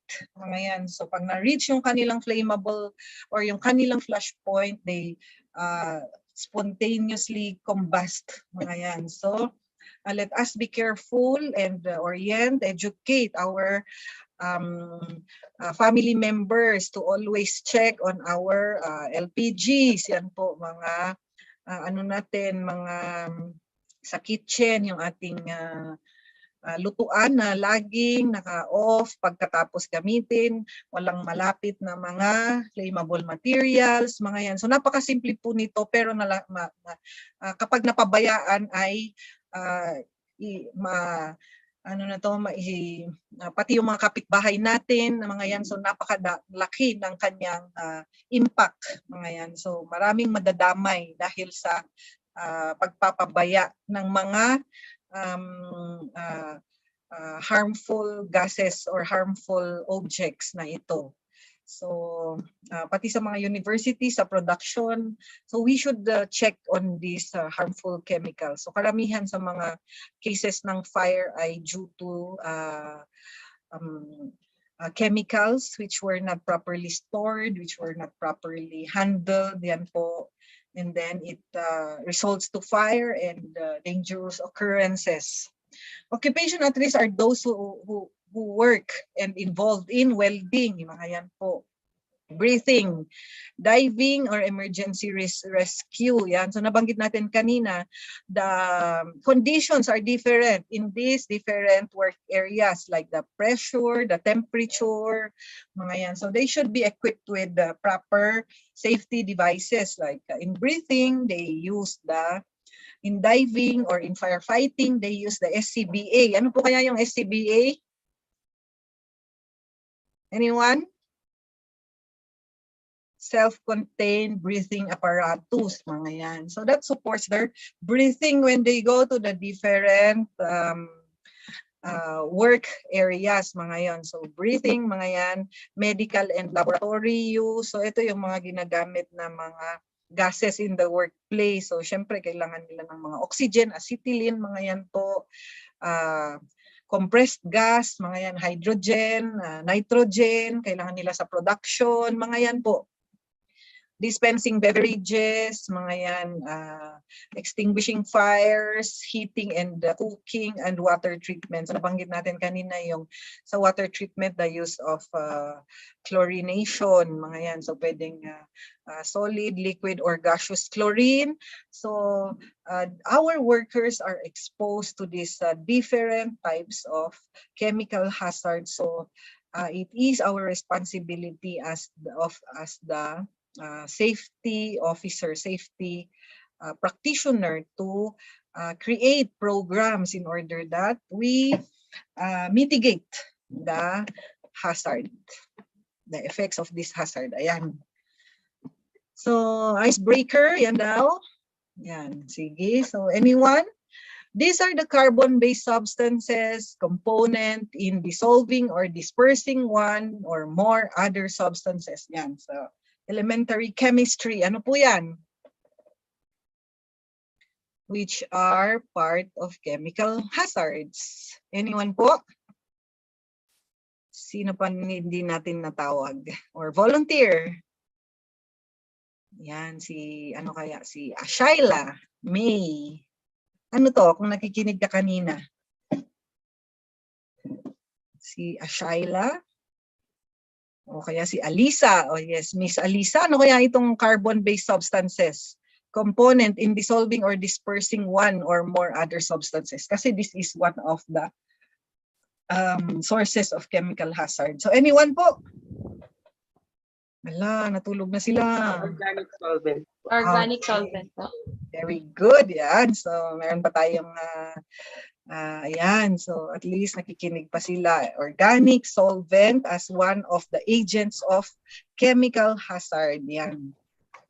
Give examples of the item in number 1 and explain how they are used in the industry. So ano daw mga examples? Anong maalala nyo na organic solvent kaya? Anyone? Yan, sige, si Miss. Nasaan na siya? Sige po. Yan. Ano kaya yung mga examples? So, nabanggit. Acetone po. Acetone, okay. Very good. Yun, so ano yung gamit? Through inhalation po. So, parang sa mga nag-work po under spa. Okay, so acetone, tama sa mga parlors, mga yan po, beauty parlors. So imagine yung mga maliliit na shops na ganun, if they are using chemicals and they are exposed to chemical hazards, mga yan. So thank you, Mr. Ivan. Benzene and acetone.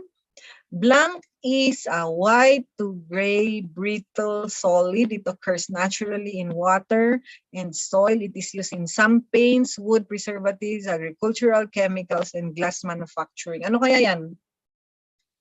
Naturally in water and soil. Yan, arsenic. Yan.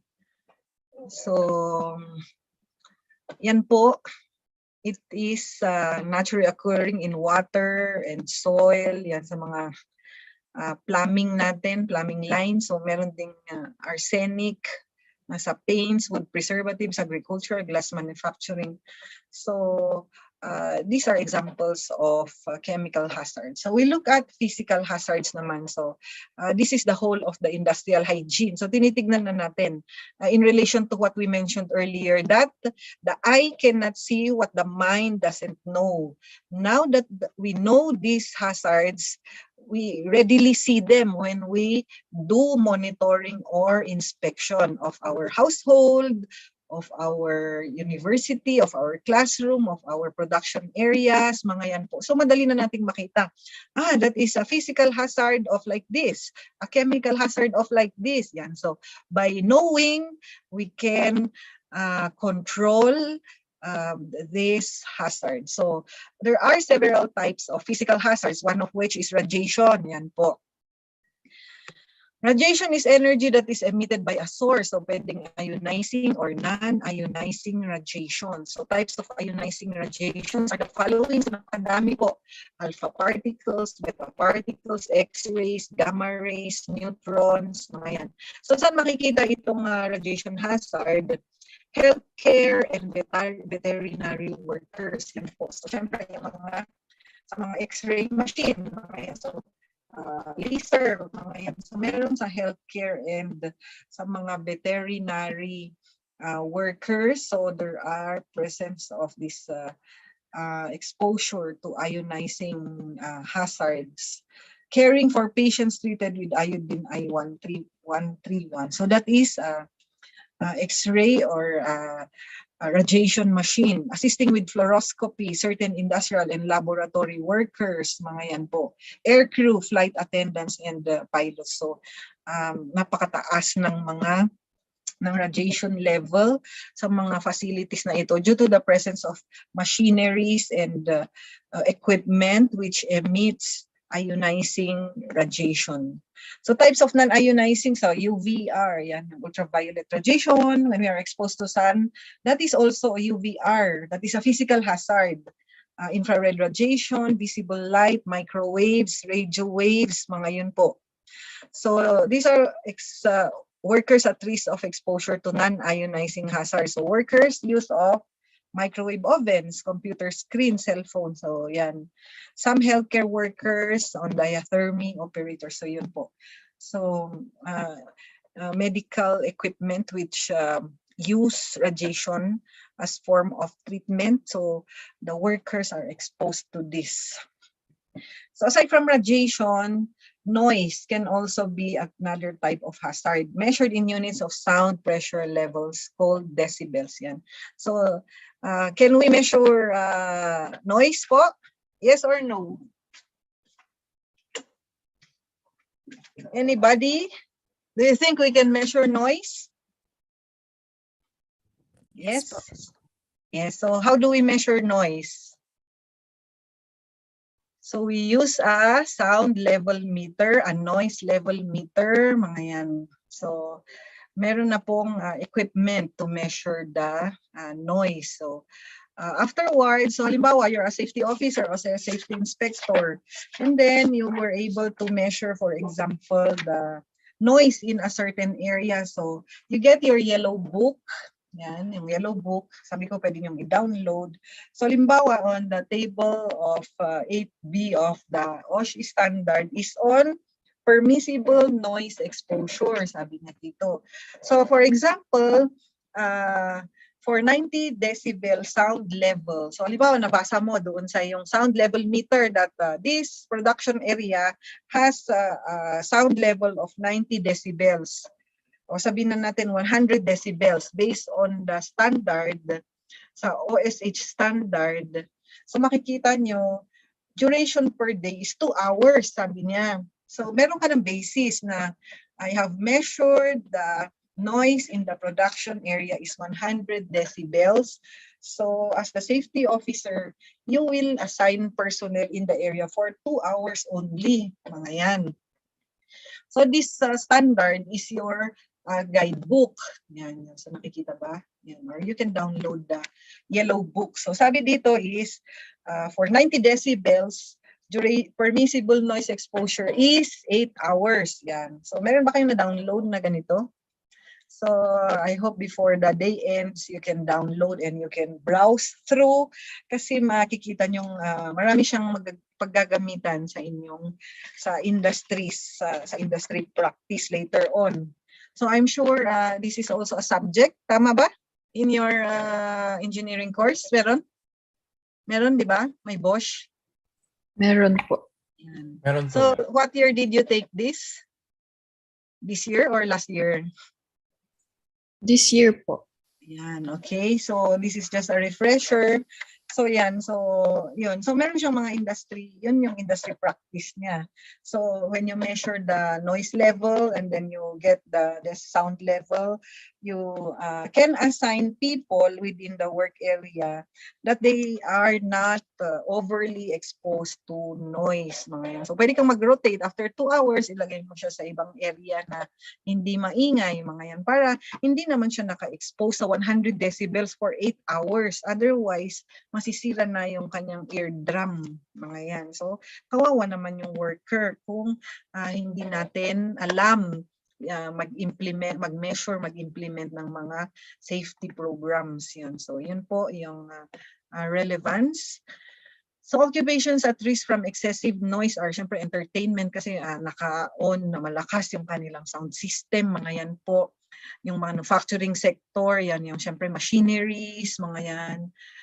Equipment, so call center staff, so street sweepers, mga yan. So they are exposed to the different hazards, mga yan po.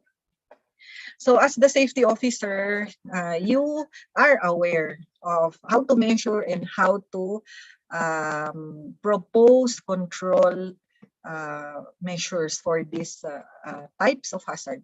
So aside from radiation, we have noise as a physical hazard. We also have vibration. Yan po yung, it is a mechanical oscillation of an object about an equilibrium point. It enters the body from the organ in contact with the vibrating equipment. So sino yung mga exposed dito? Estates workers, yung construction. So halimbawa, they are using jackhammers, mga yan po, drills, mga yan. So they are exposed to vibration hazard. Mechanics, yan, sa mga engine, body shop workers, drivers of heavy vehicles, drivers of forklift trucks, operators of heavy machines, aircraft personnel. So yan po, they are exposed to vibration, mga yan. So at least kayo na safety professional,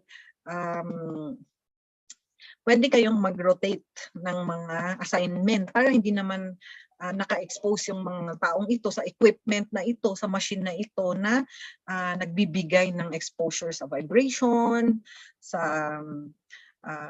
iba't ibang physical hazards. So aside from radiation, we have noise, we have vibration, illumination, yan. So, pwede yan sa mga offices natin. Glare may be defined as any brightness within the field of vision, yan. So, 3 types of disability, discomfort, reflected, yan. So, sa mga work areas ba natin, sa working table, sa study table, so tama ba yung illumination level? Baka masyadong mahina or masyadong glaring. So, meron ding equipment to measure illumination. Ano kaya yon? Ano ang pang-measure ng illumination? So, meron tayong lux meter.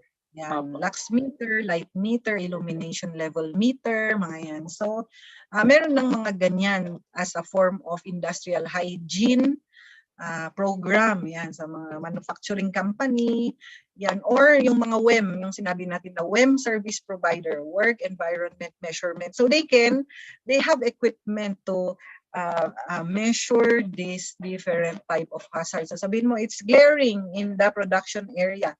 This is the reading, mga yan. So dito rin sa ating book, yan, meron tayong illumination level. Table 8C. So if you have time, you download the yellow book and you see noise level, illumination level. So for example, this for welding. So dapat daw 500 lux. Mga yan. or inspection and assembly for fine accounting, pattern making, drafting. So meron siyang area of operation, meron siyang minimum lighting level. So meron siyang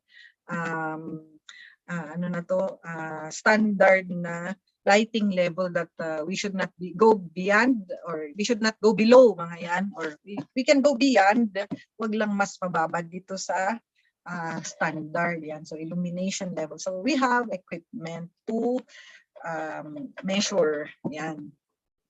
Source of light can be natural or artificial. The types of lighting are local lighting, mga yan, or localized lighting, yan. So, limbawa, in our desk, meron tayong desk lamp, yan. So, those are examples of mga localized lighting. Or dun sa production area, limbawa, we are into design of garments, mga yan. So, meron kang blue light, mga yan, para mas nakikita mo, limbawa, yung patterns, mga yan.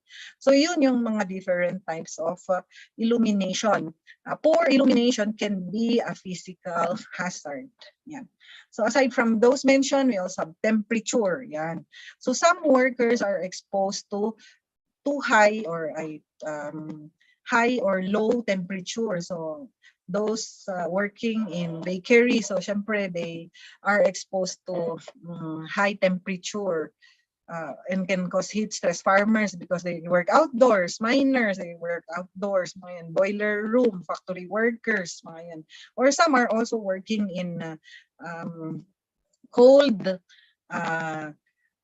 workplaces, like yung sa cryogenics, meron yung cold storage. That's why they have to enter yung cold storage. So, pero meron ding cold stress, mga yan.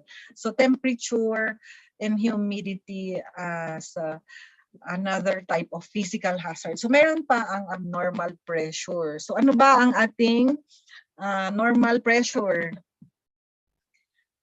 So ang normal atmospheric pressure natin is yung 1 atmosphere. So that is the 14.7 PSI, 760 millimeters mercury, mga yan. Ano pa yung 101.325 kilopascals. Yun ba yun? Tama ba yun? Tama ba? Tama ba yung 1 atmosphere? How many pascals? Ano? 101.325? Tama ba yung nalala ko? Ayun. Yes, po. Tama? Yes, 101.325 kilopascal, mga yan. So, yun, those are the different types of atmospheric pressure conditions which are normal. So nasabi natin kanina na changes in height. So pwedeng too high or too low yung elevation. It changes, the pressure is differs. Example, aviation workers, high altitude cause low oxygen and pressure. So that is a danger to these workers, di ba? Mining, deep tunneling causing low oxygen. Mountain climber, high altitude cause low oxygen and pressure. Diving, underwater works like welding and tunneling. So again, if there's a difference in elevation, there can be a hazard in pressure, temperature, kasi iba yung kanilang working conditions, mga yan. So as the safety professional, ano yung dapat na programs mo? Ano yung dapat na dala nilang PPE para hindi naman sila mamatay when they go to these areas like sa mining? So ano dapat yung kanilang safety program? Ano dapat yung mga PPEs na dala nila? Or breathing apparatus, mga yan. So as safety practitioners, we are aware.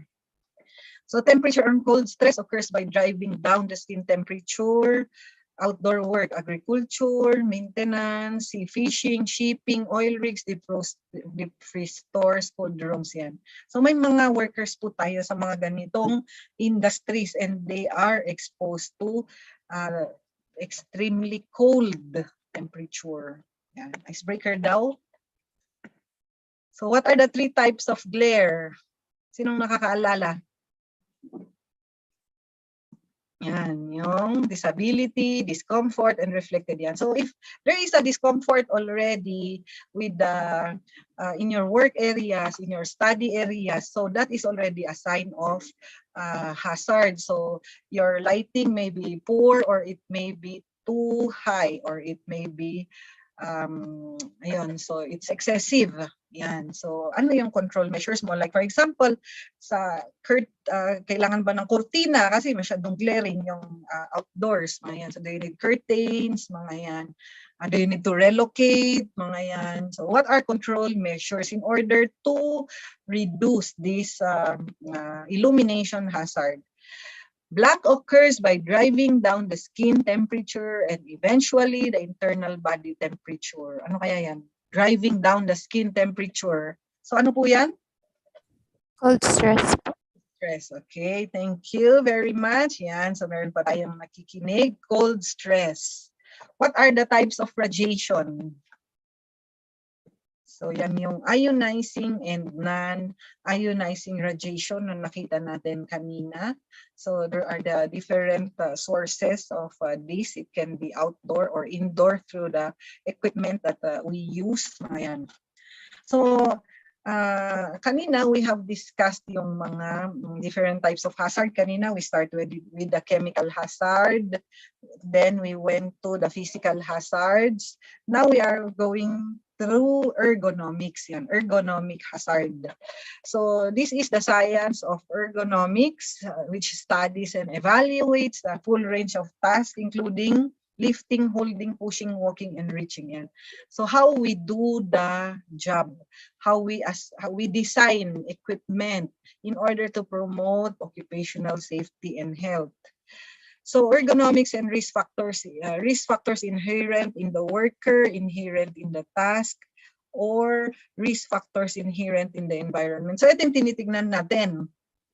Ano yung mga ergonomic factors like doon sa worker, yung syempre yung height niya, mga yan, yung capability niya, mga yan, yung knowledge niya, tapos inherent in the task. So itong task na to, ano bang kailangan nito?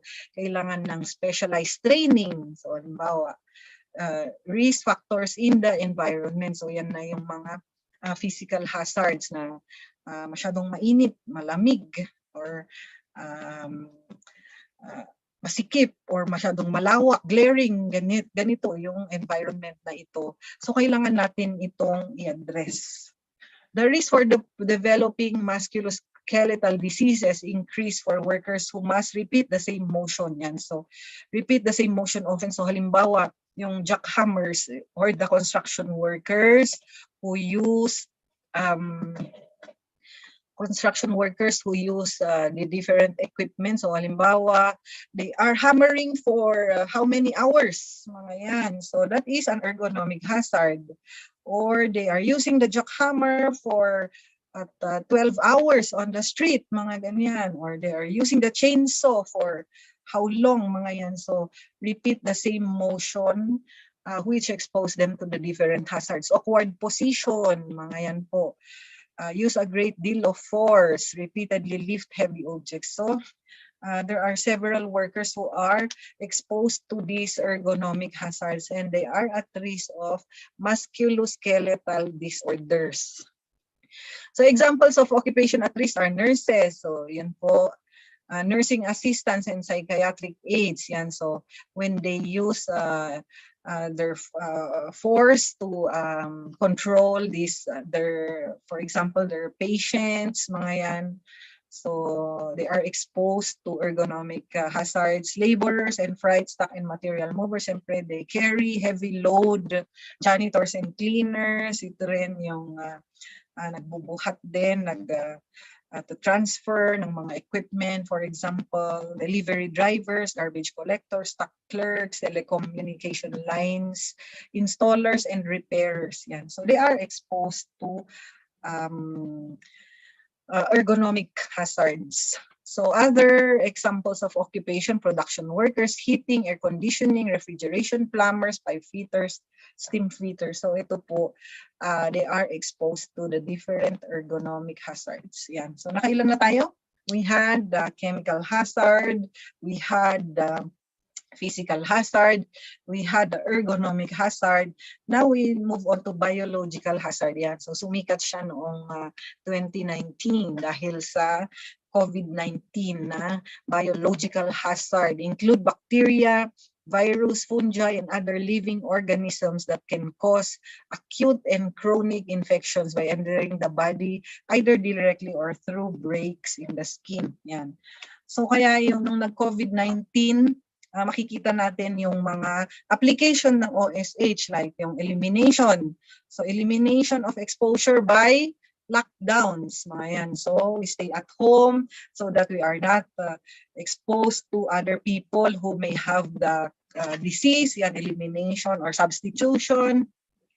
That's why we had alternative work arrangements like work from home, mga yan po, online classes, virtual trainings, virtual meetings. So we think of ways using these concepts. And then we have engineering control measures like we had constructed isolation facilities, yan, para hindi ma-expose yung mga family members. We bring them to isolation facilities. We have triage, mga yan, we have treatment facilities, mga yan po. So those are engineering control measures. So we improve the ventilation, so nagkaroon ng mga HEPA filters, tapos nagkaroon ng ventilation system sa mga buildings and offices, ano pa, barriers, mga yan, to isolate the people from each other. So we constructed barriers, yan, so as an engineering control measure. So other control measures like the admin control measures in the form of policies, yan. So nagkaroon ng mga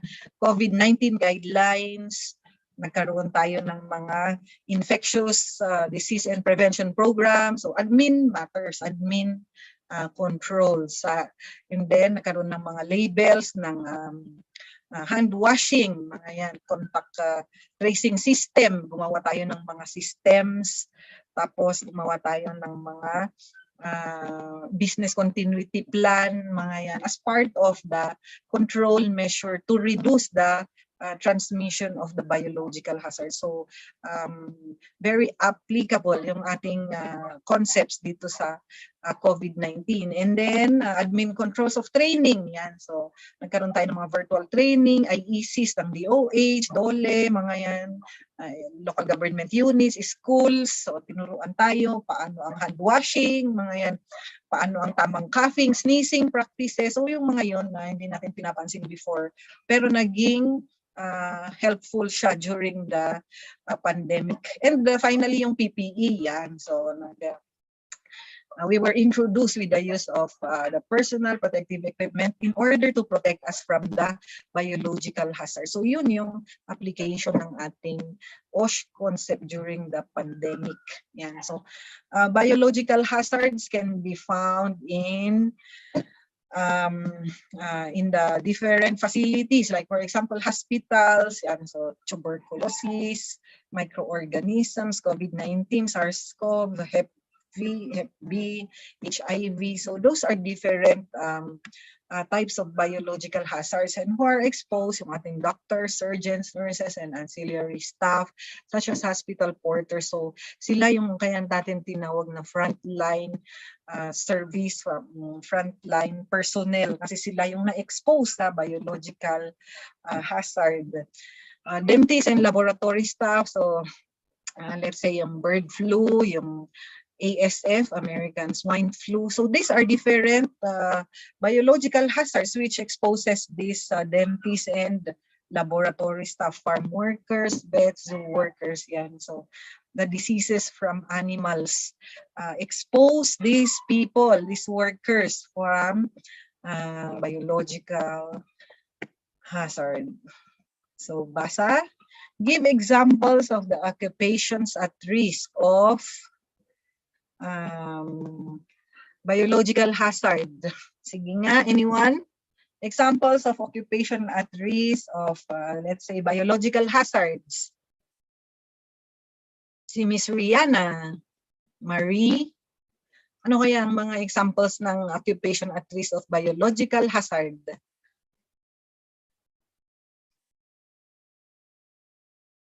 Ano po, yung mga molds po. Oo, yan ay. Anong mga workers? Anong occupations? So kung may molds exposed sino yung mga exposed? Let's say yung garbage collectors who collect the trash filled with molds, mga yan. Or food service staff which are exposed to spoiled food which already contains molds, mga yan. So examples of occupation. So napakadami, halos lahat ng occupation we are exposed. So we really need to recommend to implement control measures. These are microorganisms but are not strictly alive. They are self-replicating molecules. Ano kaya yan? Viruses. Viruses, very good. Blank studies and evaluates a full range of tasks, including but not limited to lifting, holding, pushing, ano yan. The Ergonomics po. Ergonomics po.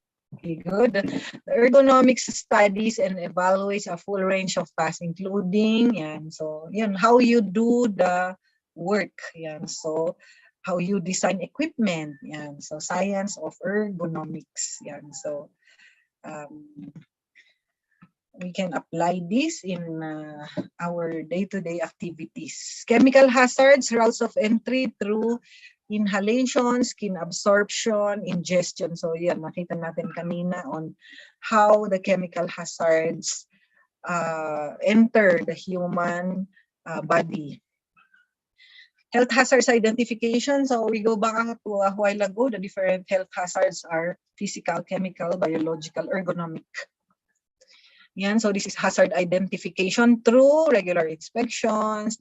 So now, you already can identify the different health hazards through inspection, review of records or safety data sheet. You interview people or workers, review processes, review accident reports. Mga yan. Evaluation, ito yung sinasabi natin na WEM. So sampling and analysis carried out in respect of the atmospheric working environment. So may mga agencies, companies na nagkakandak po ng WEM. For one, yung Occupational Safety and Health Center. Yan.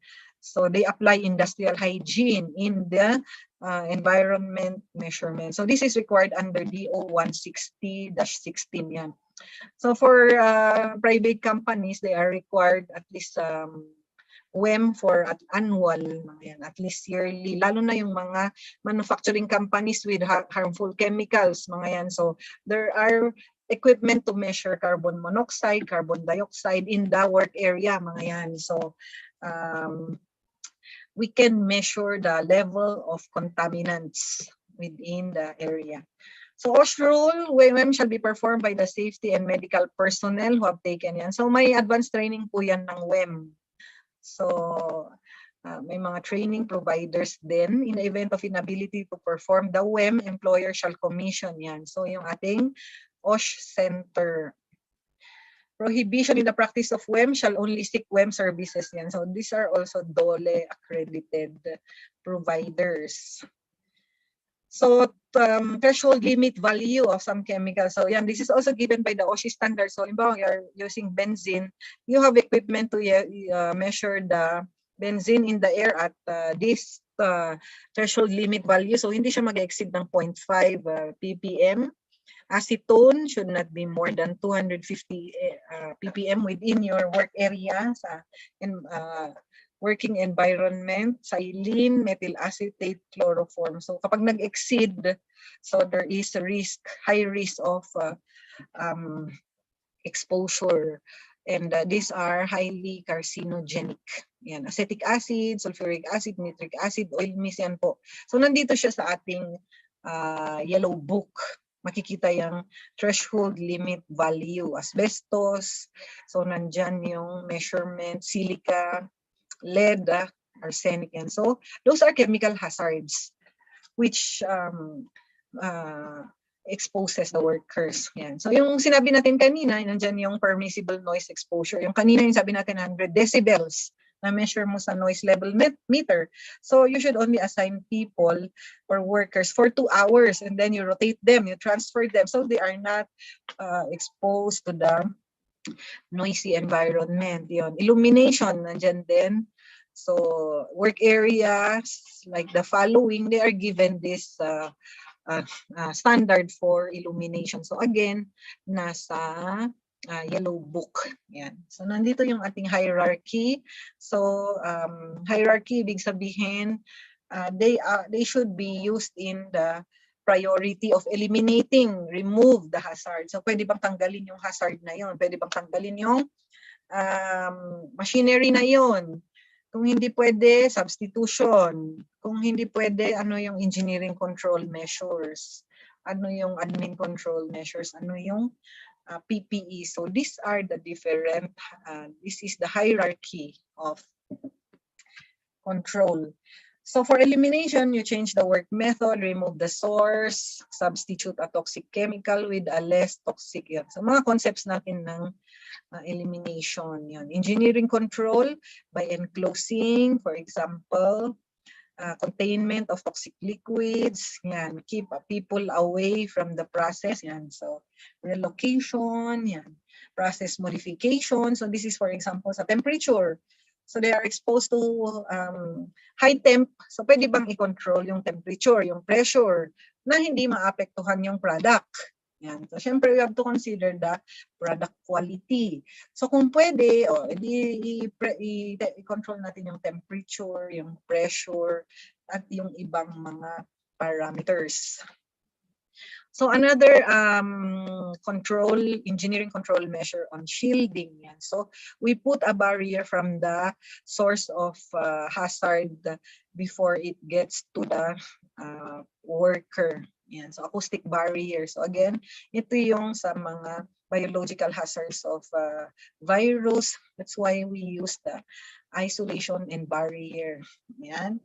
And then industrial ventilation, yan, expert yung ating mga mechanical engineers. Yan. So they can design ventilation systems in order for sufficient ventilation within an area. So napaka-importante din ito nung pandemic dahil we measure the air change per hour, mga yan.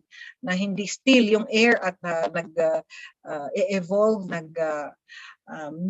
nandun yung virus at pwedeng mai-transmit sa kung sino yung nasa place. So we need the ventilation. So admin control, distance from hazard, waste management, storage, emergency response. So these are documents on how to manage PPEs like earplugs, earmuffs. Yeah. So these are very important, especially when you go to production areas, mga yan, private companies. Yeah. Proper fit of the PPEs. Yan. Yan. So eye protection, face protection, respiratory protection. So ito yung ating breathing apparatus, air cylinder or air compressor, respirators, yan.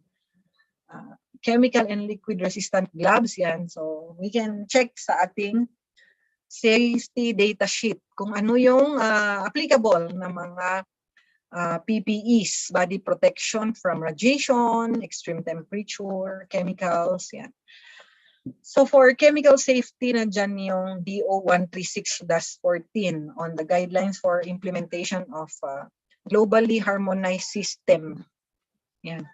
So for this DO136-14, so gumamit na sila ng mga pictograms yan para this is globally recognized. Kaya globally harmonized system, GHS yung tawag kasi it is used globally para madali siyang ma-recognize. Explosive, flammable, oxidizing, compressed gas, harmful, dangerous for the environment, health, hazard, corrosive. Yan. So yan is the this is the GHS. So as mentioned earlier, lahat ng chemicals merong SDS. So we can require this from the manufacturer, from the suppliers. Halimbawa, sa company, gagamit tayo ng bagong chemical, hindi tayo ng SDS niya.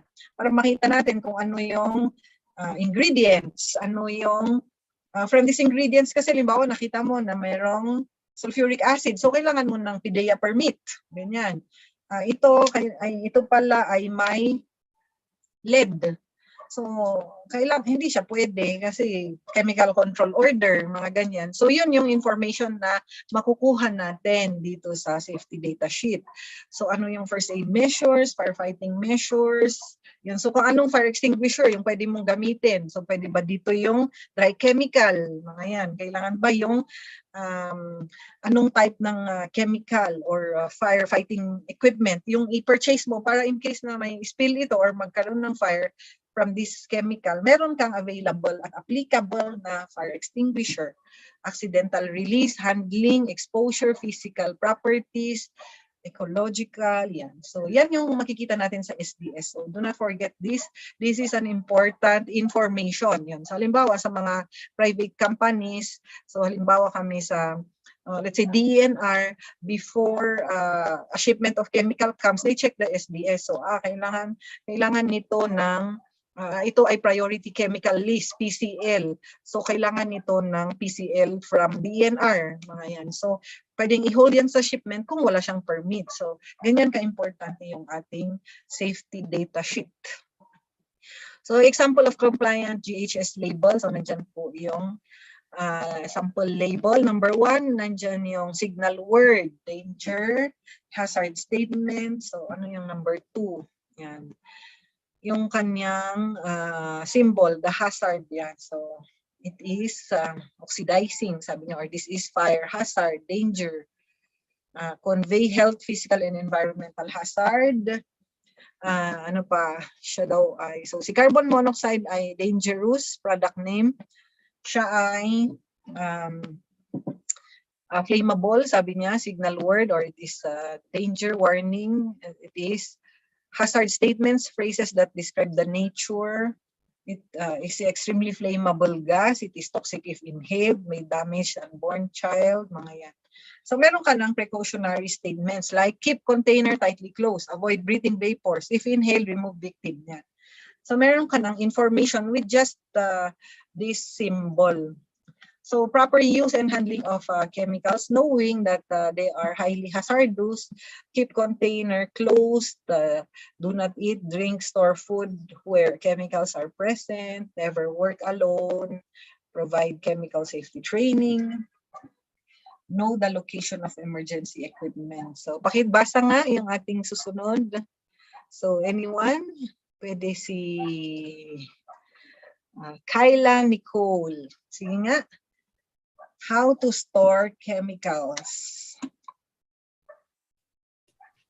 Storage of chemicals. No container shall be accepted without an adequate and identifying GHS label and having an SDS supplied with the container. Each establishment should have adequate, well-ventilated storage space for chemicals and properly segregate chemicals. Chemicals classified to any GHS health hazard danger category should be kept under strict control. Stored chemicals should be examined periodically for replacement, deterioration, and container integrity. Quantities of chemicals to be stored shall be kept to the minimum amount. Lastly, there should be adequate security and limited access to chemical storage areas. Thank you, Kyla. So yan, basa natin. So sana ina-apply natin yan sa ating mga chemical laboratories. Ina-apply ba natin? Yes? Yes. So we hope these are applied in our laboratories in the university and in our workplace, kung saan man tayong mga trades. Yan, so storage, yan po. So napaka-importante ng storage of chemicals. Yan, so summary, the industrial hygiene consists of the following approach. Yan, so recognition, and then evaluation. So that is the system of measurement using industrial hygiene equipment. Yan, yung like the lux meter, yan, sound level meter, and then gas detectors, mga yan. So others like anemometer, mga yan, for ventilation, and then for water samples like let's say gas chromatography, mga yan, GC, or the spectrophotometer, mga yan. So other equipment which reads the chemical component in the atmosphere or in water samples. 4 types of health hazards are PCBE. So wag natin kalimutan yung physical, chemical, biological, ergonomic. So napakadami pong hazard in the different workplaces. So one of the main duties of the safety officer is the conduct of hazards identification. Yan. So this is through inspection, yan, interview, yung nasabi natin kanina, review of SDS, review of processes, of materials. Yan. Health hazard identification is part of the risk assessment process. Identifying hazards in the workplace can be carried out in the form of inspection, review of records, safety data sheet. Yeah. WEM are sampling and analysis carried out in respect of the atmospheric condition. So yun yung sinabi natin on the WEM providers. So meron pong industrial hygiene equipment na pwedeng gamitin para masabi natin na these are below or this exceeds the standard. TLV refers to airborne concentration, which is believed that nearly all workers may be repeatedly exposed daily. Nakita natin data, meron din siya sa yellow book, itong mga threshold limit values for the different chemicals. Yan, so masaya si Bill Nelson. Sige nga, pakibasa yan uli. Mr. Bill Nelson. Hello, ma'am. Industrial hygienists are trained to anticipate, recognize, evaluate, and recommend controls for environmental and physical hazards that can affect the health and well-being of workers. Thank you very much, Bill Nelson. So yan po yung industrial hygienists na who applies the science of IH na napag-usapan natin. Yan, icebreaker daw. So yan, pictograms. So yan, bakit may answer na? Bakit may answer? Yan. Sige nga, ano daw yan? Pictograms. Ano po kaya yan? Hygiene po. Ha? Ano yung hygiene? So, hi, tapos gene. Yan. Very good. Next. Hi plus gene. How about that? Ano kaya yan? Ano kayang word yan? Gising-gising. Ano kaya yan?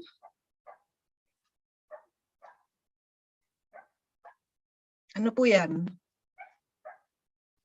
Anyone? Any guess?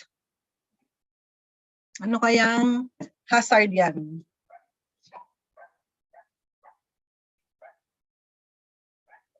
Wala ba? Hindi natin mag-guess. So, ang sabi ng aking OJT, that is illumination. So, LU mean by Taylor Swift and nation. Yan. So, ginawa ng mga classmates niyo na on-the-job trainees natin ng safety. Yan daw ay illumination. Yan. Totoo ba yun na Bill Nelson? Tama ba? Yes po. Okay. How about that? What word is that?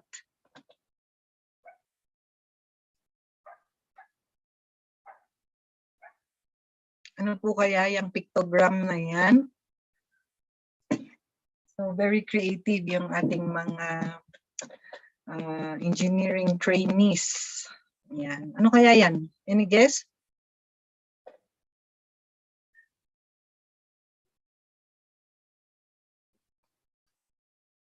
That is a hazard. Any guess?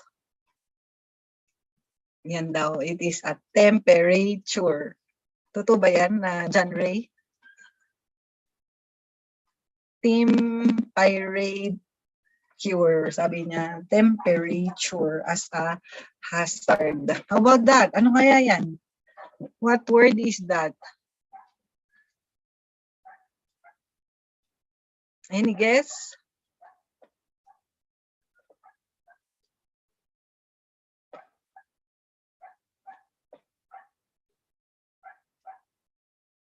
₱50 GCash. Ano kaya yan?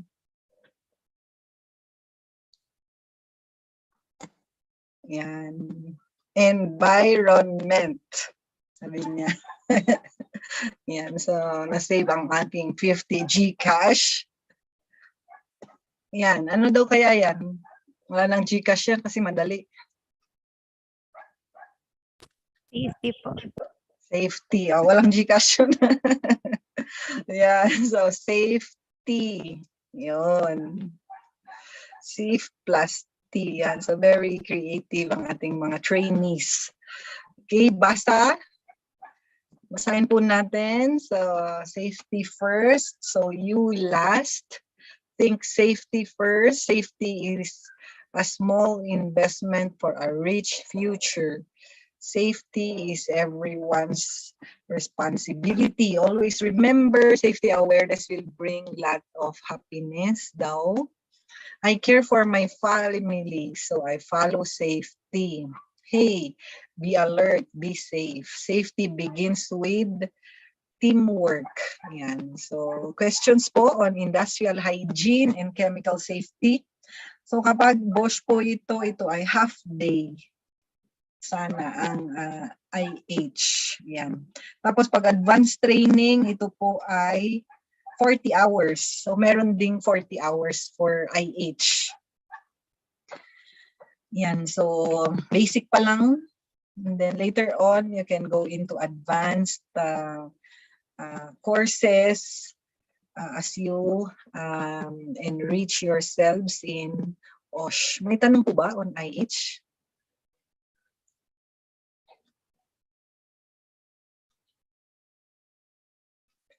So kung wala na pong tanong, tignan natin yung susunod, which is yan, on program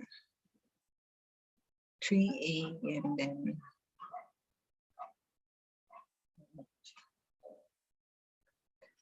so kung wala nang tanong, tingnan natin yung basic safety rules 3B.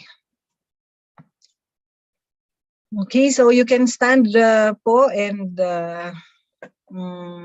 exercise. Yan. So pwede po kayong tumayo muna at galaw-galaw. Yan, para we have energy for the next hour of our discussion on safety rules and measures. Yan. So, as a review, so natapos natin yung introduction, and then general concepts, and then ano pa? BOSH legislations, tapos yung mga admin reports, yan, and then we move on to industrial hygiene and chemical safety. And then now we look at basic safety rules and measures. Yan. So makikita na natin dito yung iba't ibang safety rules and measures. Yan. Makibasa ni Mr. John Ray. Objectives. Discuss the hazards of poor housekeeping.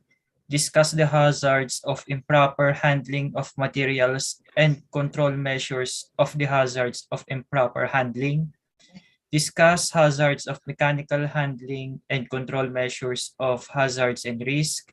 Discuss the measures associated with working with electricity and control measures. Discuss hazards, fire elements, and control measures and prevention. Thank you, Mr. John Ray. So yan yung ating topic, housekeeping, materials handling, ano pa, mechanical handling, and then fire safety, electrical safety. Meron din tayo dito na office safety. Yan. So, makikita na natin kung ano yung dapat gawin. Ano na yung mga control measures. Yan. So, housekeeping. So, narinig na ba natin yung 5S of good housekeeping? Can I see a raise of hand? This is our, yung narinig na natin kung mag-raise ng hand yung nakarinig na nung housekeeping. Yan, okay, very good. Yan. So marami na, hindi bago yung concept ng 5S. Okay, thank you.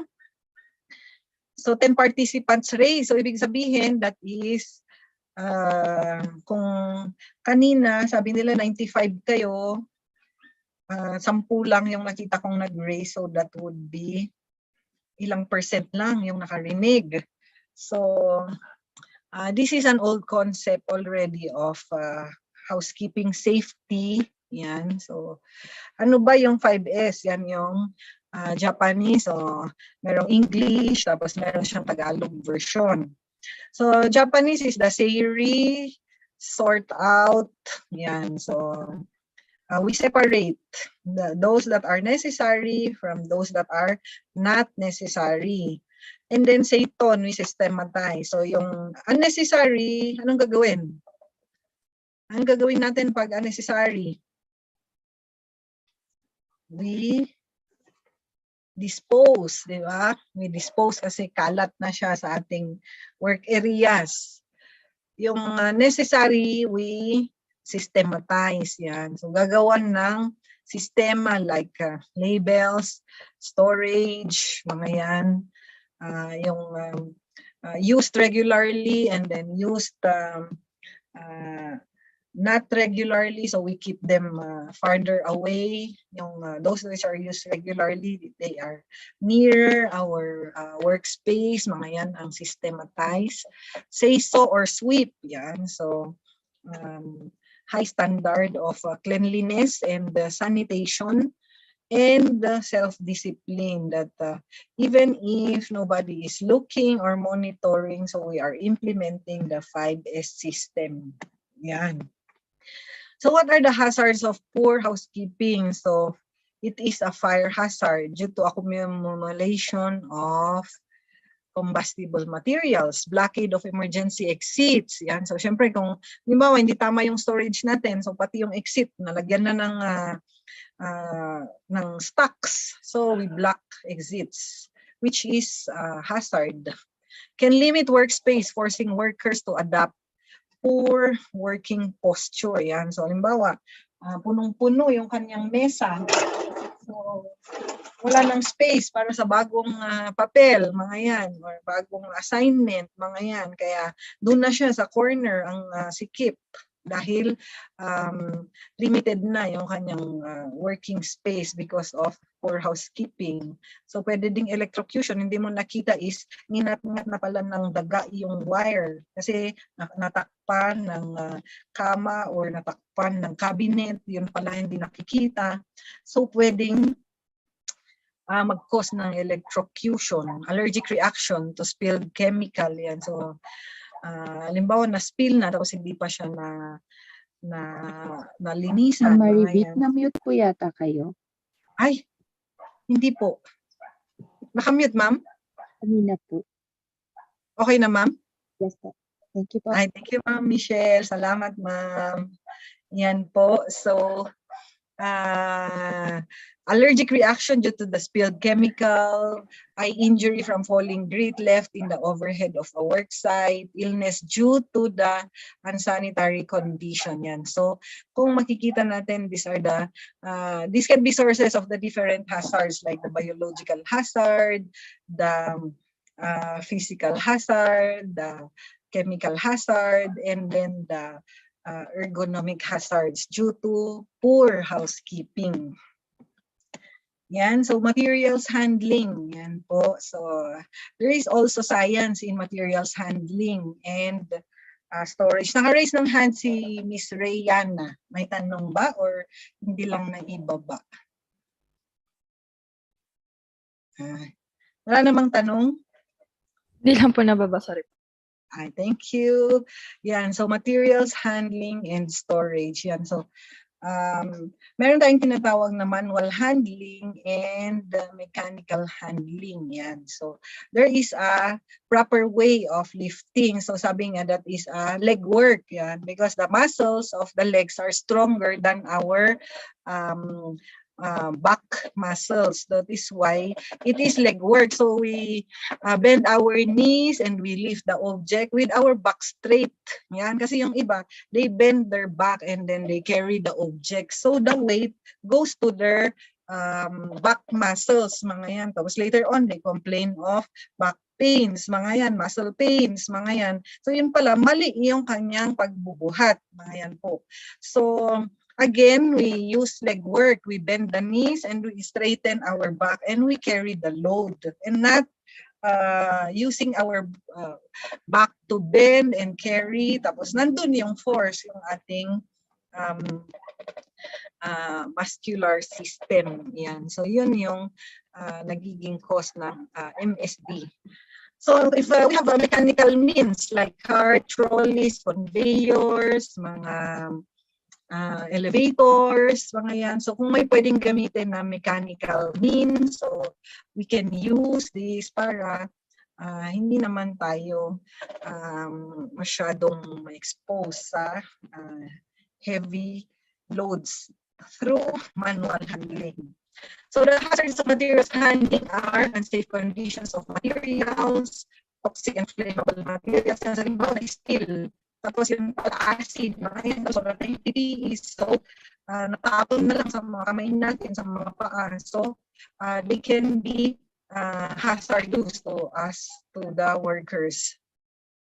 The weight of materials when it is too heavy, binding ties to secure bundles, exposure to struck by, caught in between hazards, lifting, lowering, pushing, pulling heavy or unwieldy objects, improperly stacked material, the accumulation of materials and clutter. Yan. So napaka-importante ng ating mga safety officers. So kayo din sa industrial engineering, for example, so nakikita nyo din yung management ng mga processes, ng mga layout, ng mga storage, mga yan. So how to properly handle materials within the plant, within the manufacturing site, so that they are following good housekeeping practices, mga yan. So sa mga private companies, yung 5S, that is they consider it a big group. For example, they have a 5S department, mga yan.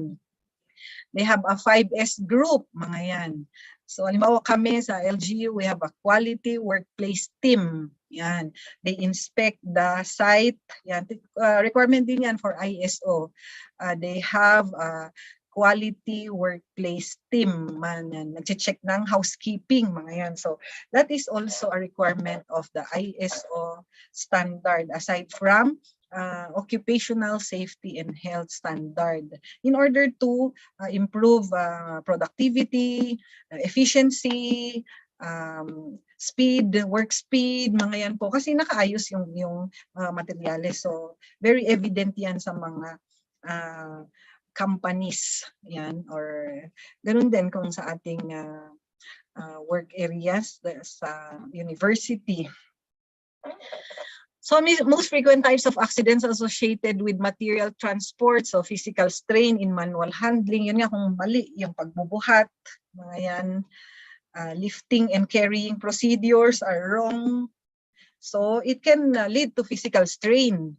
Loads falling onto people or body parts trapped between objects, collisions, people falling, hits, blows, cuts to people from equipment. So napakadaming aksidente na pwedeng mangyari due to wrong practices on materials handling and transport. Kaya isa din siyang science on how to properly handle materials, whether mechanical or manual. So control measures, so tingnan natin yung application, yung eliminate the manual handling. Yan. So we are good with this, yung mga automation system. So what type of control measures? This is sa ating hierarchy. Ano po ito? Eliminate the manual handling. So that is elimination. Tama? By automation. So what type of control hazard po? Or what type of control measures dun sa ating hierarchy? So ano po yun? Automation or mechanization? So that would be?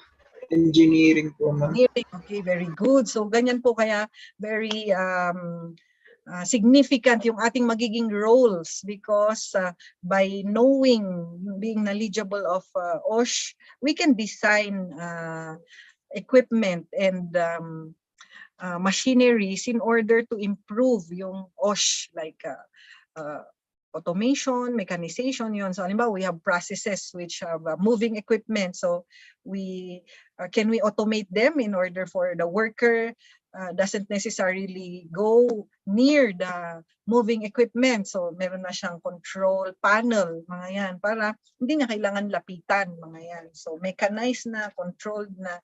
So yan, meron na tayong mga building management system, mga yan.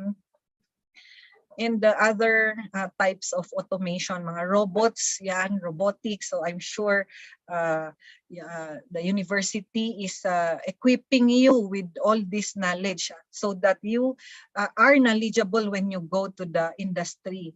So yan yung mga programs namin sa government that we bridge the gap between yan nga yung academe and then the industry. Na yung kailangan ni industry, yun yung pinoproduce ni academe, mga ganyan. So these avenues or trainings are important for the academe as well para makita nila na ganito pala yung sa field, ganito pa pala yung kailangan. Yan. Kaya halimbawa the university is into mechatronics, mga ganyan.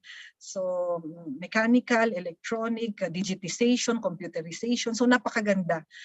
This is what they call the future na we eliminate the some hazards through these engineering measures. So this is one of the programs of the government to bridge nga yung sinasabi nating valley of death na there is this ACADS and then there is the need of the industry which sometimes do not meet, mga yan. So these trainings like this are opportunities for us to be aware na yun pala yung kailangan sa industry. Para ma-improve pala yung safety, kailangan pala ng ganitong sistema. So natutuwa kami that when we have interface with students, like for example sa mga on-the-job trainings namin, so they introduce automation, mechanization, so ang ganda. So another thing is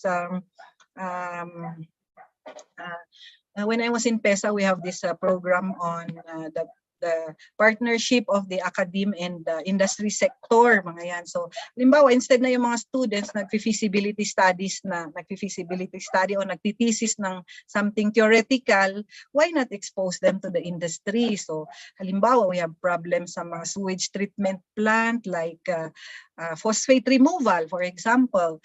The effluent standards of the DNR is quite stringent.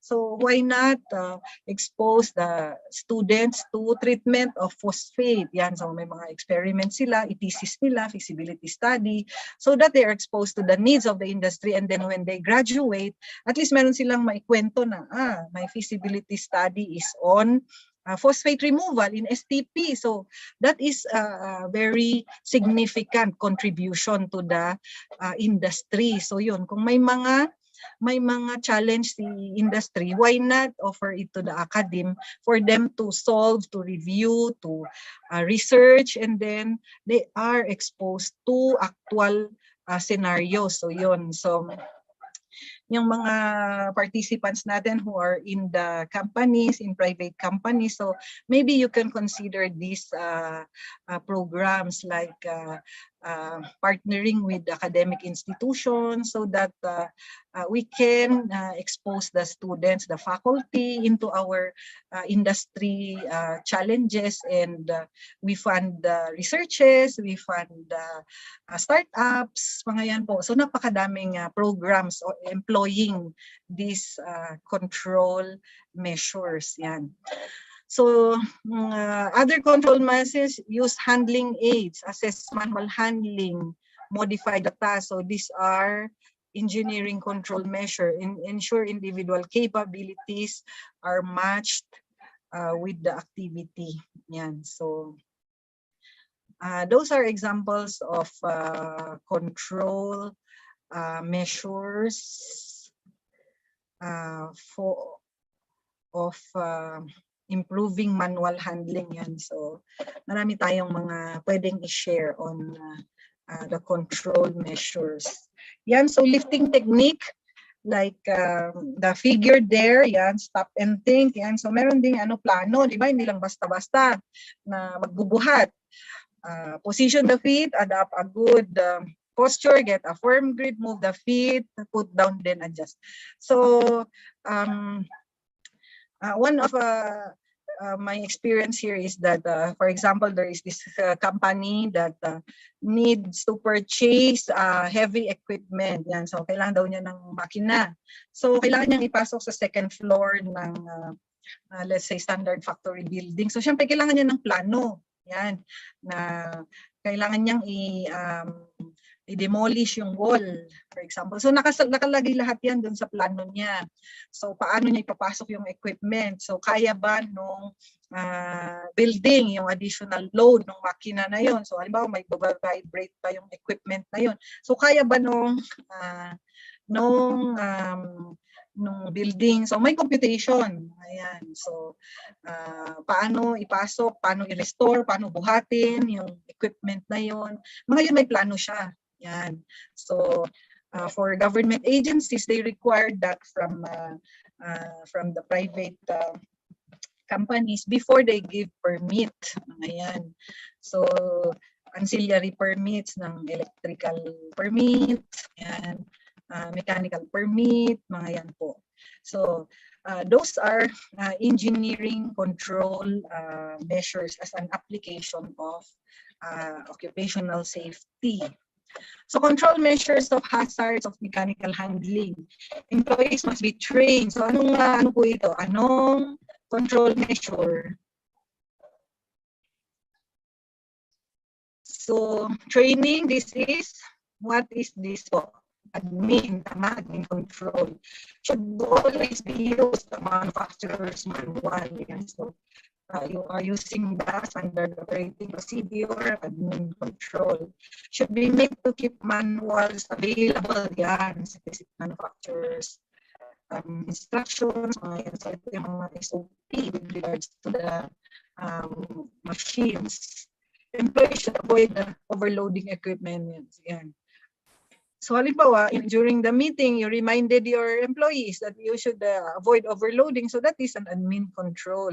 Rated capacity should be displayed. So that is an engineering control. Yan. So you consult an electrician, for example, your electrical engineer. What is the rated capacity for this piece of equipment? So meron kang engineering control.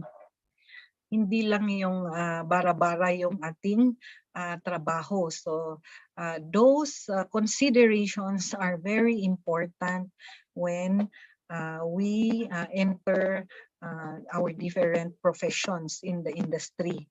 Or yung iba na nasa industry na, so yan yung practice.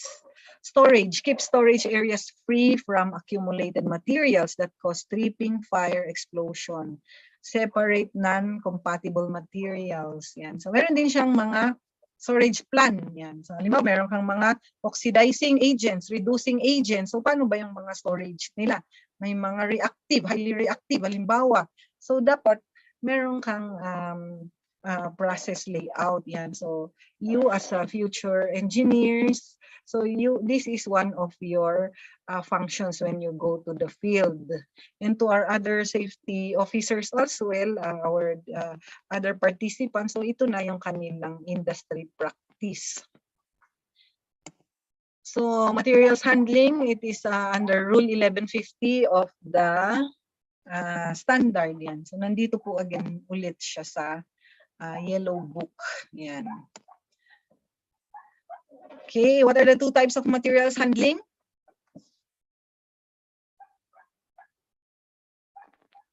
Ano yan? Kung nakikinig tayo. Manual and mechanical. Okay. The English and Japanese term for salansanin. Ano kaya yun? Salansanin. So binasa natin yung English and Japanese. Seton po, tsaka systematize. Okay, seton. Complete the procedure in lifting. Yan. Ano daw yan? So how to properly lift. Yan. So, posture po. Position the feet. Ano yun? Stop and think. Position the feet. Yan. So, seton. Sabi ni Jolina. Okay. Yan. So, at least nakikinig tayo. Ano? And then, answers. Yan. Manual handling. Systematize. Seton. Series. Seton. Ano yung susunod? Ano yung mga 5S? Sige nga. Anyone? Anyone yung 5S?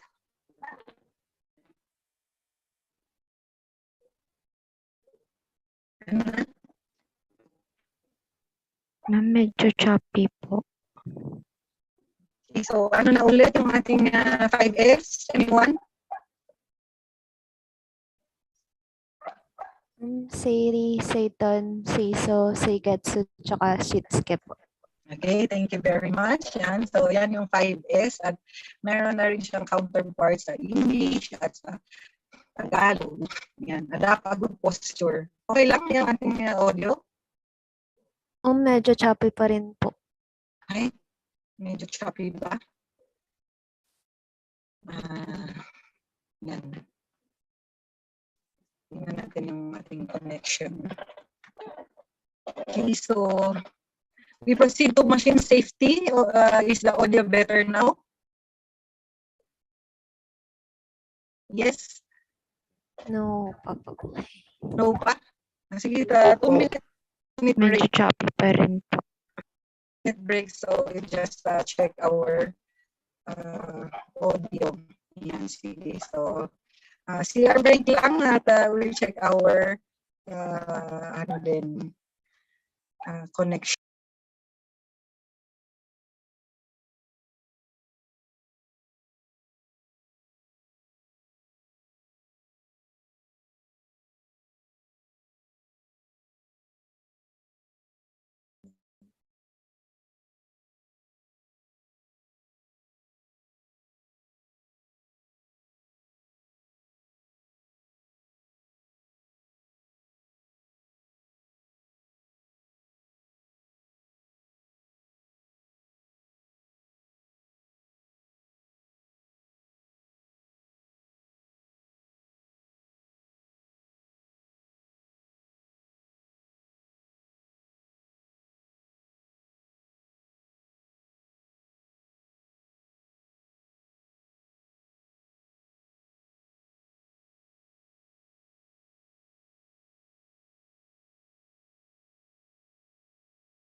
Okay, so is the audio better now?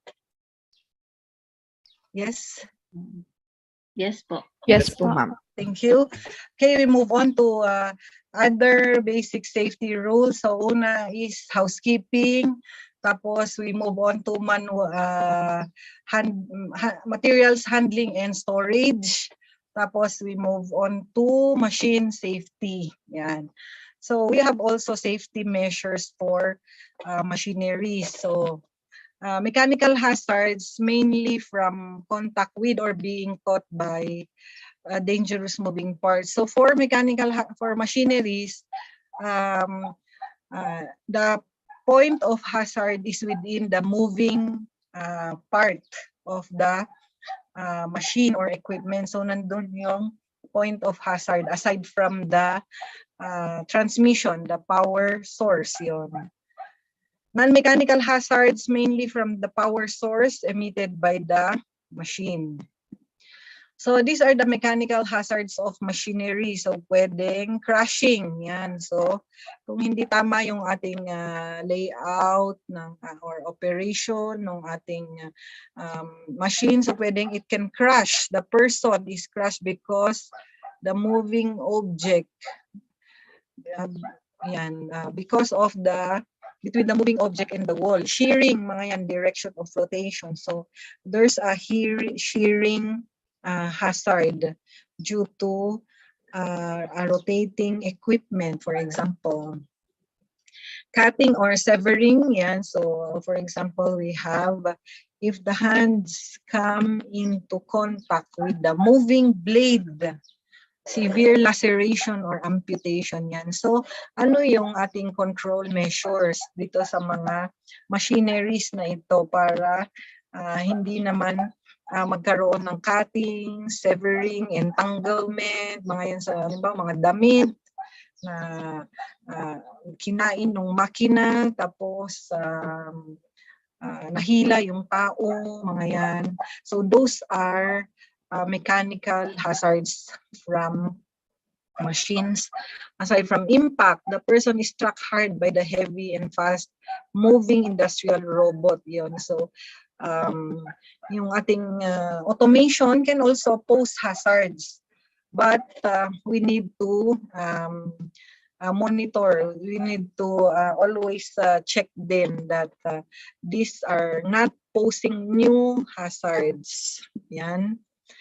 Drawing in or trapping, yan. So halimbawa, we have a moving equipment, tapos drawing in or trapping if the rollers are touched at the in-running knit point, then the hand will be drawn in by the two rollers. Yan. So napakaraming incident na pwedeng mangyari due to mechanical hazards which are not corrected or unguarded, mga yan. Friction or abrasion, mga yan po. Abrasion are wounds in which the skin is torn or rubbed. Yan. High pressure fluid injection, mga yan. So, high pressure fluid injection is injury caused by high pressure injection of oil, grease, solvents, water, or air into the body. So, this is a combination of the mechanical hazard and the chemical hazard. Yan. So what are the control measures? Yan. So again, if we recognize, we should learn how to propose or implement control measures. So number one for machine safety is machine guarding. Yan. So we have different types of guarding like fixed guard on a bandsaw. Yan. So dun sa kanyang rotating wheel, so meron siyang wheel guard, blade guard. Yan. So hindi naka-expose. So let's say adjustable blade guard, air hose, adjustable guard on bandsaw.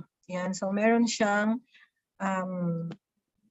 adjustable blade guard, air hose, transparent guard. So yun po, makikita nyo na merong mga provided na machine guarding. Yan. So yan, makita nyo yung transparent guard, so adjustable guard, mga yan.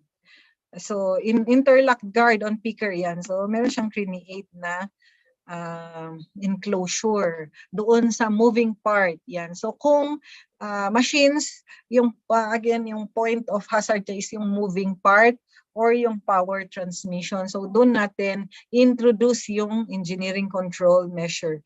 Self-adjusting guard on jointer, guard, the rest position, stop. So meron siyang guard. Ayan. So yan.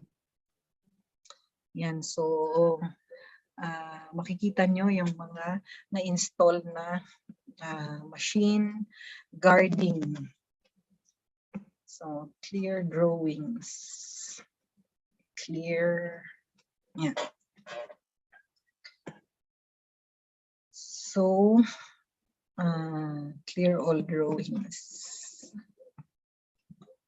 Next, machine sensitive protective equipment. So these are engineering control measures on machine guarding, sensitive protective equipment, trip devices. Yan. So anong makikita natin dyan? Ayan. So meron siyang na-install na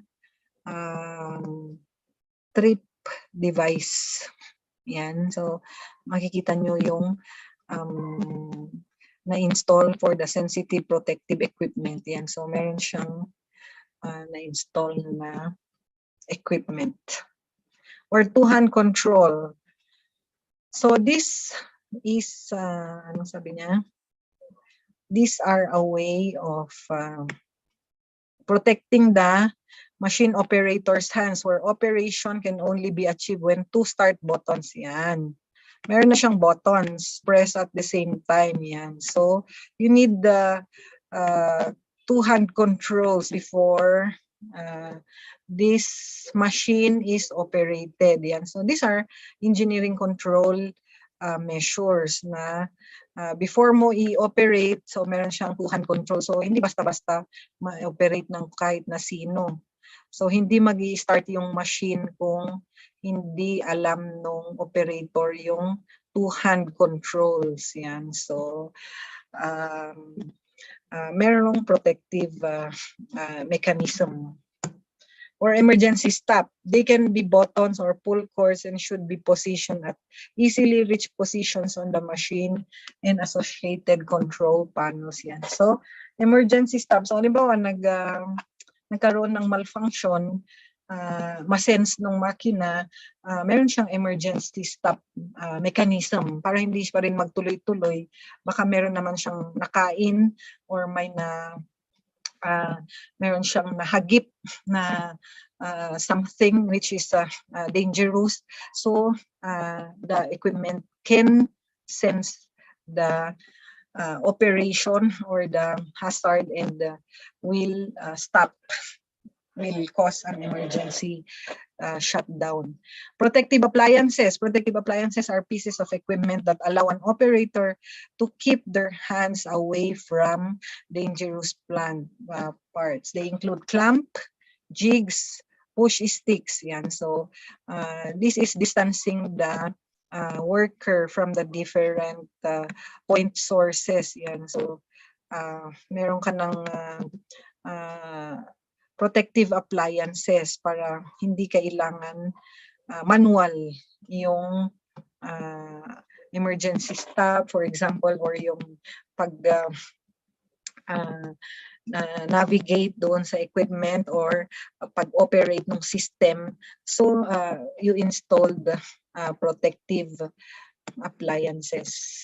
Yan. So information instruction training, PPEs. Yan.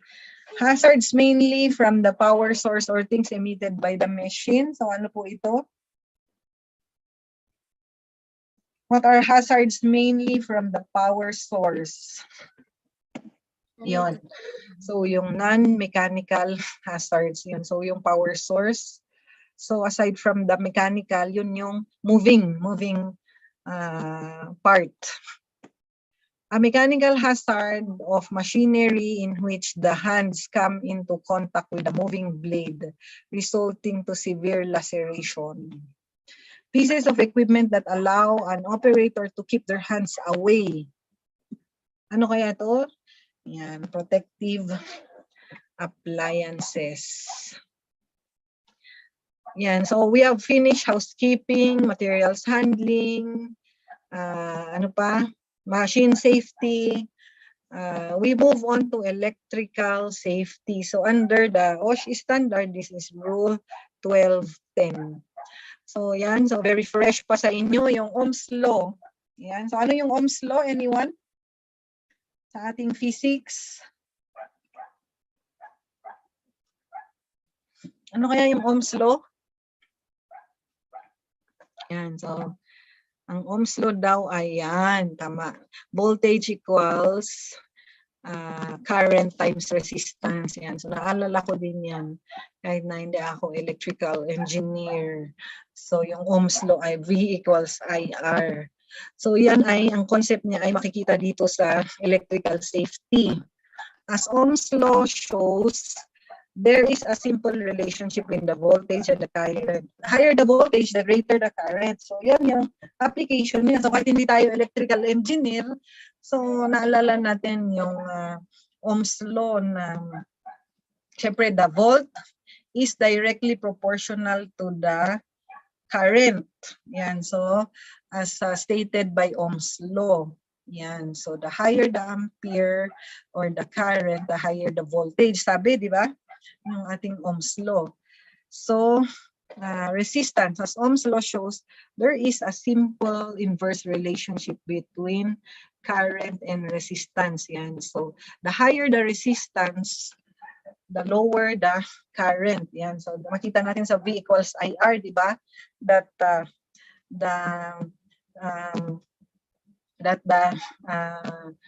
current is inversely proportional to the resistance. V equals IR.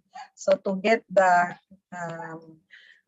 current I, R is on the denominator. So siya ay inversely proportional. So kung lower yung current, the lower the current, the higher the resistance. Yan. So yan yung concept ng electrical safety. So we look at an application. Yan. So yan si Ohm's law. Yun yung sinabi natin na the voltage is directly proportional to the current and the current is inversely proportional to the resistance. So ano yung kanyang application? Yun. Kaya hazards associated with the use of electricity. So electric shock, burns, fire and explosion, arcing, secondary effects. So itong secondary effects, so halimbawa nagkaroon ng or nakuryente yung tao tapos nahulog siya. Yun.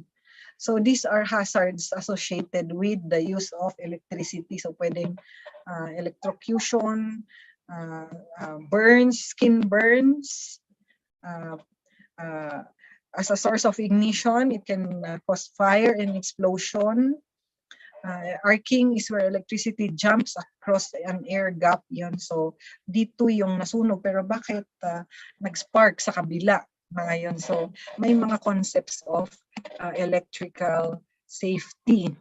So tingnan natin yung effects of electrical current. Yan. So as safety officer, kahit hindi tayo electrical engineer, meron tayong basic knowledge on electrical safety. Kahit hindi tayo mechanical engineer, we have basic knowledge on machine safety. So ganun din sa electrical safety, ano ba yung effect ng current sa body? Yan. 1 milliampere, just a faint tingle. 5 milliampere, slight shock, disturbing but not painful. Mga yan. Di ba yung may mga ratings yung ating equipment, yan. So makikita niyo kung gaano kataas yung required capacity niya, yung kanyang current and voltage, mga yan. So yan yung mga different effects. High voltage also causes severe burns, lowest over current, yan. That is probable yan dun sa mga electrical current na yan. So it can cause to it can be fatal. Yan. So at least makikita natin dyan na depending on the current, effects to human can be from just a faint tingle to death. Yan. So how do we control this insulation, such as glass maker, rubber, or plastic used to coat metals to help stop or reduce the flow of electrical current? So yung sa Ohm's law natin kanina, sabi is the current is inversely proportional to the resistance. Yan. So we introduce yung mga insulation equipment in order for the current to be reduced. Mga yan. So through the use of insulators to prevent shock, fires, and short circuit guarding, involves locating or enclosing electric equipment to make sure people do not accidentally contact its light parts. And so halimbawa, yung mga transformers natin, they are enclosed, they are gated, and then they have labels like restricted area, only authorized personnel. Mga yan. So those are control measures for electrical hazards. Grounding, secondary protective measure to protect against electric shock. It does not guarantee you that you won't be shocked, injured by an or killed by an electrical current. So yun yung mga appliances natin ngayon, meron na siyang mga grounding na provided. So these are secondary measures to prevent electric shock. So circuit protection devices like GFCI. Yan. So ground fault circuit interrupters interrupt the flow of electricity within as little as 1/40 of a second. Yan. So meron ng mga na-i-install. So we use these protective appliances like the circuit breakers, yan, the receptacles. So these are concepts of OSH. Yan. Circuit protection, difference between fuse and circuit breaker. A fuse works on the thermal and electrical property. Circuit breaker works on the switching principle and electromagnetism. Yan, di ba? Pag may problem sa system is it switches off para hindi mag-proceed yung current. Fuses and circuit breakers open or break the circuit automatically when too much current. Yan. So, yan yung gamit ng ating mga protective devices. When that happens, fuses melt and circuit breakers trip.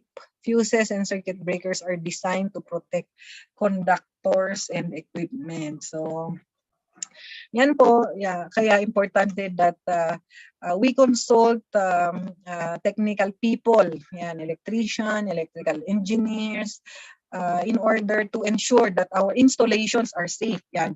So dun sa mga causes of fire na nakikita natin sa mga reports, ano daw yung common cause of fire?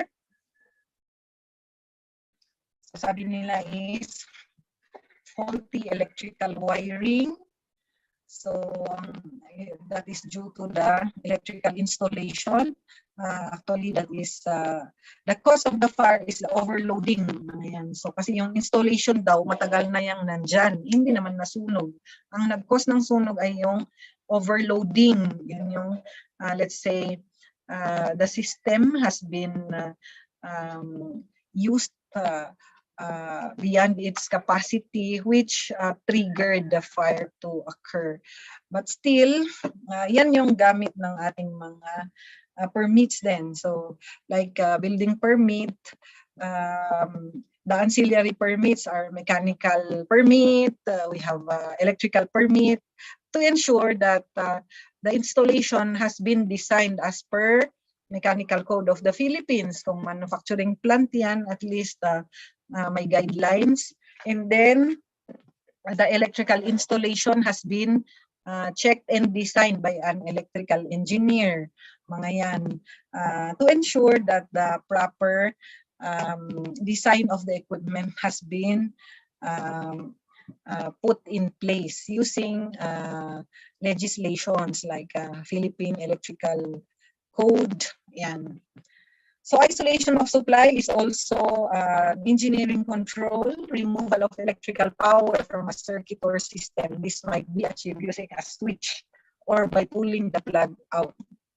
inspection. So inspection and testing, frequency at which user checks formal visual inspections and combined inspection. So ito din, may skills din yung ating mga inspectors to check and monitor yung ating mga installations. Yan. So halimbawa, syempre may knowledge siya on guidelines,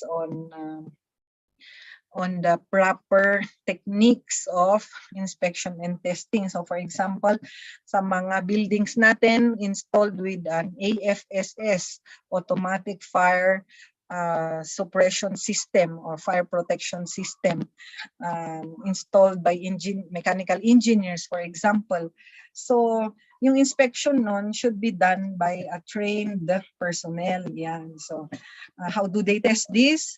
How do they operate? Para kung kailangan gumamit, halimbawa may sunog, gagana yung ating fire alarm, yung smoke detection system niya, yung automatic fire suppression system niya, mga yun. So kailangan yun. Hindi lang siya naka-install, nai-inspect din at natitest. So yan yung may mga records. May mga records ng inspection and maintenance. So we need technical people to do this. Safe system, SSW, must be developed when work on or near electrical system. Yan. So halimbawa sa mga planta, bago magtrabaho, may hot works permit, mga ganyan. So halimbawa, we have this company, so bago pumasok yung mga subcon, so meron siyang training, may orientation siya, tapos i-issuehan siya ng hot works permit, for example, or other permit systems in order to ensure safety. Training requirement as an admin control measures that only competent and trained workers should work. Yan, lockout, tag-out yan. So, especially for restricted areas or equipment. So we provide the lockout and tag-out system. Yan. So may labels, tapos properly locked.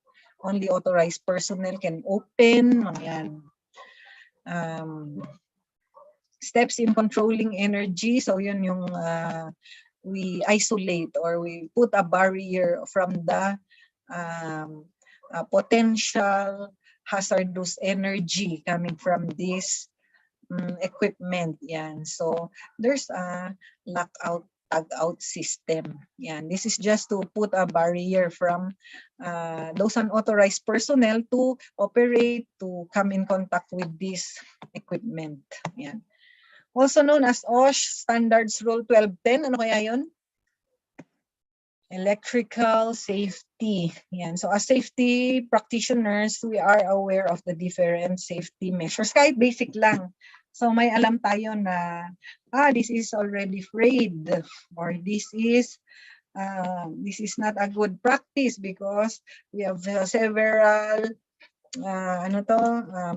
extension cords, for example. And then, what is the rated capacity of this equipment? Why are a lot of switches connected with this? So at least kahit na hindi tayo hindi natin alam yung detalye, alam natin yung basic na electrical safety as OSH practitioners. It requires authorized employees to attach a tag when securing the lockout. So lockout, tag out. Give at least one example of a circuit protection device. Yan, GFCI, fuse, circuit breakers as part of electrical safety. So next, we have fire safety. Again, as safety practitioners, we are aware of these basic safety rules and measures. So housekeeping, materials handling, machine safety, electrical safety, fire safety, and so we can apply this in our personal lives also. Yung basic concepts ng fire, it is the rapid oxidation of a material in the exothermic chemical process. Yan. So ang fire safety is under Rule 1941 sa ating BOSH standard. So ang fire daw ay para ding tao. Kailangan niya ng tatlong elements. Kailangan niya ng fuel. Yun yung kanyang pagkain. Kailangan niya ng hangin para mabuhay. So that is the oxygen. And kailangan niya ng heat for it to occur. Yan. So with the chemical reaction of the fuel, the oxygen source, and the heat, or that is the high temperature, so there is a chemical reaction which produce fire. Yan. So meron yung tatlo. Meron kang hangin as the oxygen source, meron siyang pagkain which is the fuel source. So merong mataas yung temperature which causes the ignition. So there's a chemical reaction which creates the fire. So for basic fire safety, we need to know that there are different types of fires. So merong class A, class B, C, and D. Yan. So kung meron kayong mga fire extinguisher sa bahay nyo or sa opisina nyo, i-check nyo kung anong para saang type of fires lang yung mga yan. So halimbawa yung red o yung dry chem. So usually A, B, C, mga yan. So class A, yung solid material, usually organic, such as paper, wood, coal, and textile. So it is also a good practice to purchase a fire extinguisher for our houses, for our cars, mga yan. So halimbawa, merong a small fire, we can use this to extinguish the fire, yan, as a safety measures. So for the different buildings, then there is a requirement on the number and distance of the fire extinguisher. So let us check that our university, our office, our company have the correct number of fire extinguishers, mga yan. So nasa Fire Code of the Philippines. And before we are issued a fire safety inspection certificate, this is inspected by the Bureau of Fire Protection. Yan. So class A, nandyan yung wood, paper, coal. Yan yung mga common materials. Class B, flammable liquids such as oil, petrol, oil, and solvents. Yan. Class C, fire gases. Yan. So kung yung B ay flammable liquids, yung C ay flammable gases, and yung class D ay metals such as aluminum or magnesium. So kung meron ka yan doon sa workplace mo, dapat meron kang fire extinguisher for that purpose. So syempre, you have paper, you have wood, you have textiles, for example, in your office. So meron kang extinguisher for class A. And then you have extinguisher for flammable liquids. Mga yan. So kung dun sa planta, meron kang mga metal such as aluminum or magnesium as raw material. So meron kang fire extinguisher for class D. Ano yan. So yun naman yung considerations on the purchase of extinguishing equipment. Yan. So the principle of heat transmission, yan. So pwedeng yung ating science on fire transmission. So heat can be transferred through conduction, convection, and radiation. Yan. So yung conduction, yan yung mga molecules na dikit-dikit, di ba? Na since the fuel is the source of food of the fire, so the more na dikit-dikit yung mga equipment or yung mga flammable material, so mas mabilis yung sunog, yung transmission ng apoy, ganun yung concept ng transmission through conduction. Or pwedeng mag-transmit yung fire through convection kasi meron tayong convection current, di ba? So hot air rises and then cold air goes down. So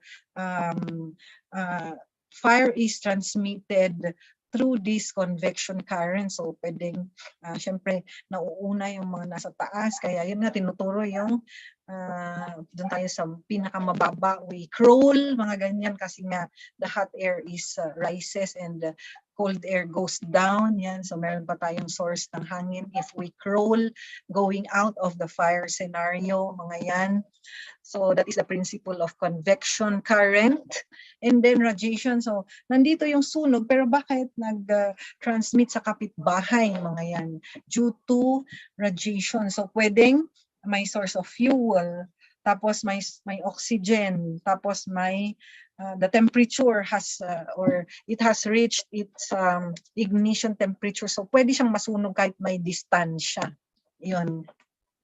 So yun yung mga principles on fire safety. At these are the hazards. It can cause death, smoke inhalation, burns, damage to property, damage to the environment. And these are also create chemical hazards in the form of toxic fumes. So yung sinabi natin na the combustion gases, mga yan. Insufficient oxygen to. Siyempre kinakain niya yung oxygen.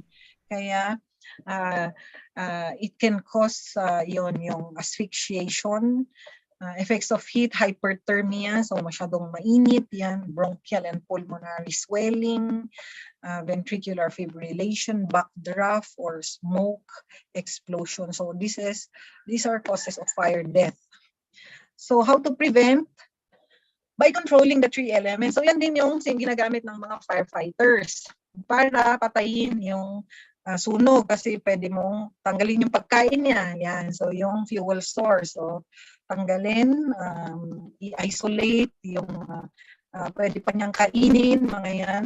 And then oxygen source, yan. So anong ginagawa nila to reduce the oxygen para mamatay yung apoy and to lower the ignition temperature. Yan. So those are the principles used by firefighters in order to extinguish the fire. Yan. So tanggalin mo yung isang factor para mamatay yung apoy. Yan. So the fuel, the oxygen, and lower the temperature. The systems of work. So syempre ano yung sistema natin para we can prevent fire and control. So ito, looking at this, so these are the, this is what type of measure? Sistema. So that would be what type of measure? That would be admin control, good housekeeping, yan. So pwedeng systematic, labeling, layout, yun. So proper storage, yan. So those are admin controls and properly trained to use fire extinguisher, yan. So common lang ito, yung ating sinasabi na PASS, P-A-S-S. Yan. So ano na yung PASS? Anyone for fire extinguishers? Pull, aim, squeeze, sweep. Okay, good. Okay, pull the switch. So tanggalin yung kanyang yung kanyang lock. Aim the nozzle. So yun, hawakan mo yung nozzle niya. Sweep from side to side. Squeeze the nozzle and then sweep from side to side. So usually may training din ito on firefighting. Tapos in the training, so halimbawa, you have a fire extinguisher, you use PASS in operating this extinguisher, and then you move 5 to 6 feet away from the base of the fire. Yan, and then you look for an egress. So doon ka sa may exit para in case na hindi mo lumaki yung apoy, pwede ka nang tumakbo at save your life. Yan. So yun yung mga basics ng ating fire prevention and control. So again, it's important that meron din tayong mga fire extinguisher sa bahay natin kasi syempre yung investment natin dyan, milyon. Tapos pag nasunog, goodbye. So kung may fire extinguisher tayo, na-control natin bago pa na dumating yung firemen, mga yan. So portable firefighting equipment, yan po yung ating class A, B, C, D, ordinary combustibles, flammable liquids, live electrical. So yung live electrical equipment, usually you switch off para maging class A. Yan. So you put off the switch, you pull the switch para class A na yung class C fire. So class D, yan. So we need specialized extinguishers for this. Yan.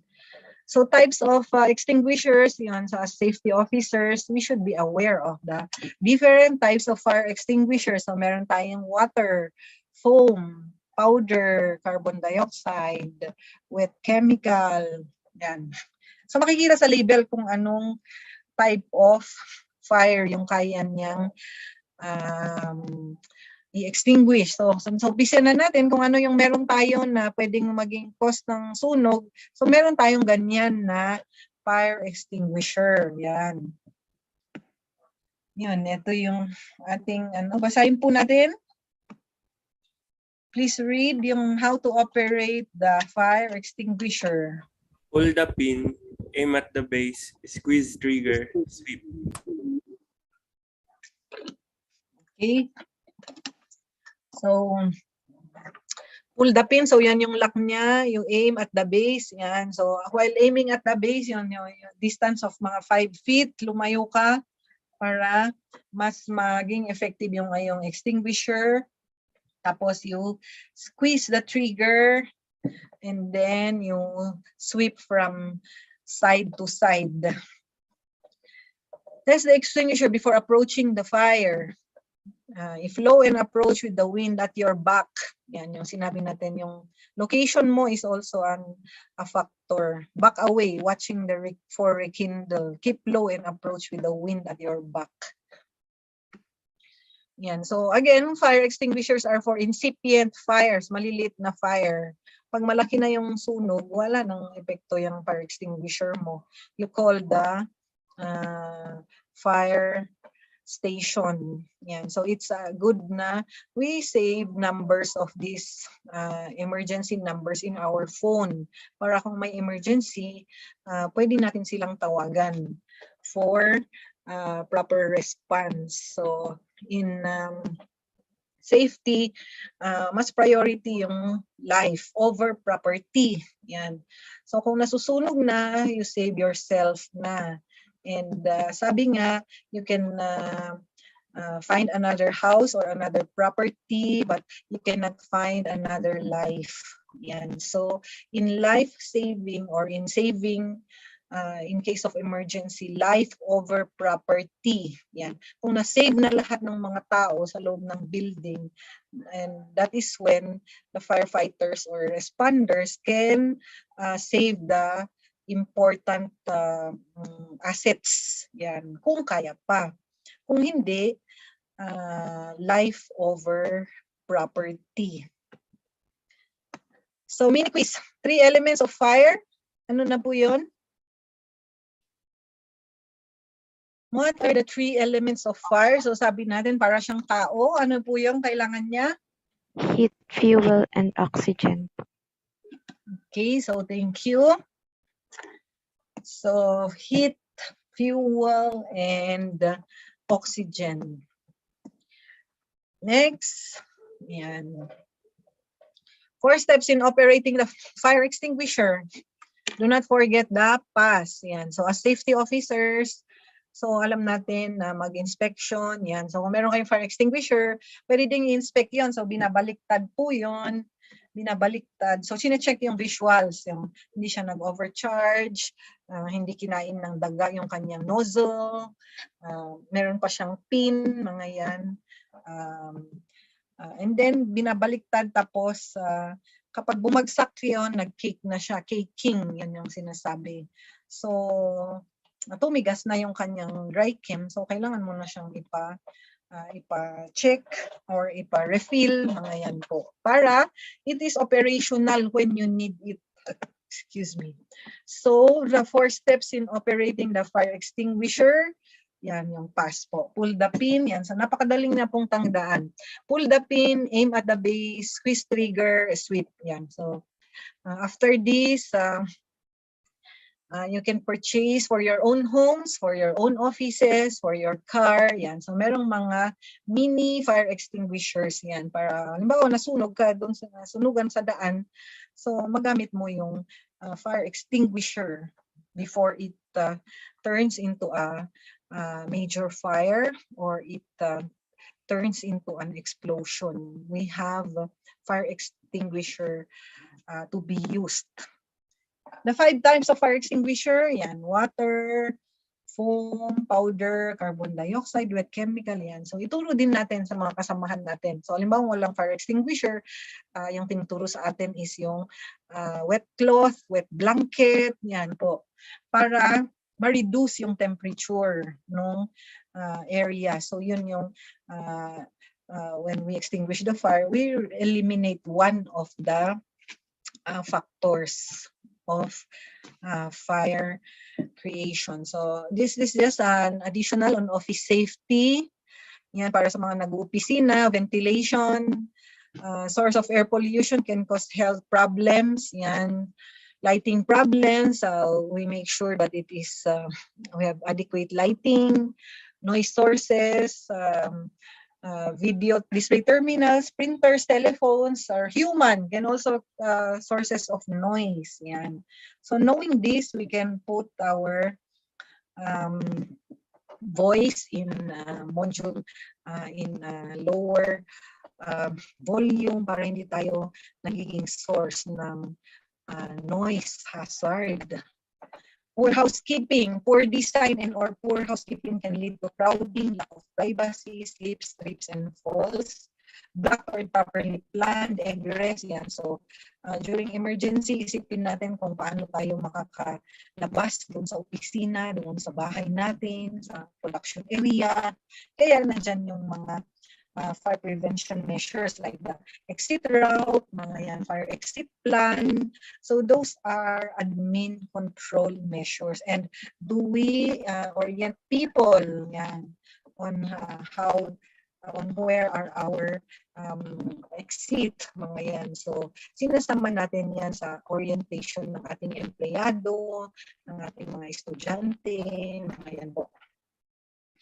Fire hazard associated with office design potential. Yan. So yung mga overloading incidents. Okay. Handling and storage. So nabanggit na natin kanina. Electrical safety, office furniture. Yan. So may mga nababagsak dahil tutumba-tumba. Yun pala, sira na yung upuan. Mga yan. So those are office hazards. Machineries, ladder stands. Yan. So office tools, they can be sources of cuts, punctures, infections. Yan. So basahin po natin. 5S was derived from the Japanese word seiri, seiton, seiso, seketsu, and shitsuke.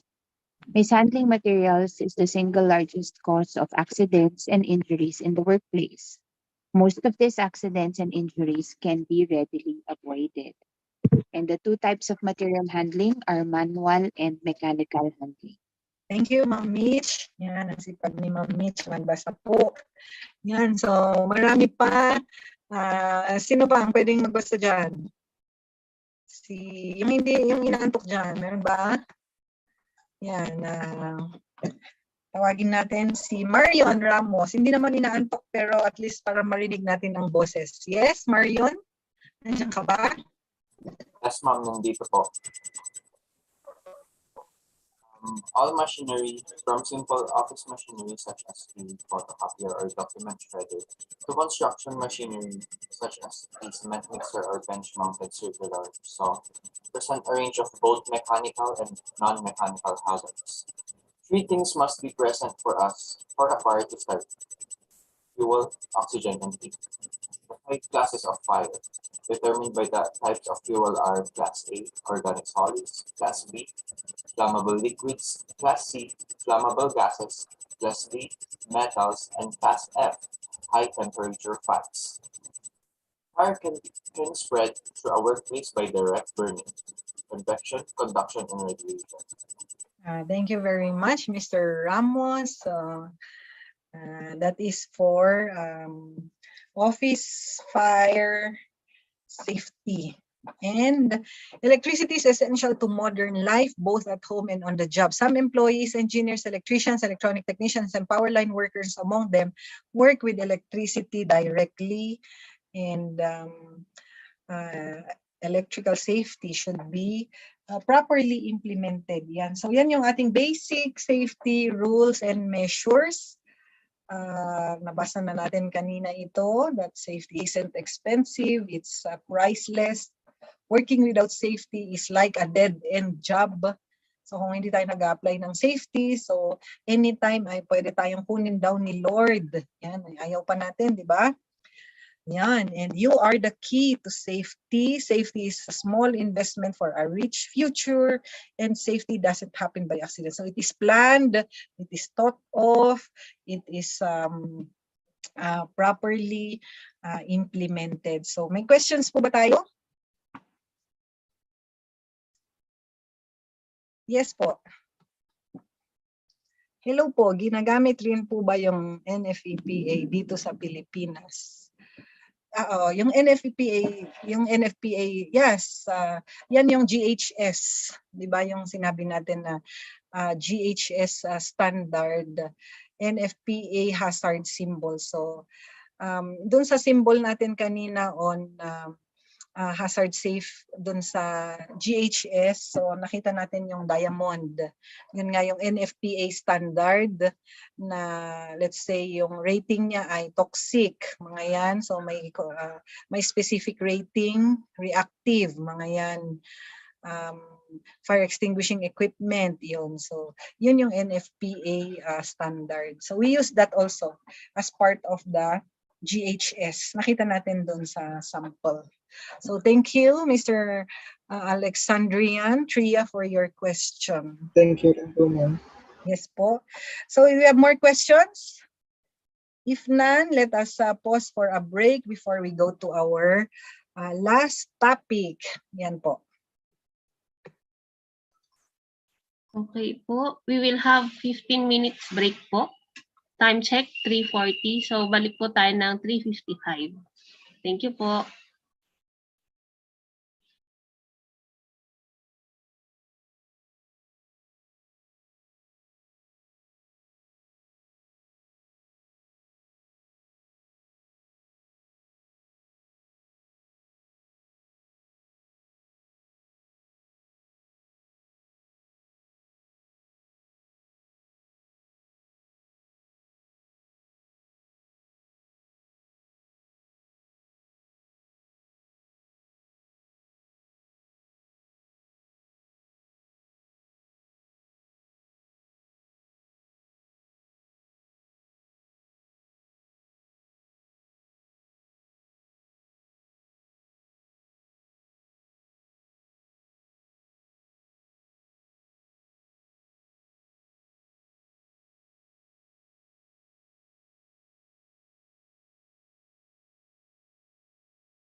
Hello po, ka-open na po ng camera po. Balik na po tayo.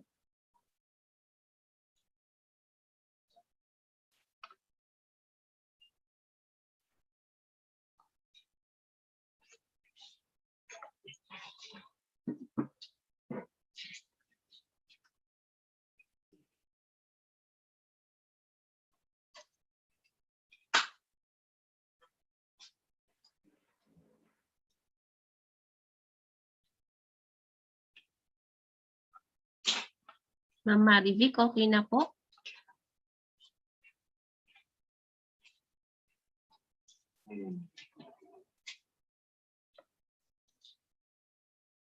Okay na ba kayo? Ma'am. Okay na, ma'am. Sige, so we continue. So nakapag-break po ba kayo?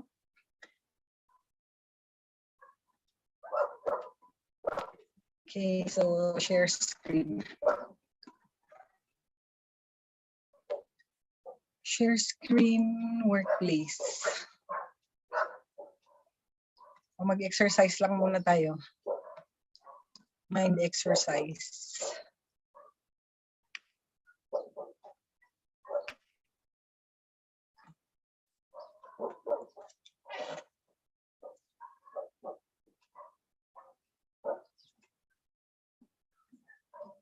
Yan. Sige, energizer. Okay, so gising pa ba tayo? So we try this twister words. Yan. Ano daw yan? Safety po. Good. Yan. Next. Health. Health. Oh, di ba? Yes. Next.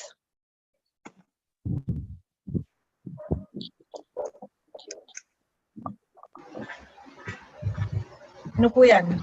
Report. OSH report. Okay, good. So ano yung mga OSH reports na?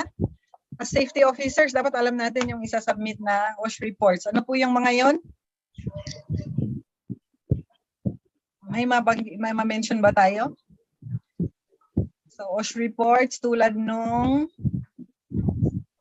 OSH committee, minutes of meeting, WAIR, Work Accident Investigation Report, AEDR, Annual Exposure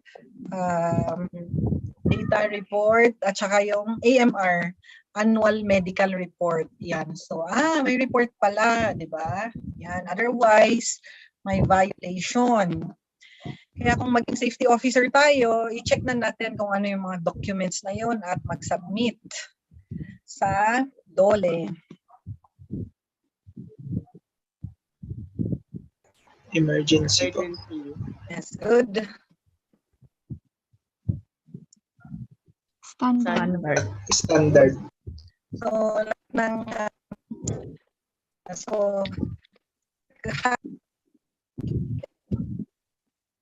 standard. So, may standard for bidding, for fire code, mechanical time, ganyan. So, we have standard. Follow OSH standard. Yan.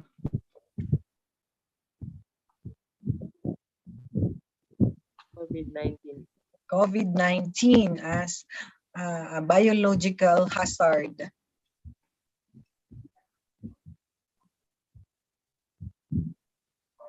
Engineering. As one of the control measures. Hierarchy. So ano yung hierarchy natin of control measures? Ano yung priority? Elimination po.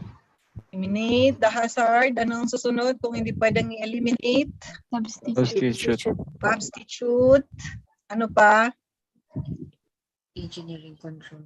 Engineering control measures. Administrative control. PPE.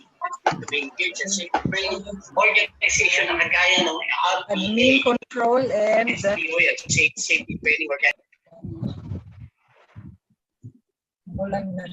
okay. So please don't forget the basics of OSH. Tomorrow you will also encounter those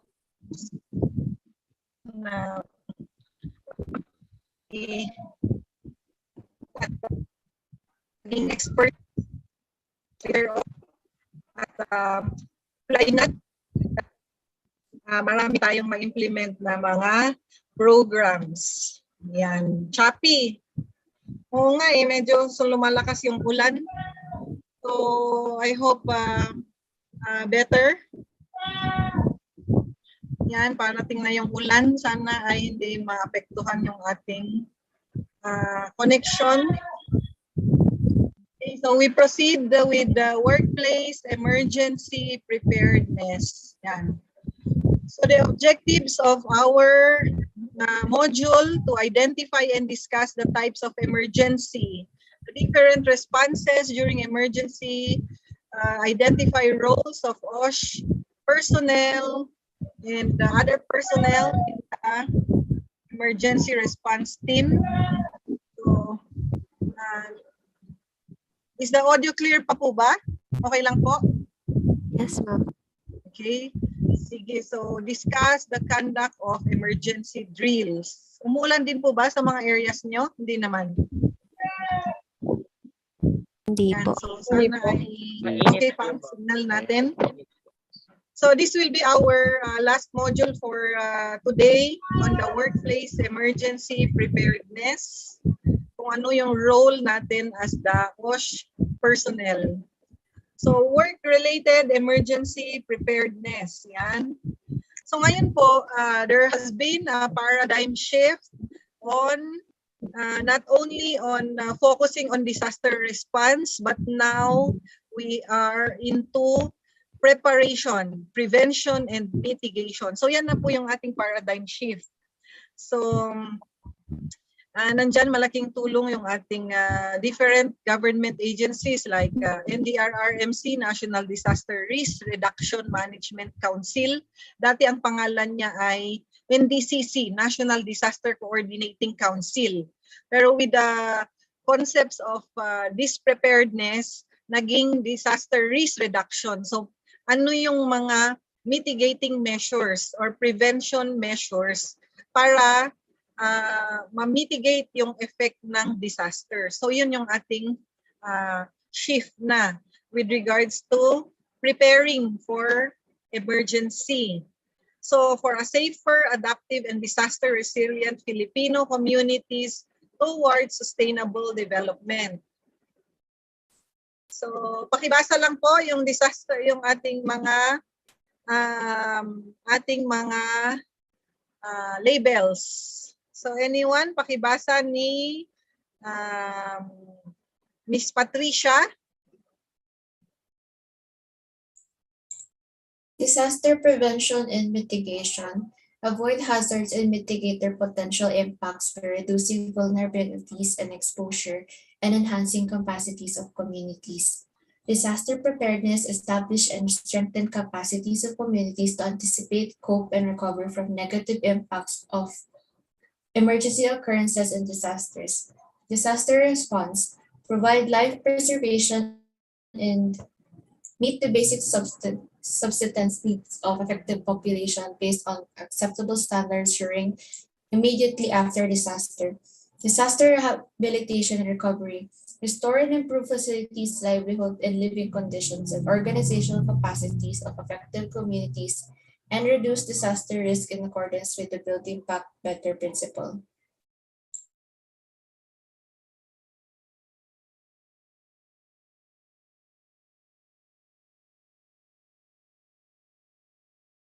Is the audio clear naman po? Yes po. Yes, ma'am. Okay, so we continue. Thank you for that, Miss Patricia. Yan. So, naririnig pa naman po? Yes po. Yes po, ma'am. Okay. Yan.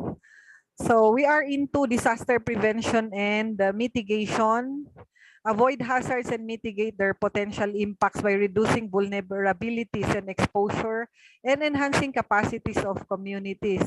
So ito na yung kaya naging active yung ating mga inspector sa building, like yung ating mga building inspectors yun. So we require yung mga building permits to ensure that the buildings are constructed in safe locations. Yan. So, may mga plano, may soil test, mga yan. And then, na-design ng licensed engineers, mga yan. May mga isasubmit na blueprints which were checked by qualified personnel. So, yan yung ating mga disaster prevention and mitigation. So, napakaraming mga DRR activities na ginagawa. And pati ang ating mga international community is helping our local communities in order to formulate programs on disaster prevention and mitigation. So, this is also with the issuance of the RA 10121. So meron tayong batas on disaster prevention. Yan. So yun ang mandate ng ating Disaster Risk Reduction Council. Disaster preparedness, establish and strengthen capacities of communities to anticipate, cope, and recover from the negative impact. And then, disaster response, provide life preservation, and meet the basic subsistence needs of affected population. Yan. So dito pa lang sa prevention, mitigation, preparedness. So meron na tayong mga available na facilities and supplies. Like for example, evacuation facility in case of disaster. Meron tayong mga early warning device like here in Baguio we have a flood early warning system, mga yan, para meron tayong system of information kung meron na bang parating na calamity or flood dito sa ating area. So ito na yung mga sistema na inintroduce para ma-reduce yung effect ng mga disaster. Disaster rehab and recovery. So nandyan na rin yung restore and improve facilities, livelihood, living conditions, and organizational capacities of affected communities. So let's say sa mga private companies, we call this naman yung BCP, Business Continuity Plan. Yan. So in case of disaster, meron na tayong plano on how to recover, mga yan. So like for example, this pandemic, we have an economic recovery plan, mga yan po. A business continuity plan in order for economic activities and livelihood educational system to continue. So these are the objectives of work-related emergency preparedness. So okay pa po yung ating audio? Okay po, ma'am. Yes, clearer na po. Meron pa, Miss Joy? Opo, yes, ma'am. Okay. So a simple emergency preparedness plan will work in offices, small retail shops, and small manufacturing settings where there are few or no hazardous materials or processes and employees evacuate when alarms sound or when notified by public address system. So ito, makikita natin sa mga institutions. So meron siyang yun nga, yung mga notification system para in case of emergency. So we can readily inform the public, mga yan. So I'm sure our university and our other workplaces are already equipped with these systems so that we can respond accordingly in case of emergency. So there are types of emergencies such as natural emergencies, like flood, earthquake, typhoon, tsunami, volcanic eruption, lightning, fire, sandstorm, landslide, mudslide, or drought. Yan. So we experience this. We experience some of these types of emergencies in our locality. Yan. And the effects are getting tremendous yon. So due to effects of this climate change, hindi natin minsan naiintindihan. They say it's summer, but then why is it raining hard? Or why is it why are there typhoons during summer, mga ganyan. So the effects have really become erratic, mga yan, due to effects of climate change. So these are natural occurrences which we really need to adapt to. So sa mga government agencies, meron tayong tinatawag na DRRCCA. Yun. So Disaster Risk Reduction, Climate Change Action.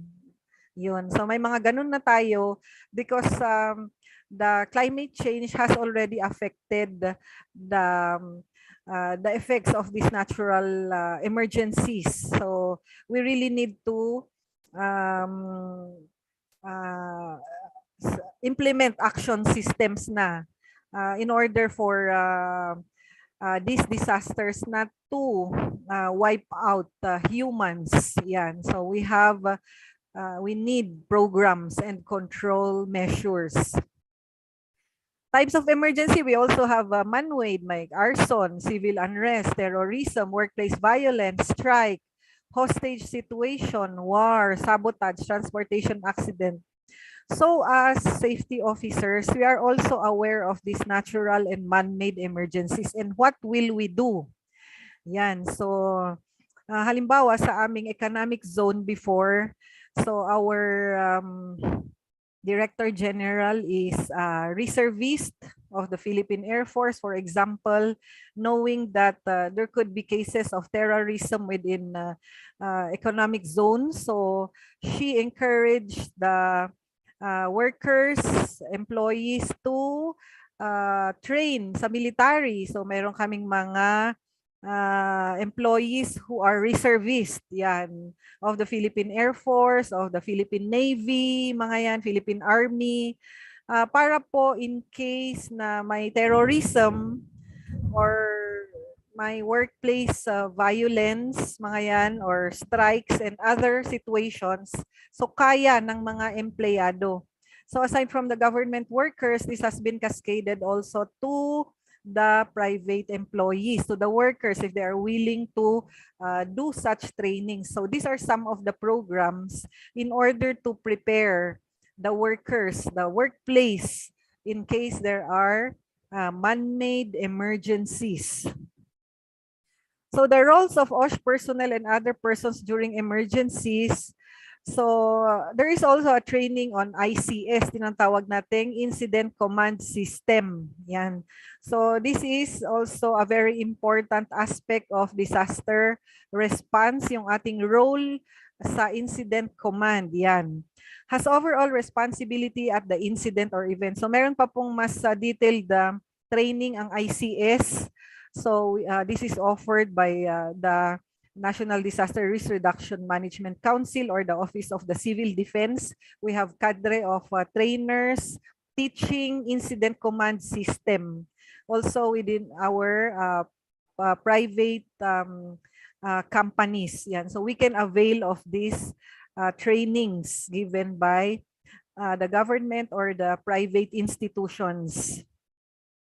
Yan, so in case of emergency, alam natin kung ano yung mga kailangan in order for our company or institution to survive and recover from these emergencies.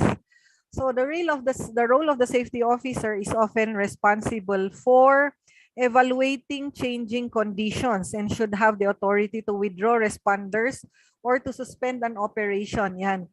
So kung hindi masyadong marunong yung ating manager, for example, or yung ating head of the agency, the safety officer should have been trained on incident command system.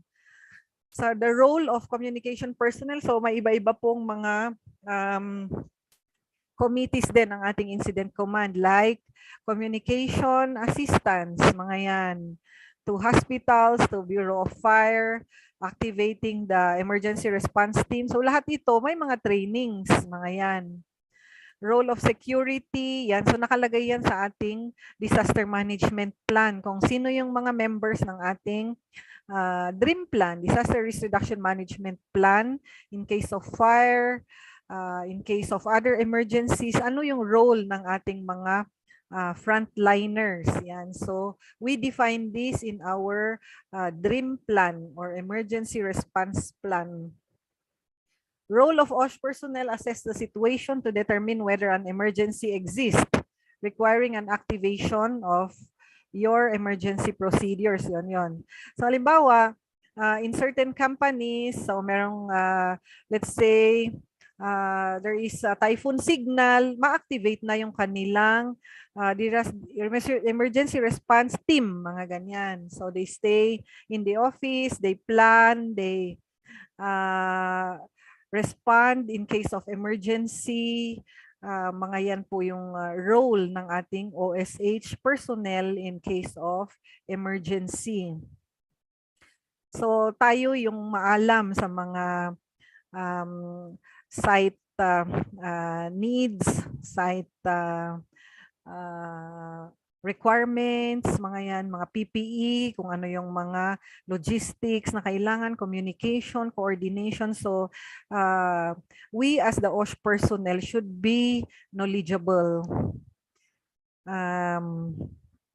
So for example, this is an emergency of building collapse Yan. So ano yung gagawin natin para hindi dumami yung mga casualties, mga yan. So we as OSH personnel should know how to respond in case of emergency. So yun, makukuha sa mga training, sa mga experience, yan.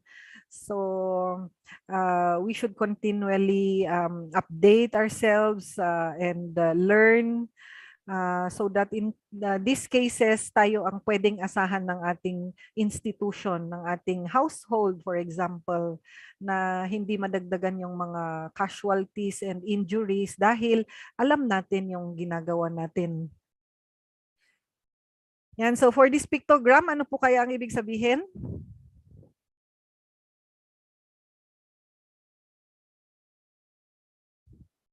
Anyone? Ano kayang ibig sabihin ng ating pictogram? 4 pics in one word. 4 pics in one word. Yan. Ano kaya yan? So yung sagot po ay nakatago sa mga letrang nasa screen. Tsunami po. Ano po? Tsunami po. Okay, good. Yan. Tsunami. So, thank you. So yan po ay tsunami. Next, ano kaya po ito? So yung sagot ay nakatago dyan Terrorism po. sa words. Okay, terrorism yan. So that is a man-made emergency. Yan. So mga yan, as OSH personnel, we should be aware on how to respond in these cases. So kahit hindi man tayo expert, at least alam natin yung mga gagawin natin. So ano ba dapat? So halimbawa may terrorism sa ating lugar, ano ba yung gagawin? So syempre we activate our emergency response team, and then we close our gates, we ensure security within our area, mga yan. So we deploy personnel to monitor those people who can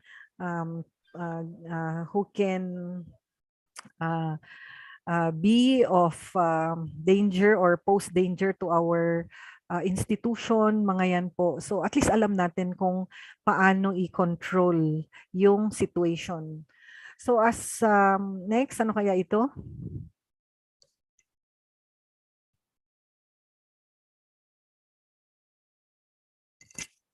Yan, ano po yan? Emergency. Emergency po. Emergency. Yan.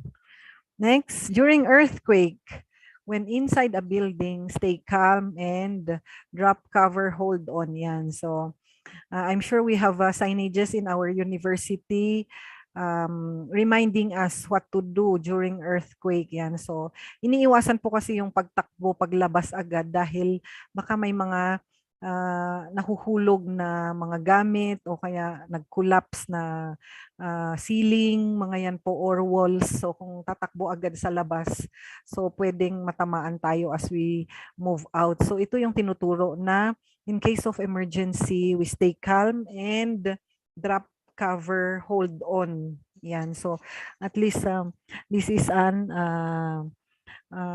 immediate response. Yan. And kung clear na, we can evacuate the building and proceed to our evacuation site. So dito naman sa safety procedure, so meron tayong pinpointed na evacuation site. So may mga kwento, for example, sa loob ng bahay na nag-usap-usap yung family. In case of earthquake or emergency, dito yung ating evacuation area, mga yan. So there was an incident and then wala pa yung members ng family. And then pumasok yung father. Yun pala, hindi lang sila nag-usap kung saan sila magkikita-kita. Nabagsakan tuloy yung father dahil pumasok pa siya ng building. Pero yun pala, nakalabas na yung kanyang mga family members. So napaka-importante na kahit simple lang na reminders ay meron tayo for our family members. So halimbawa in case of emergency, dito tayo magkikita-kita, mga yan, para alam ng bawat isa kung saan ang kanilang evacuation or safe area at hindi na kailangan pumasok ulit at hanapin kung sino man yung nawawala. So, during earthquake, do not attempt to run. Duck under a strong table and hold on to it. Yan. Pakibasa nga po ni Mr. Lawrence. Nandiyan pa si Mr. Lawrence. During earthquake po? Yes po.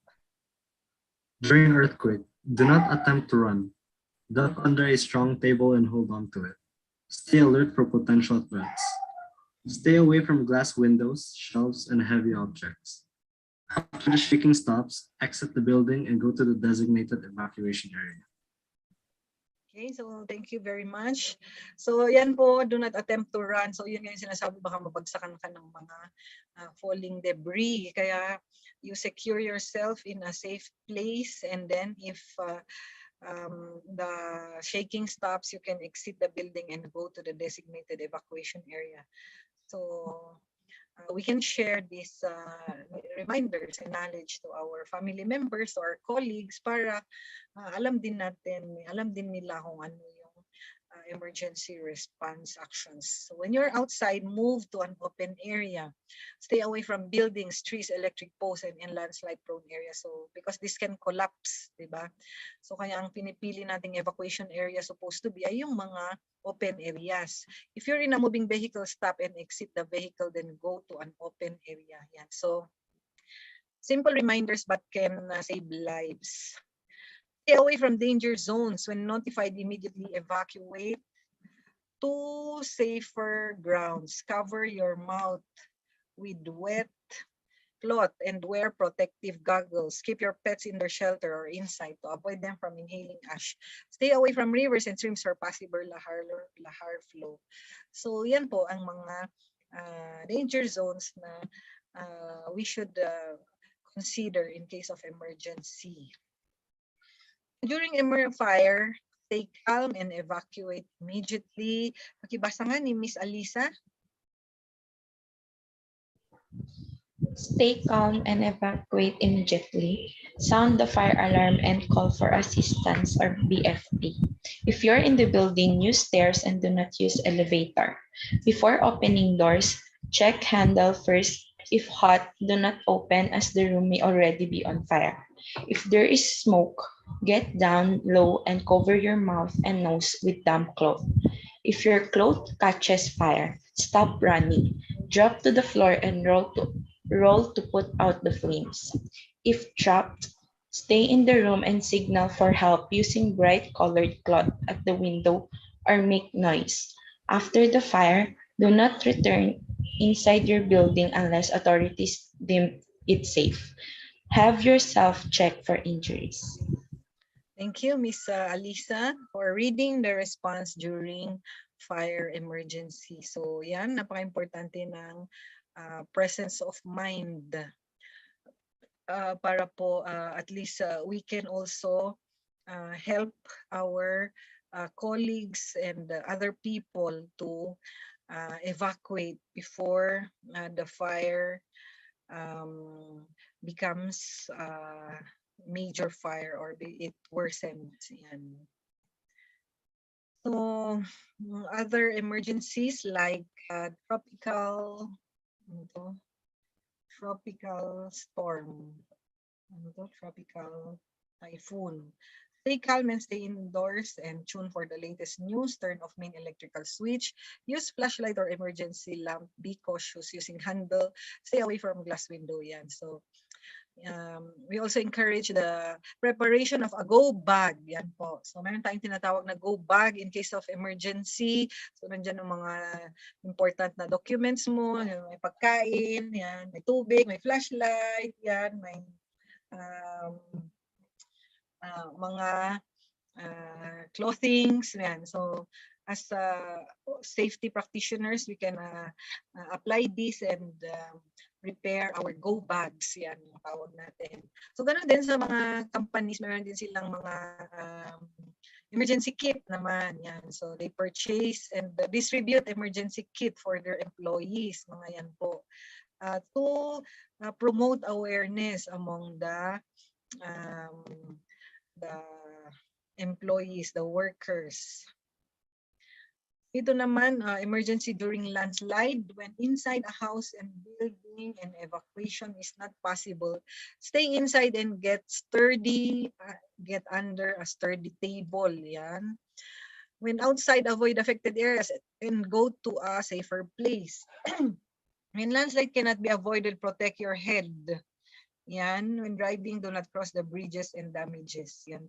So, dito sa City of Baguio, meron natin tayong mga life detector, mga yan. So, halimbawa in landslide situation, so meron tayong equipment to locate living kung meron mang taong buhay pa sa area na yun, so we have equipment to measure or to detect.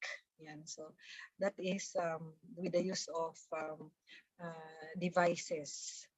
Bomb threat is another in man-made emergency. Yan. So at least we are aware on what to do in case of an emergency on bomb threat. Yan. So may mga trainings yan from the PNP Explosives Division. Yan. So may mga mas detailed pa na training. But yung basic, nandito yung emergency actions. So, na bomb threat is received by phone. Keep the caller online and talking as long as possible. Pretend to have difficulty in hearing. Ask the caller to repeat what he or she said. Try to get as much information about the location of the bomb. Yun, so hindi malayo na mangyari sa atin to, na sa mga universities natin or sa mga kumpanya, may mga ganyan na halimbawa, ayaw mag-exam. May mga ganong kwento, ayaw mag-exam tapos nag-call ng bomb threat, mga ganun. May ganong scenario. Kaya at least tayo as the safety officer, alam natin kung paano siya i-respond. Use the bomb threat checklist. Yun. So before the incident, meron ka ng mga preparations. So as part of your emergency plan, for example, on bomb threat, meron ka ng checklist, mga yan. Stay on the line as long as the caller continues to provide useful information. Have someone else use another line to call police, mga yan po.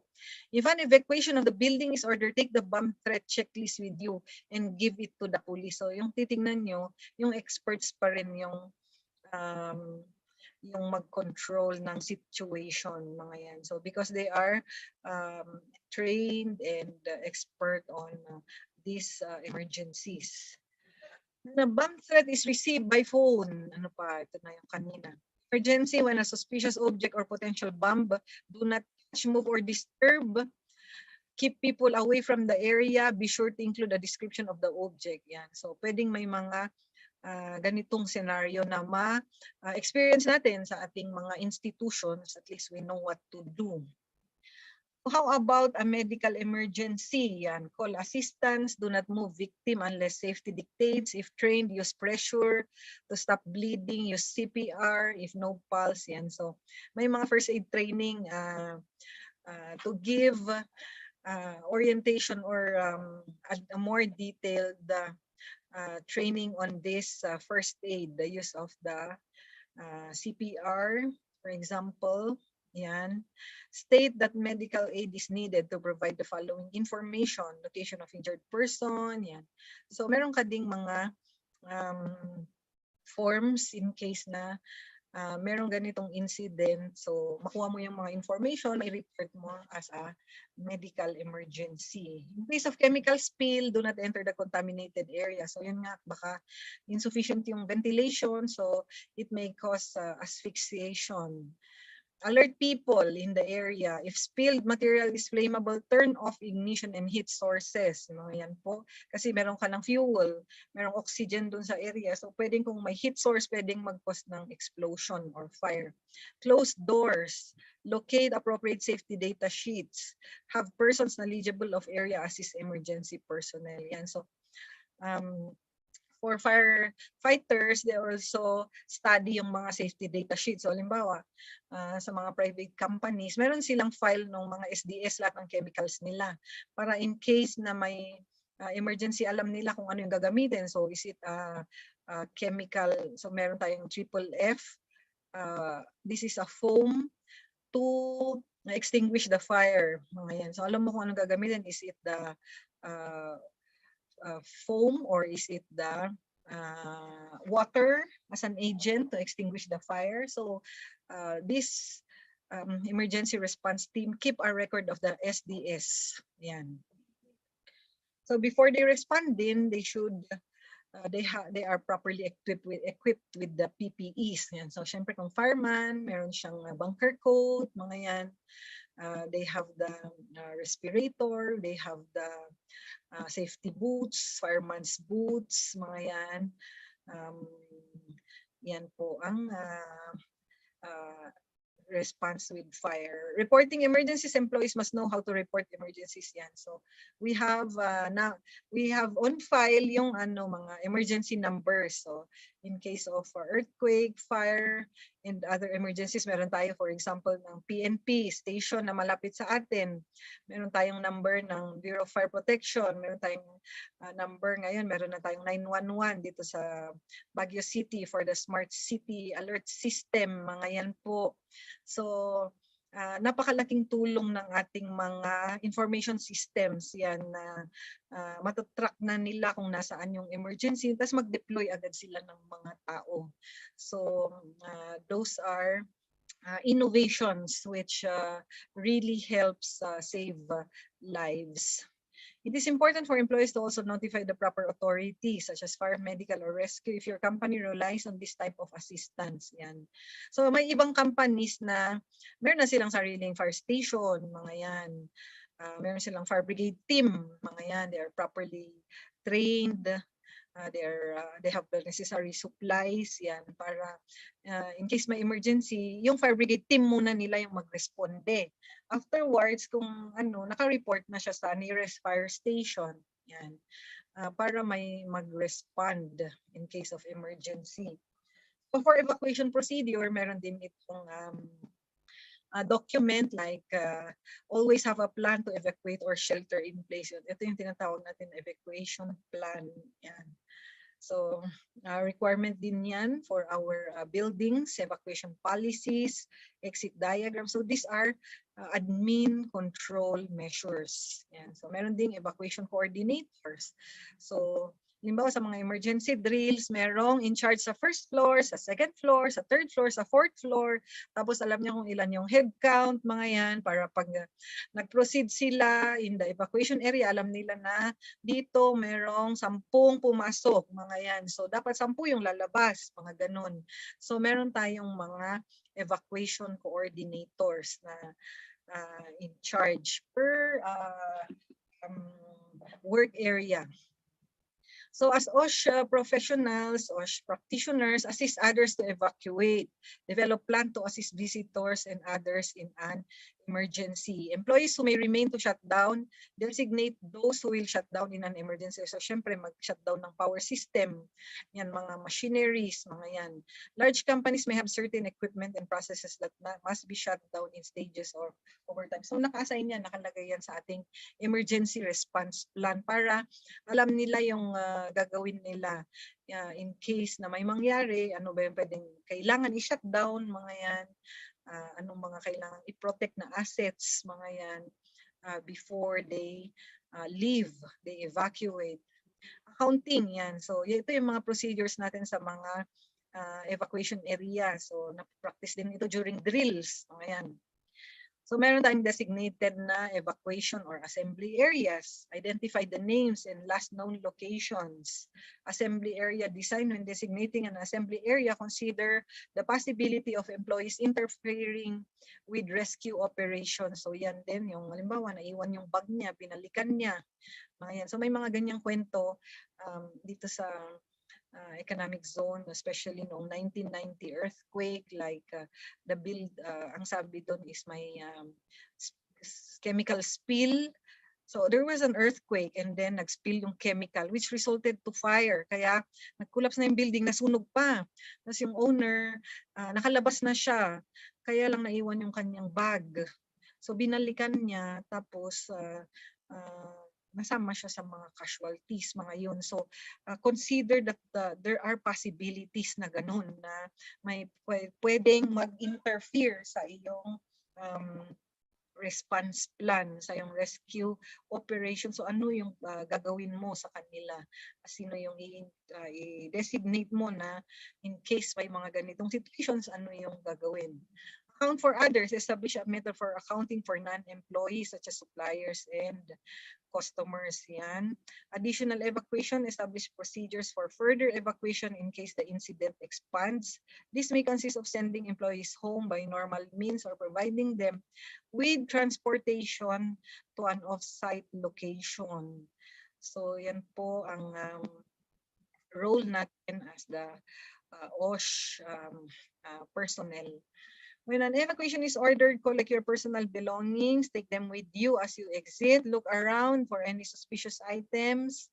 After evacuation, report on emergency assembly area. Do not re-enter until instructed. So usually yung engineering section din yung mag-e-evaluate kung safe yung building. So halimbawa, inspect ng mga civil engineers kung wala namang cracks, for example, or safe to enter kasi wala namang effect doon sa building, for example. So usually yung ating mga engineers who are capable of inspection of on the structural integrity. Otherwise, we do not re-enter the building unless it is deemed safe. Yan po. Emergency drill, so this is a requirement of the fire code of the Philippines. Ganun din yung earthquake drill. Ayan. So, periodic drills should be conducted. So don't panic, drop cover, find a way out, go to assembly point. Yan. So, WASH role on 1948 firefighting drills. Every place of employment, depending on the magnitude of potential fires, shall organize a fire brigade team. Yan. So meron kayong trained na fire brigade team. Members of fire brigade shall be physically qualified. Yan. So may training, and then may continuous upgrading of skills. Ayan. Fire exit drills shall be conducted at least twice a year. So yan yung requirement ng ating standard to maintain an orderly evacuation. Yan. So meron din kinakandak na mga simultaneous drills. Yan. Sa mga earthquake. Yan. So may program ang NDRRMC regarding this. So ito naman BFP. So before nung pandemic is pinawal pa yung mga drills, pero mukhang ngayon pwede na yung mga crowded areas. So maybe fire exit drills are already allowed now that we are in level 1. But before, these were, or rather, may drill pero walang evacuation. So, halimbawa, sa pag-earthquake, the cover lang, pero hindi sila mag-evacuate para walang crowding doon sa evacuation area. So, at least for our school, siguro we implement these fire exit drills. Occupants of each department or portion shall be designated a particular place. Yan. Ito yung ating normal na fire brigade organization. So may fire marshal, may assistant fire marshal, communication, evacuation, medics, security, search and rescue, firefighting. So depende sa need ng yung company na kung ano yung mga kailangan. Pero these are the basics. So meron kang communication system, evacuation. So, syempre, you train these people so they will know what to do. So, emergency response plan, this is an admin control and to organize employer-employee actions during workplace emergency. The best emergency action plans include employees in the planning process. Yan. So, we involve our employees in the preparation of the ERP. Yan. So common emergency or disaster are flooding, typhoon, chemical spill, fire, earthquake, landslide yan. So ang mga yan po ay pwede natin itagdag sa ating emergency preparedness plan. So what to do in case there are flooding, there are typhoons, or chemical spill, fire. So nakasulat. Tapos yun kasi yung guide mo para bumili ng materyales, bumili ng supply. So in case of chemical spill, meron ka, let's say, secondary containment equipment o kaya spill absorbent materials. Yun. Since nakalagay siya sa ERP, you prepare, you train people, stocks are available in case of need. So yan yung importance na naka-document po siya para we purchase the necessary stocks and materials and within the people. Yan. So, mini quiz natin, pictogram. Read between the lines. Word symbols will be shown. Ano daw yan? Landslide. Landslide po. Yan. Firefighting. Good. Emergency drill. Good. Yan. Okay, so our lesson is done. Please let us read.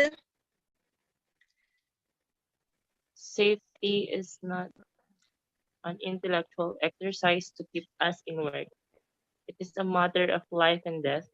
It is the sum of our conditions to safety management that determines whether people we work with live or die. Yan. So, I hope with our 8-hour training since this morning, ay meron tayong natutunan on occupational safety and health. And we hope you can apply this as you enter your profession, and then as you are in your own households, in your own universities. We hope that we can teach people, we can implement programs, yan po, because we can help save lives and properties, and we don't know that, we might not know that those people we save are those of our family members, of our loved ones. So we hope that this training has given you basic knowledge. And do you have any questions?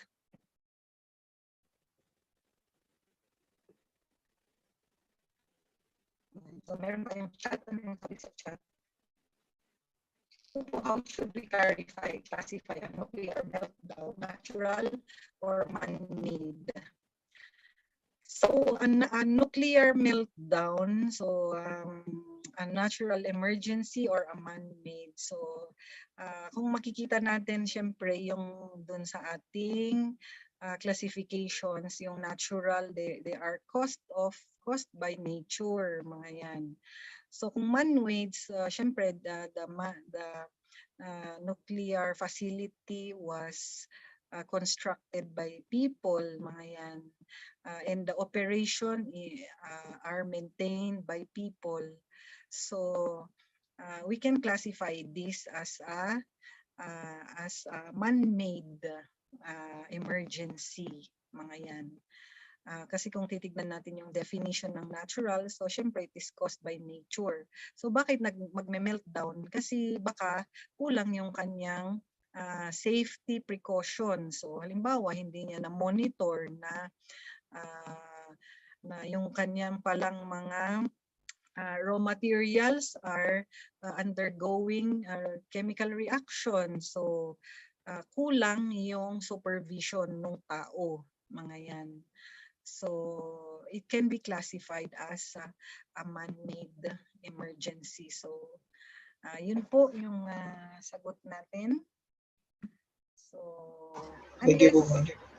unless ito ay naturally occurring, let's say syempre may mga naturally occurring radioactive materials yan, tapos nag-expose, mga yan. Although still these are man-made facilities, mga yun po.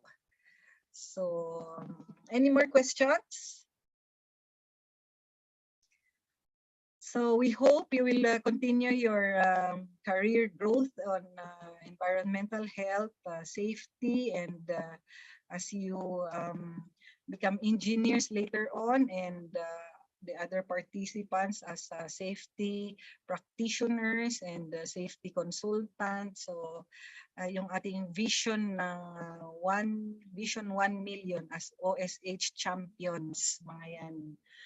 So, sana po ay marami tayong natutunan at i-apply natin, i-share natin, at we continually grow in our OSH advocacies so that we can help people, we can be of service to our institutions, to our community. So, kung wala na po kayong questions, so maraming salamat and good day, stay safe, stay healthy. So, see you around po. Yan. Thank you very much, Marivic. Ay po, before po natin i-evaluate si Ma'am Marivic, mag-group picture po muna tayo. May nakamas po ba? Paalis na lang po saglit. Ayan po, sa first group po. Ayan, check ko lang po. Ang kasama po sa first group, Sir Mark Emriel, Ma'am Beyonce, Ma'am Princess June Abata, Sir Marion Ramos, Ma'am Sandra Nicole, Ma'am Marie Eugenie, Ma'am Ann Claire, pa-on po ng camera, Sir John Ray Flora, Sir John Jetro, Ma'am Charlene, Sir Mark Christian, Ma'am Patricia Andre, Ma'am Giselle, Ma'am Nika Feby, Sir Bill Nelson, Sir Lawrence Conrad, Ma'am Michelle, Ma'am Cheslyn, Ma'am Julian, Ma'am Jorina, Ma'am Eliza, Sir Ivan, and Ma'am Jolina. Yun po yung mga kasali sa first group. Okay po, pag bilang ko po ng 3, smile po tayo. 1, 2, 3, smile. Ay po, Sir Marion, pakialis po muna yung ating effects. Thank you. Isa po ulit. 1, 2, 3. Okay po, next group. Ma'am Moira, Ma'am, okay, wait lang, nag-move. Ma'am Jessica, Ma'am Messi, Ma'am Gabriel, Ma'am Carmi, Sir Mark Nicolas, Sir Alexandrian, Ma'am Aiden May, Sir Rensei, Ma'am Rihanna, Ma'am Jonah, Ma'am Hazel, Ma'am Rain, Sir Ivan Philip, Ma'am Eliza, Ma'am Kyla Nicole, Ma'am Renz Justin, Ma'am Trixie, Ma'am Fabilin, Sir King Zeus, Ma'am Marin Eugenie, saan po kayo, Ma'am? Ma'am Ashayla May, paon po ng camera, Ma'am Patricia Andre, paon po ng camera, Sir Marion Ramos, paon po ng camera. Ma'am Nika Feby. Ayan po, Sir Ivan. Okay po. Pagkabilang po ng 3, smile, 1, 2, 3.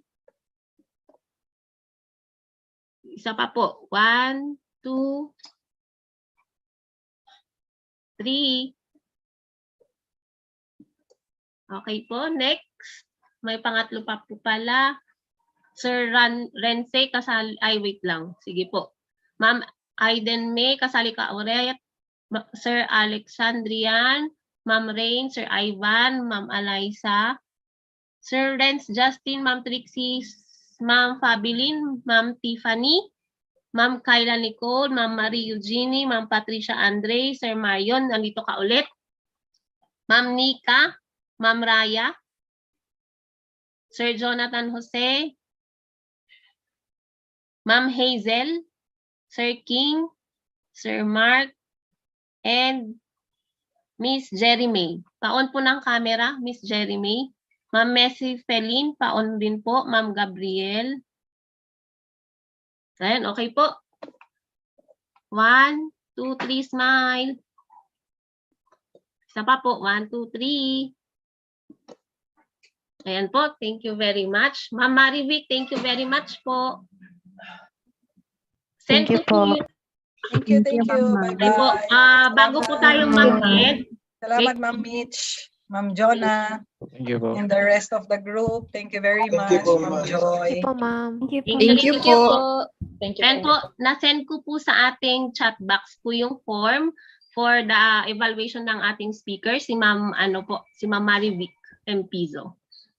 Yan po, bigyan ko po kayo ng 3 minutes para po evaluate si Ma'am. Then after po ng evaluation, send ko rin po sa ating chat box yung post-test link po natin.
Kapag okay na po kayo sa evaluation, click nyo na lang po yung next, yung post-test exam po natin.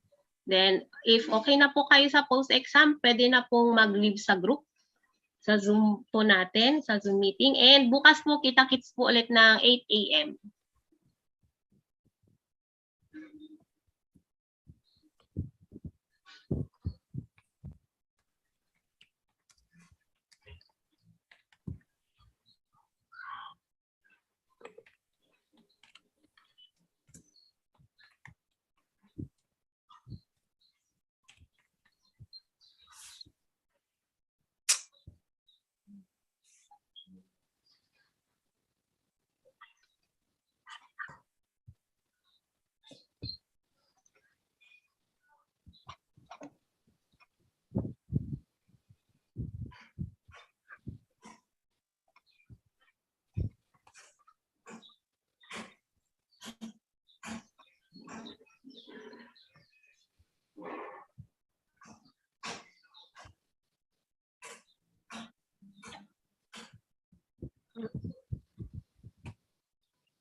Thank you po, Ma'am Joy. Bye-bye po.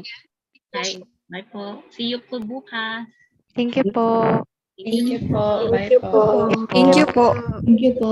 Bye po. Bye po. Bye po. See you tomorrow. See you po.